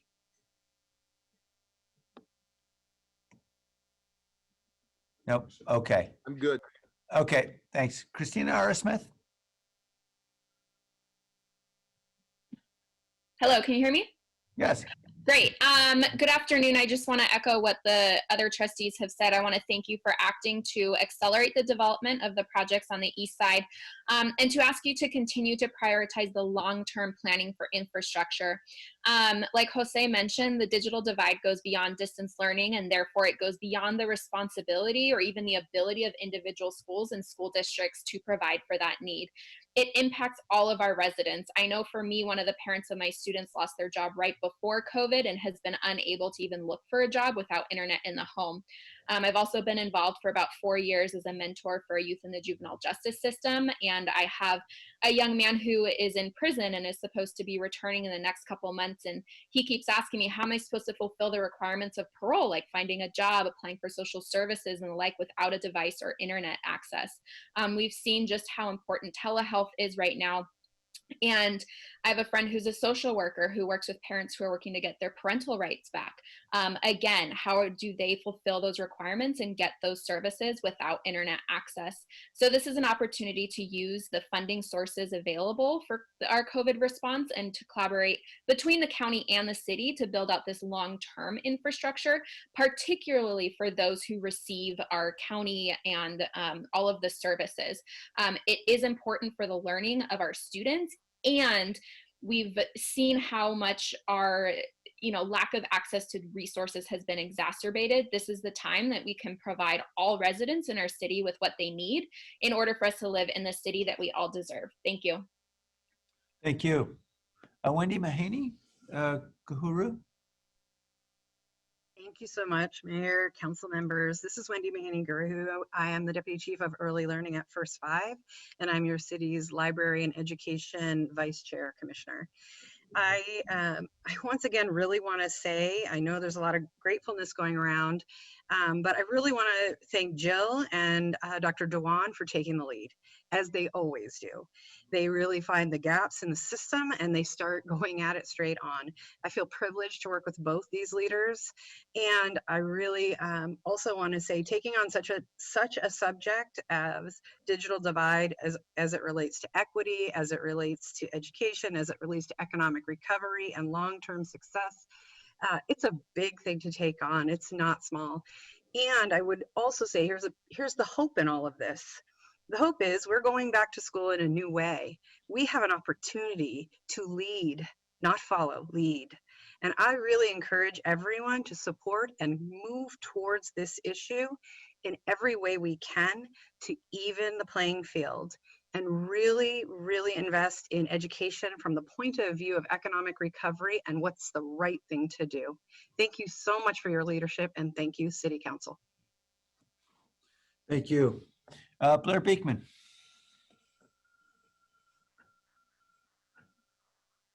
Hi, can you hear me? Yes. Thank you very much. I hope you can have the patience with my following words as a thought and counterpoint to what was just asked for. I feel it could be a common everyday thought that this current worldwide pandemic is possibly man-made. From this, I feel there has to be an overall new sensitivity in how we talk about placing 4G and 5G tech into local communities, and for the San Jose digital inclusion community to realize they can already get much of what they're already asking for. It is from this, is it finally time to consider the good reasoning and logic of minimal use technology practices that often can do as much work as oversaturation of technology in a neighborhood or area. Overall, I feel simple, respectful conversation of corporate donorship, work of the library department, and more sensitive descriptions to the public can still help speak to and fulfill long-term East Side digital inclusion ideas to bridge the digital divide. As I've been trying to state a public comment for almost the past year now, there have been many important human rights and worker rights concepts and projects developing in San Jose and throughout the country for the past several years. Based on simple humanistic ideas of open good practices and positive sustainability models. I hope it can be this sort of words that can help find a new depth to the term proactive at this time, to help ourselves focus from the chaos and disruption of the past few months, and to help in the efforts for San Jose to be able to return to more steady, familiar ideas of a more progressive long-term course, as most people were trying to lead their lives before this pandemic. I'd also like to add the ideas of renewable, sustainable energy idea models that could be applicable to this subject. And good luck in Kip Harkness, and we'd all talked about a few weeks ago, things may have to be a bit slow with 5G. That was talked about openly here. I hope that process can continue and it can be a slow process and not rushed. Thank you. Thank you. Priscilla Cunha-Mena.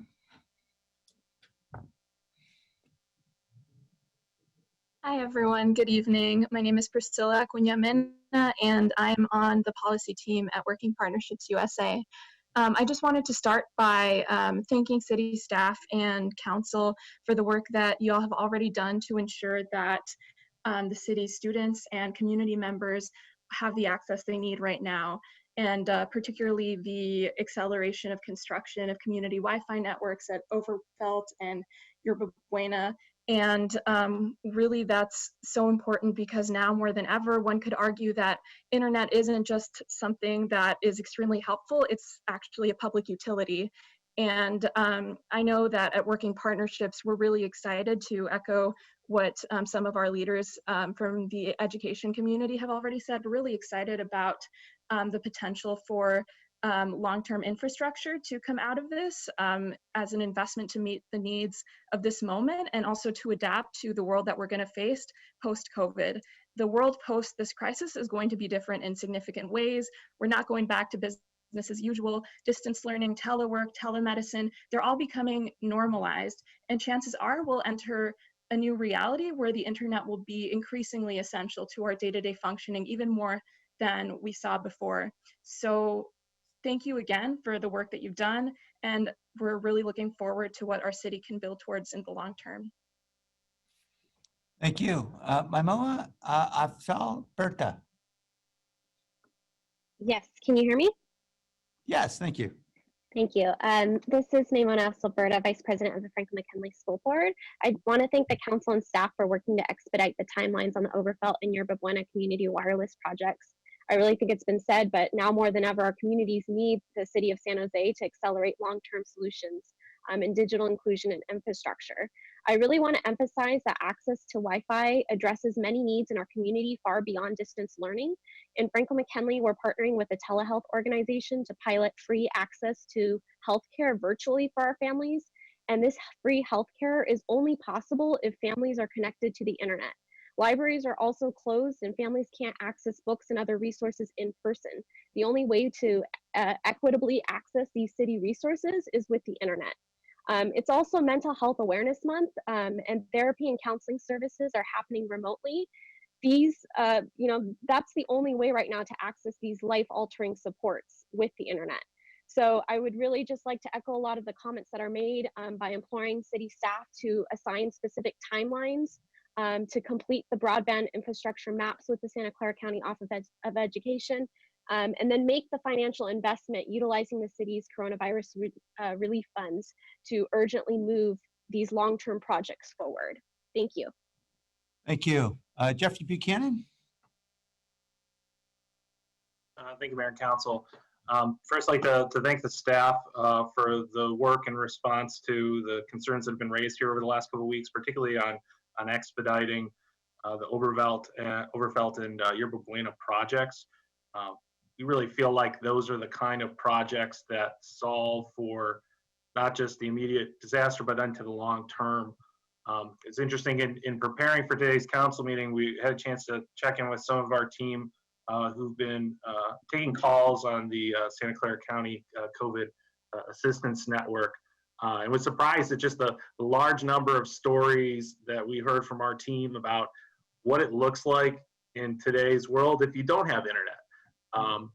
Trying to call a hotline to figure out how to apply for unemployment insurance, and needing staff to find stamps to send you something in the mail to advise you on how to take your next steps.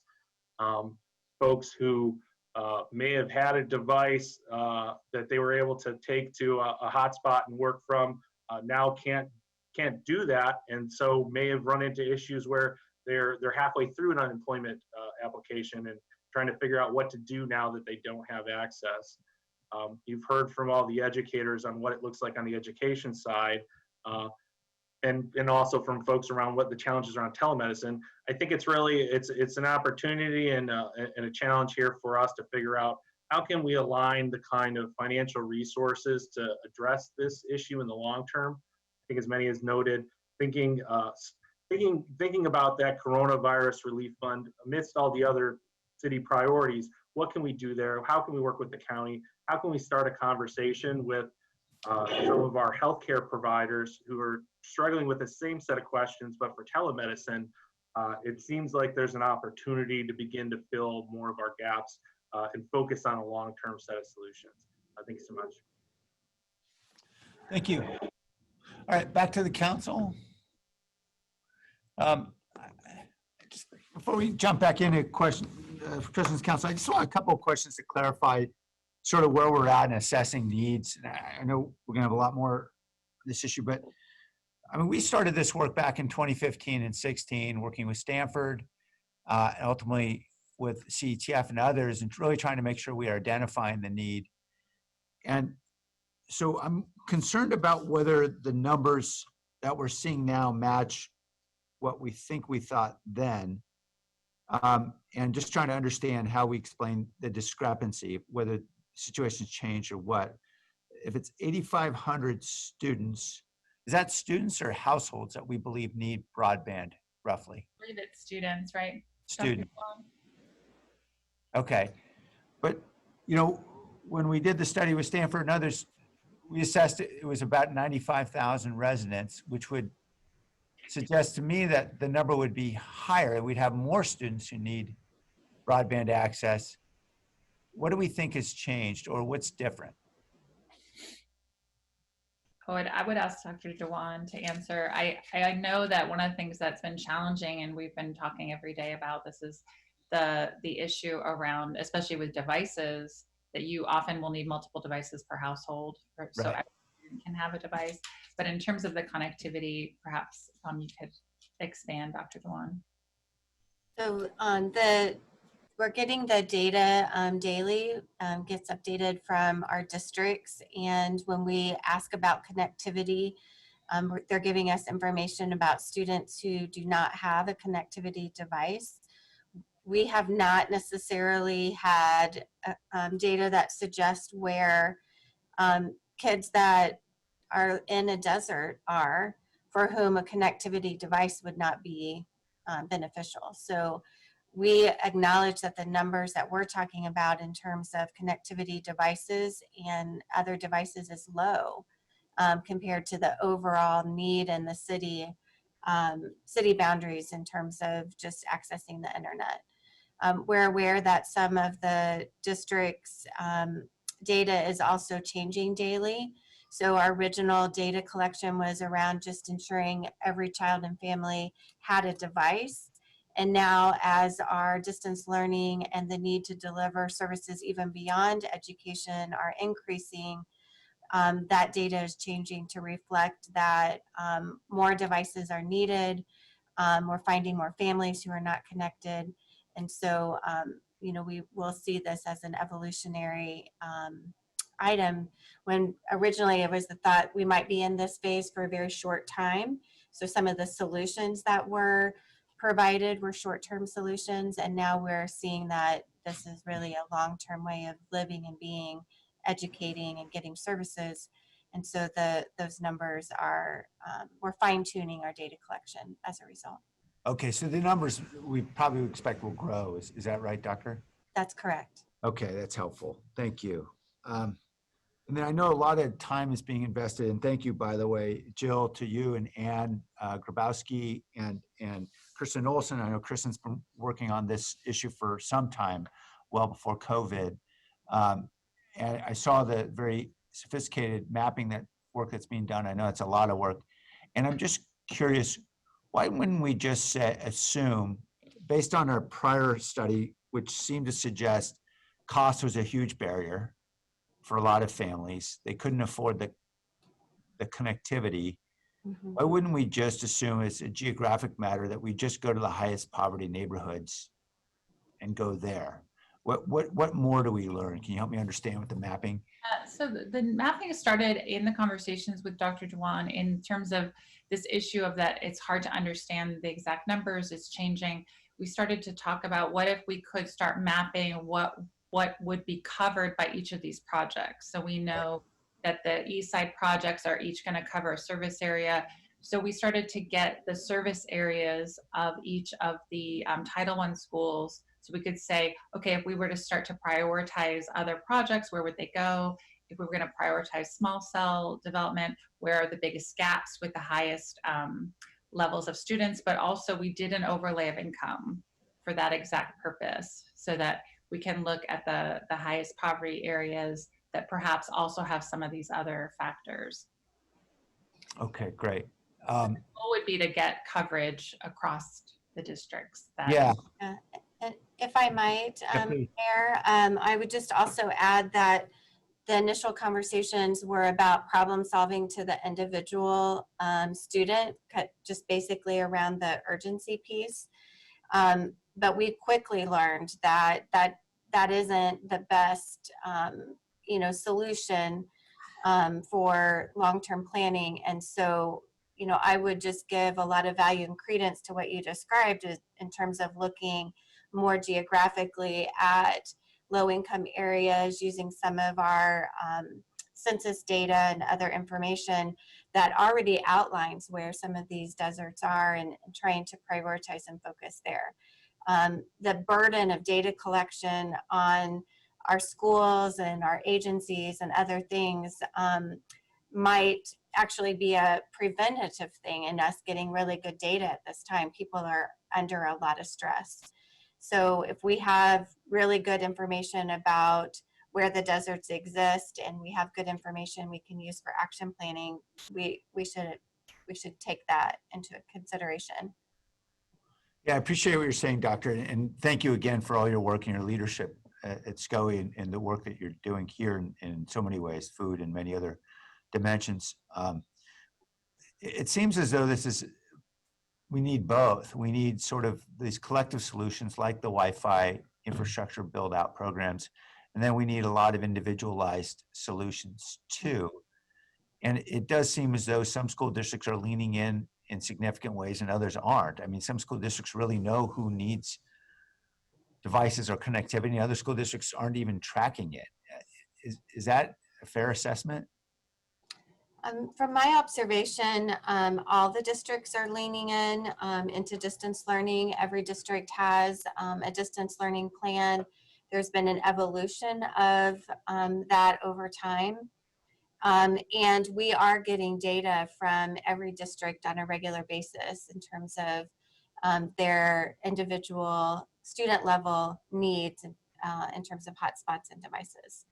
Okay. But there's not a district that is not participating or not cooperating in this effort. That's good. That's encouraging. It seemed we were having a hard time getting that data ourselves a few weeks ago. And is there any hope as a technological solution with all the small cell build out? We know that it only helps if you happen to be within spitting distance of a small cell and you've got a device. And I'm just wondering to what extent we could combine any small cell build out with use of boosters. Does that do anything for us, Kip, or are those small cells not powerful enough to be able to get to enough people? First of all, I would not recommend spitting at small cells. That's just not a good idea, whether they're in distance or not. But what you get with a small cell is you get sort of two things that happen when you put one in. One, over a fairly large geographic area, if you have no coverage or very spotty coverage, you get a little bit of coverage. So if you've got an area that's a real blank, those ones where you're walking along, you're driving along, and suddenly you lose your bars entirely, that a single small cell actually covers a pretty large multi-block area to deal with that level. Not very good service, but it does that. The other thing it does then on a much tighter area, think of a multi-block area, you suddenly get extremely high-speed service where the limiting factor is going to be kind of three things: your distance from the small cell, what happens to be in between you and the small cell, i.e. a big building or something like that, and then the limitation on the speed of your device. So what we've got then is you're also, you have to realize you are, with a small cell, you are talking specifically LTE or 5G transmission. So it's different and distinct from a Wi-Fi signal, which is universally available. So with the Wi-Fi, of course, the advantage is anybody who has a phone, no matter what the maker model or who they subscribe to, they can link on. With the small cell, that is particular not only to just the telephone, but the subscription that you have. So there's an AT&T small cell, a Verizon small cell, et cetera. So there are ways of boosting small cells, but they are essentially the installation of other small cells that are talking to each other, and they still have the limitations of being within and about that network, if that's helpful. Yeah, it is. Thank you. I appreciate the limitations there. And I know that as we were, pre-COVID, as we were working on this effort with CETF, and again, thanks to Sonny McPeak and Charlene Tatis for their work, we're trying to see how we could significantly lower costs and get more devices in kids' hands using refurbished devices. And I saw in the report mentions purchasing devices. Is refurbishing still part of the strategy? Yes, actually, there's been conversations with the Tech Exchange, which does a lot of work in that area and has been a source in the past. So we're talking with them through the Digital Inclusion Fund team. Okay, great. Wonderful. And then finally, Dr. Dewan, I know this is probably no time for you to talk about taking on more work, but I just asked the question, as we think about what it might take to do this county-wide, And obviously the challenges school districts have with individual measures. Is there any interest in partnership where cities and the county office of ed might be interested in doing a measure that would be county-wide that would help to build out infrastructure in areas that need it? Is this something you guys have looked at before? If you're asking whether the county office could do a measure, the county office is not a taxing entity, so we're not able to do parcel or bond or measures. But I think it is a conversation that we could have with the county, with the Board of Supervisors and cities together. And certainly our role as, you know, being neutral in this effort and just really being here to elevate the need and help contribute to long-term solutions, we'd be happy to continue to be a part of that partnership and provide some leadership in that area. Thank you. Appreciate that. I know we're going to try to look under every potential couch cushion for dollars, but it's going to be a real challenge. And I know that we're going to do everything we can in the short term, but it's going to take a lot more resources in the longer term. I think that's certainly something we learned when we started this process several years ago. And I think we'll have to think again about how we do that in the longer haul. And I want to thank Kaylana and Apurva on our team for their continued work on this effort. I think we're starting to really get some traction. I look forward to seeing how we could potentially launch those additional sites in partnership with Eastside. I think that could certainly cover a lot of families, and that would be a great thing to see. So very enthusiastic to see the progress so far. I just want to thank everybody for their very hard work. Councilmember Arenas?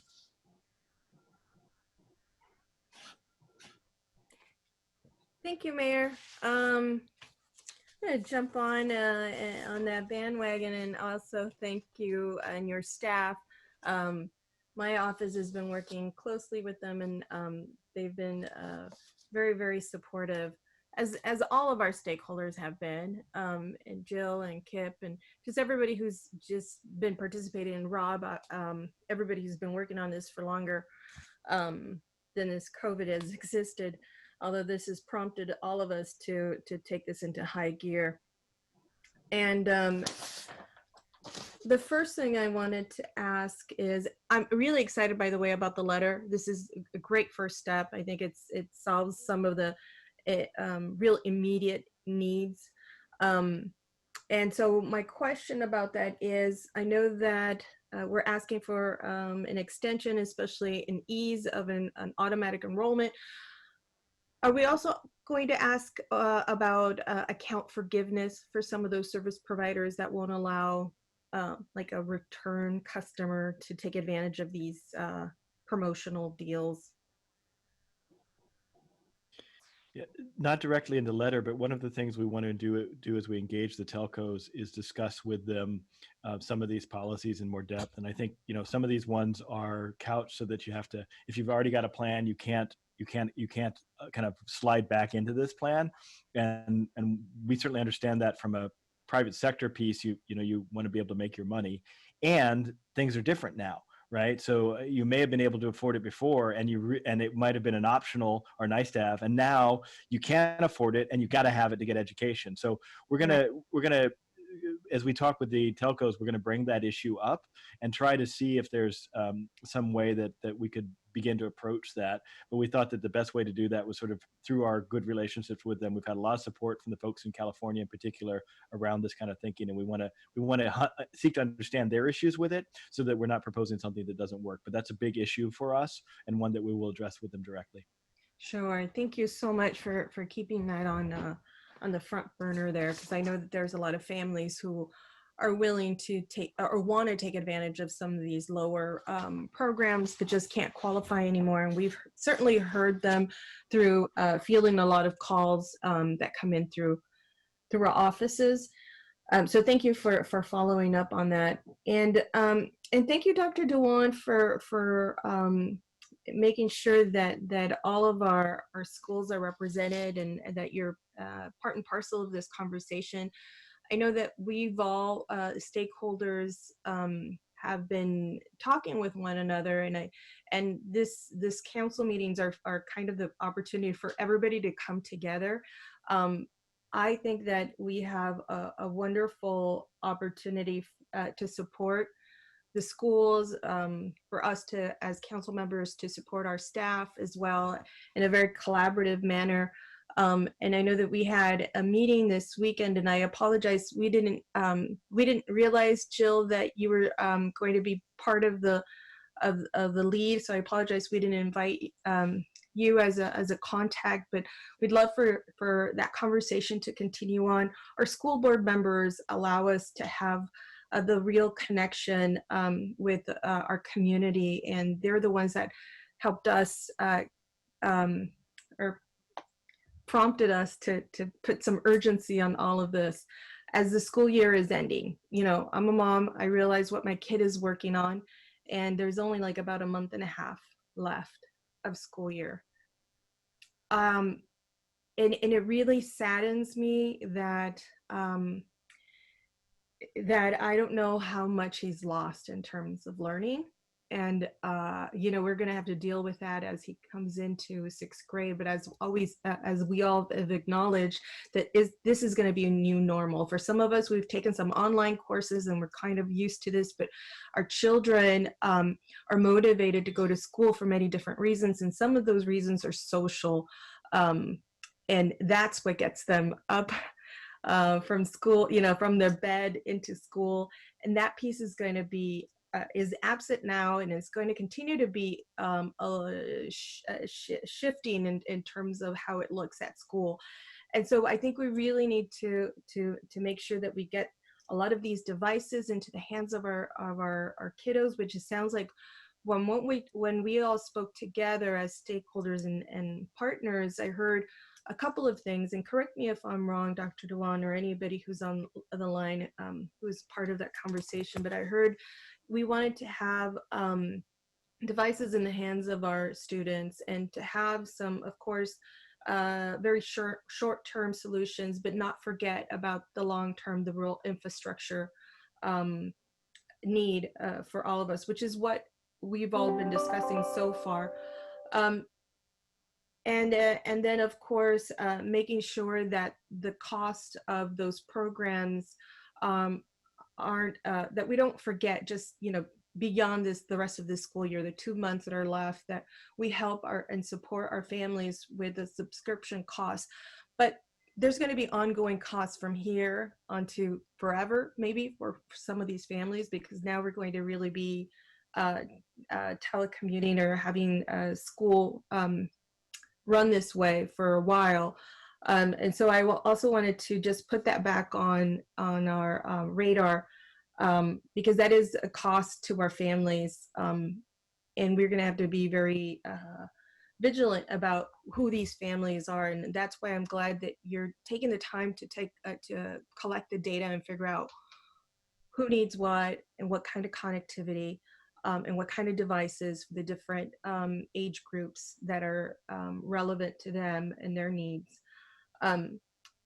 So one of the things that I really liked about the memo that you all had proposed was some of the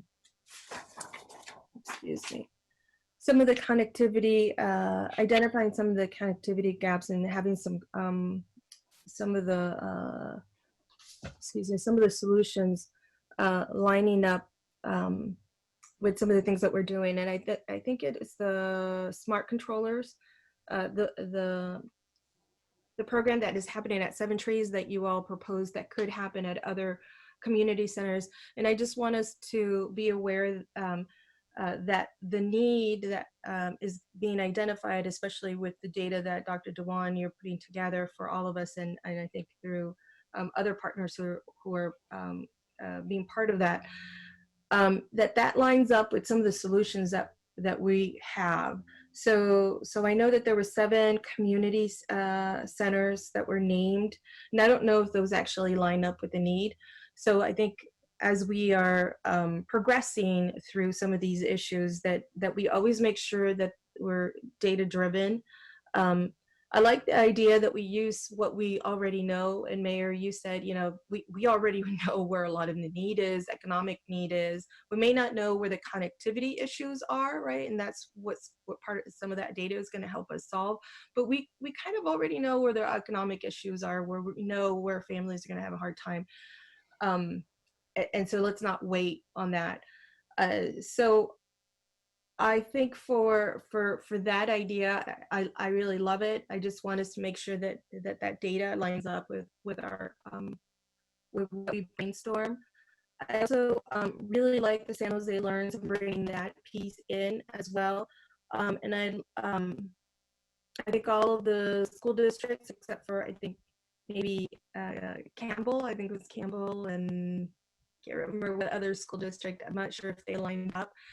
But I also would love to see those lined up with the needs that are going to be expressed through some of the data that we're collecting. I'd also like to, of course, because it's my district, I'd also like to suggest Welch Community Center if we see that there is an opportunity to use that as a case study. You know that we did some fiber updates to Welch, get it ready.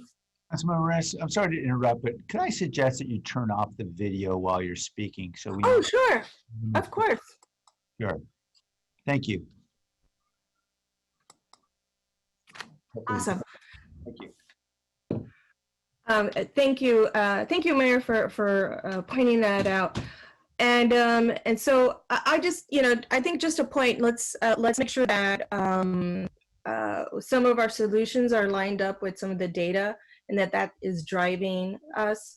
I know that for San Jose Learns, and we can talk about this offline, Jill, but I think for like San Jose Learns, we don't have some of the Title I schools that are needy in the 95122 zip codes, which is K.R. Smith and Meyer Elementary, which is in Alum Rock, but I know Alum Rock is part of that. Anyways, I just wanted to point out some of those details so that we make sure that all of this kind of fits in nicely. I would like to suggest that we have a meeting where all of the stakeholders come together. Hopefully, Dr. Dewan, you can lead the group in this effort. And of course, making sure that we have the partnership of our city staff, of our city administration, along with all the folks who are part of the Brown Act, including the mayor, so that we can think of some of the other items that we discussed, like the device drive, so we can get some of those devices in the hands of the folks and those kiddos who need them. I know we talked a little bit about this.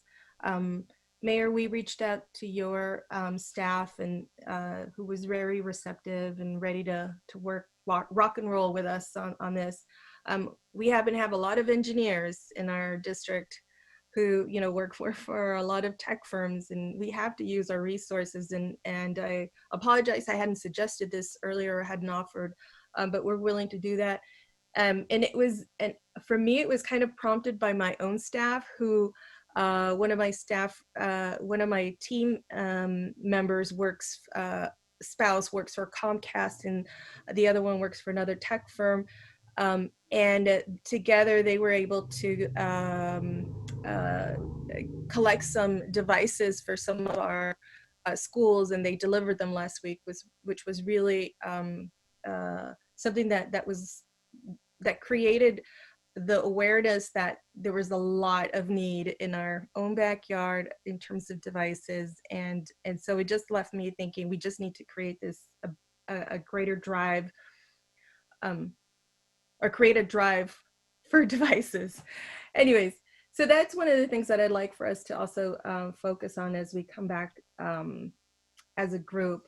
I do have a motion for us to return to council for May 19th. If that works for staff, I'm open to another date, but I think knowing that we have less than a month and a half for school to end, as my fifth grader is excited about, we need to make sure that we get some of these devices into the hands of our students before, you know, the summer slide.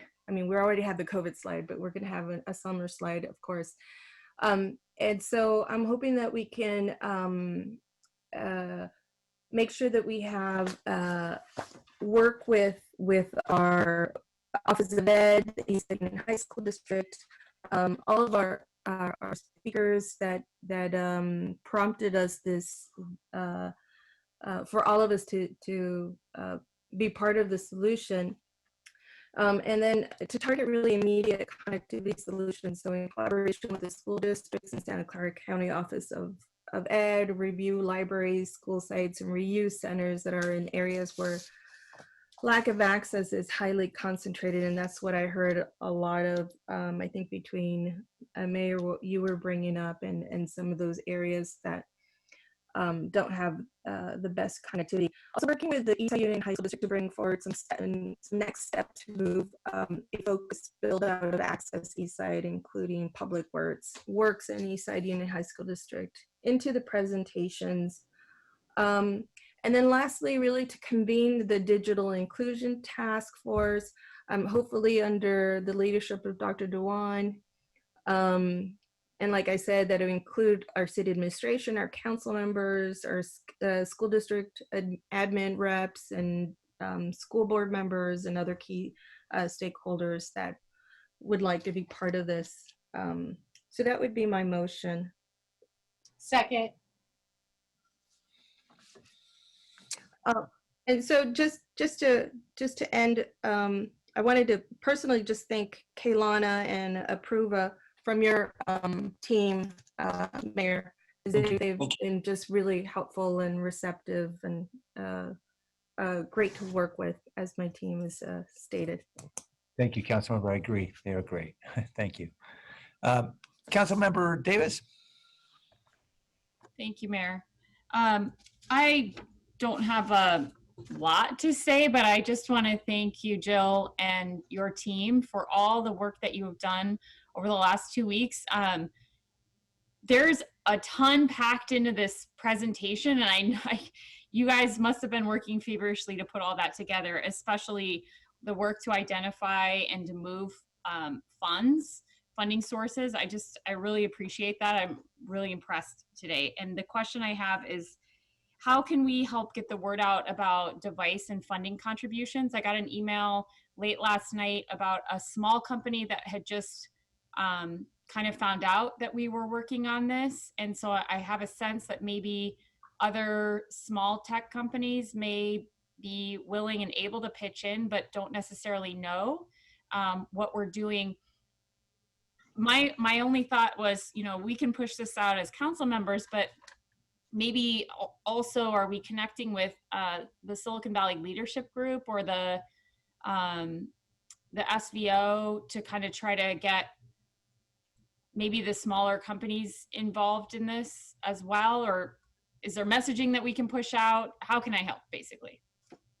Yeah, that's great. And if Dr. Dewan wants to chime in as well, I think that part of our goal in coming here and pulling together the information, especially around what devices are appropriate, was we had heard last time that sometimes donations are made and then they can't use the devices. So we wanted to get that information, and then we could put something together that is, there was talk about creating something that council members and others can put in newsletters, or that we can make asks. We have been working with the Community Foundation, but I haven't personally worked with the other groups that you mentioned. So, we could talk, and then if we're ready, we could put something together to blast out there. Okay, great. Thank you. Thank you. Vice Mayor Jones. Thank you, Mayor. When I was sitting here listening to the conversation, it crossed my mind that if we were talking about communities or neighborhoods that didn't have roads, where the community didn't have access to go to work or even look for work or go to school or get healthcare services or all the other things that you need roads to ride on or drive on to get to where you want to go, even if it means shopping.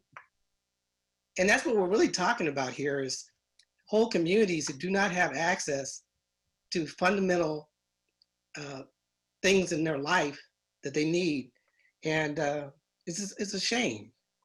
I'm thinking about Angel, your model of go fast, feed people.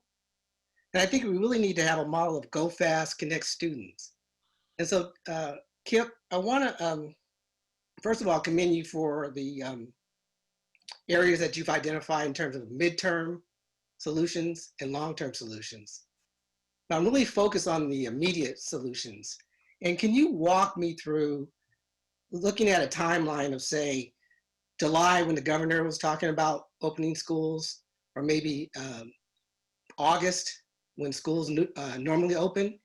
Can you walk me back from a timeline of, say, August to now in terms of what needs to be done to get services in place so those students, when they start school day one, have access to devices and connectivity?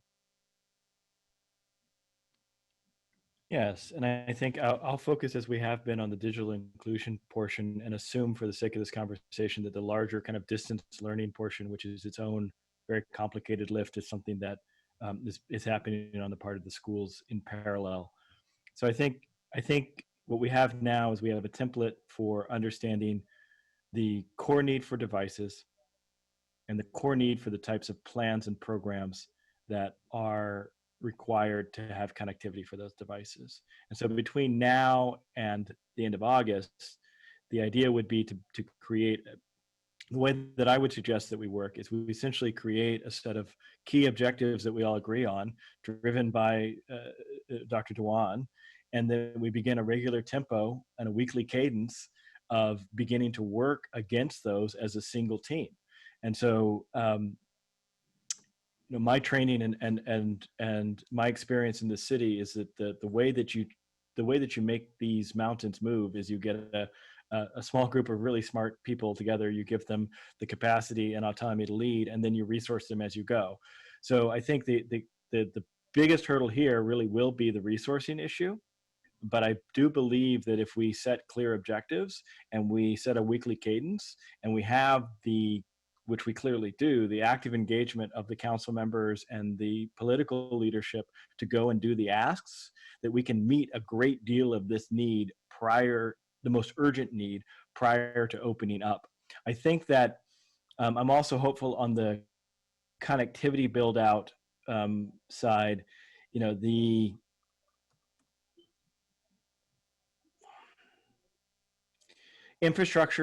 physical infrastructure takes time to set up and do well in a way that's sustainable. So we can have a high number of small cells probably addressing some of the areas which have the biggest gap. But the idea that between now and August that we will have the infrastructure in place, even with the funding and even with rapid movement, I think that's the part that will lag. So we need to be very persistent in using the existing infrastructure that we have and getting the devices and the connectivity to that infrastructure. And that's where we're going to have the most movement between now and the beginning of the school district. And I think we need to do that following Dr. Dewan's leadership and following a weekly cadence where we're working against a common goal. When you mention resources, are we talking about personnel and staff? Are we talking about funding? What type of resources are we talking about? It's all of those. Ultimately, money is always helpful, right? And you can always sprinkle money and make things happen. So that's going to be a linchpin, as we've heard from the schools themselves and the trustees. The schools are not without a series of needs, of which this is one, not the only one. And so part of what we want to do as we address this is we want to see what resources can we bring to bear from the federal government? What resources can we bring to bear from the state? What can the city put in? What can the county put in?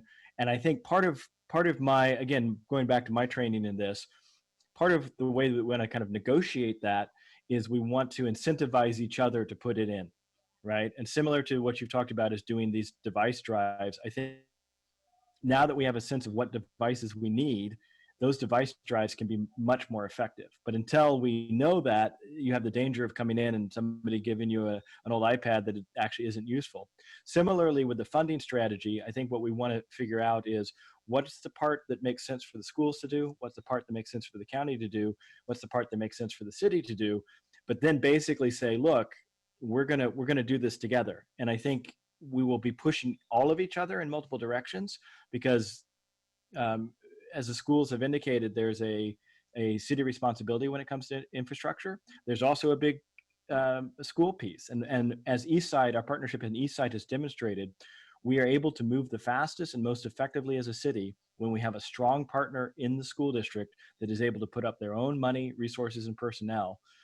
Not to say that that's the only model, but that is the model that moves fastest and moves us best. And so I think we're going to be doing that dance over the next several months as we figure out what are all the different pieces in the puzzle or the mosaic of funding this.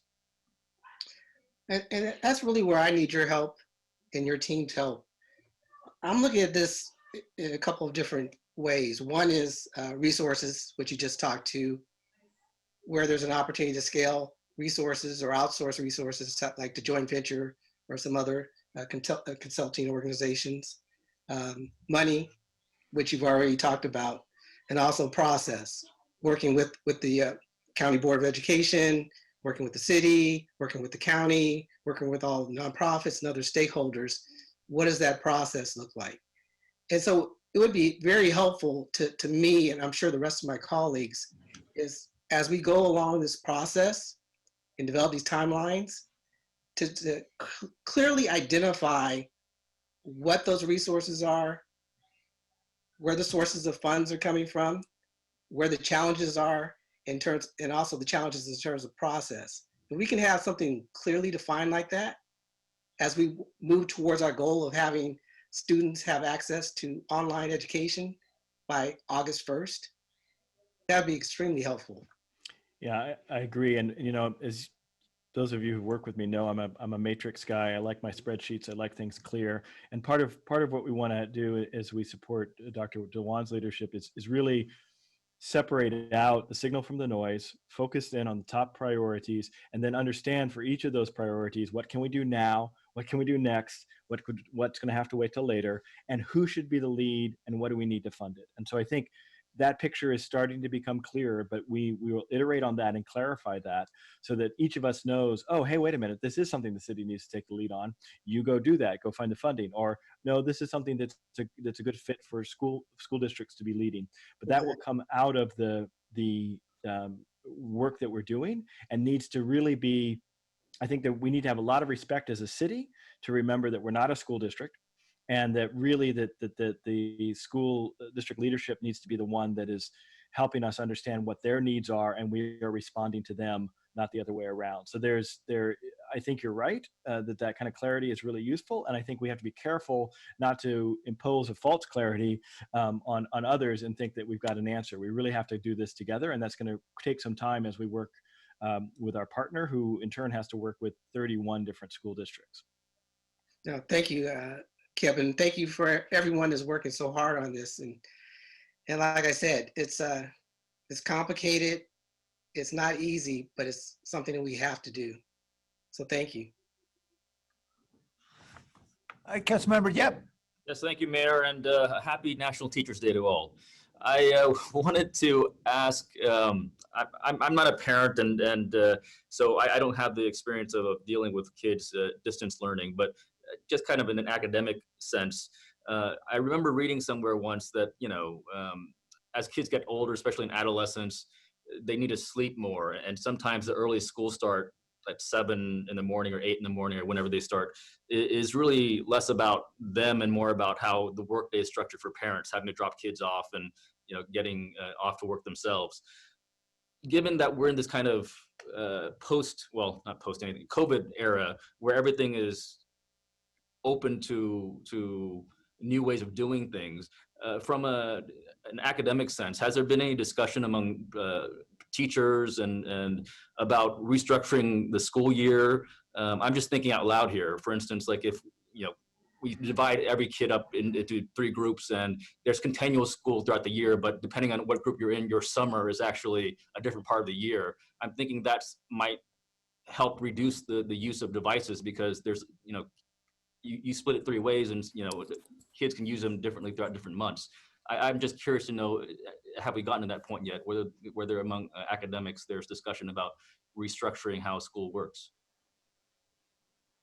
Thank you for that question. There's been a lot of conversations locally and across the state about all kinds of creative calendaring and staggered schedules and all kinds of different ways of looking at how to structure school that might reduce the number of people who are interacting and also kind of create less dependency on some of the distance learning.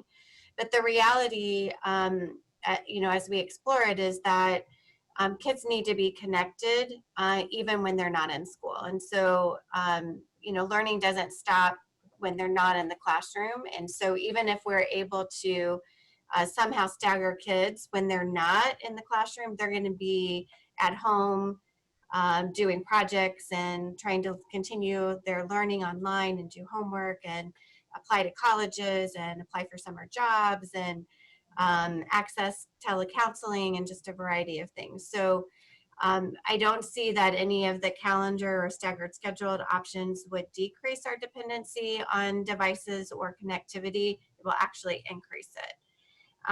The second piece that I would share is that the idea about changing things with the calendar and the schedules also mean that there'll be more time when kids might be unsupervised, might be separated from a community or separated from their parents, and parents need to work.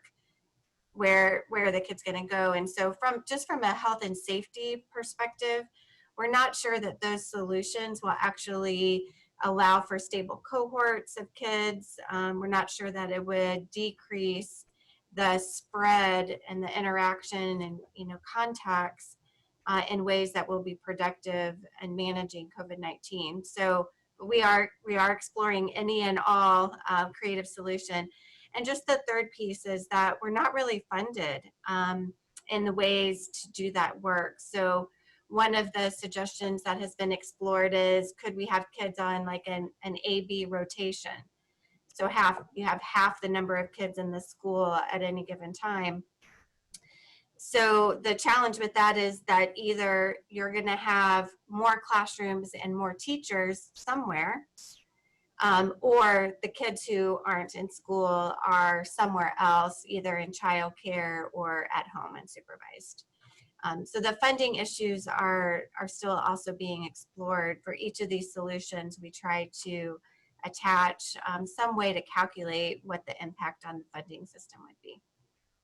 Thank you for the insight, Doctor. I appreciate it. Welcome. That's all I have. Okay, thank you, Councilmember. All right then, there is a motion, and if, I know it's been some time, Councilmember Reyes, if you could just restate the motion. I think Rick has something to add. Yeah, I just want to make sure the motion should include moving staff recommendation as well, if that's the intent of the council member. Sure, I think the staff recommendation, I think it's accept the report and Something coming back on May 18th? yes, I'm sorry, and accept the report and return to council on May 19th for the presentation that includes Office of Ed, Eastside Union High School District, and other key partners as presenting speakers. Targeting immediate connectivity solutions in collaboration with school districts. Again, Office of Ed, review libraries, school sites, and reuse centers that are in areas where lack of access is highly concentrated. Work with Eastside Union High School District to bring forward next steps to move a focused build out of Access Eastside, include Public Works and Eastside Union High School District in this presentation. Convene a digital inclusion task force. I don't know if that's the name that we want to call it, but because we're lacking a name, I'm just going to say that. Under the leadership of Dr. Dewan, that includes city administration, council members, school district administrative representatives, school district board members, and other key stakeholders. Can I just insert some concern about creations of task forces that then undoubtedly our staff will be expected to support? Yes, and I called it a task force, but it's not the task force. It's just the collaborative group that we had discussed originally at Rules, Mayor. And so yes, because there's a lack of a name, I just called it a task force. But it's the collaborative group, and it's the group of folks who've been meeting thus far. Okay, so there's no requirement of formal meetings and No, just all that. convene a If it is created by council, which this action would do, it's subject to the Brown Act. Yeah, that was a concern. Excuse me, Mayor, I have my hand raised. I had a comment about this is if Dr. Duwan is convening the meetings that we are participating, it's not a council task force. It's a collaboration with the Office of Education. Is that correct? As long as we're not creating. How about if I say attend the meeting?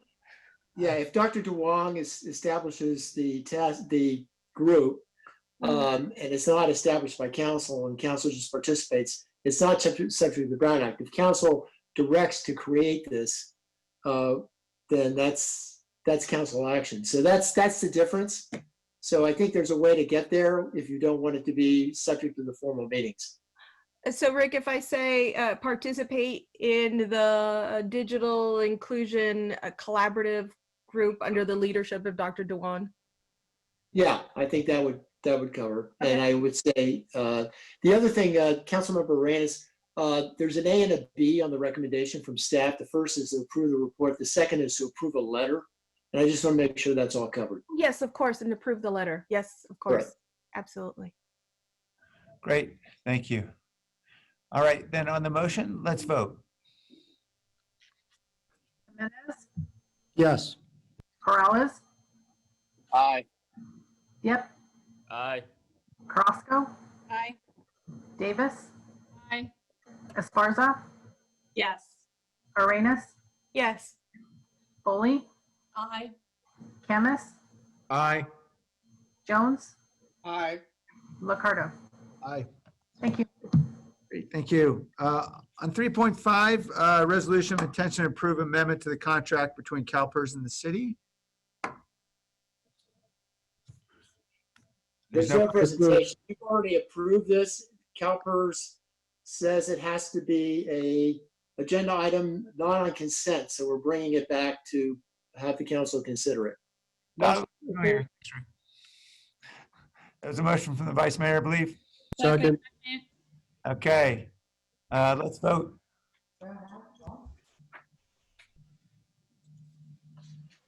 Sorry, that's Jimenez, Yes. Corrales, Aye. Yep, Aye. Carrasco, Aye. Davis, Aye. Esparza, Aye. Arenas, Aye. Foley, Aye. Camus, No. Jones, Aye. Licardo. Aye. Thank you. All right, we're on to public forum. Mr. Bakeman. Hi, everybody. Can you hear me? Yes. Thank you. Get to my letter here. Thank you. To begin, to try to sum up my own words today, it's okay to go slow. And I think we are all understanding both renters and owners should not have to owe 10 to 12 months of possible back rent this coming year. I recommend to review the friendly ways the city of Berkeley is going about their own 12-month rent forgiveness plans. As we are all waiting for possibly very large state and federal economic forgiveness packages in the next year, everyday people should not have to be hurt in working through unnecessary experimental hoops here in San Jose. Good luck in how we can all facilitate open, decent conversation in the next few months on this subject.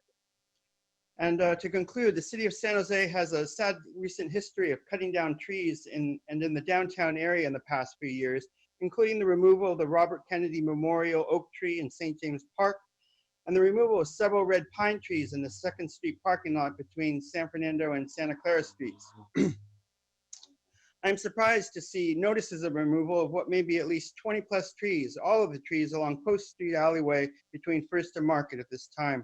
There may be reasons that I don't fully understand, but I very much fear your city has a pattern of using poor judgment with issues like tree care.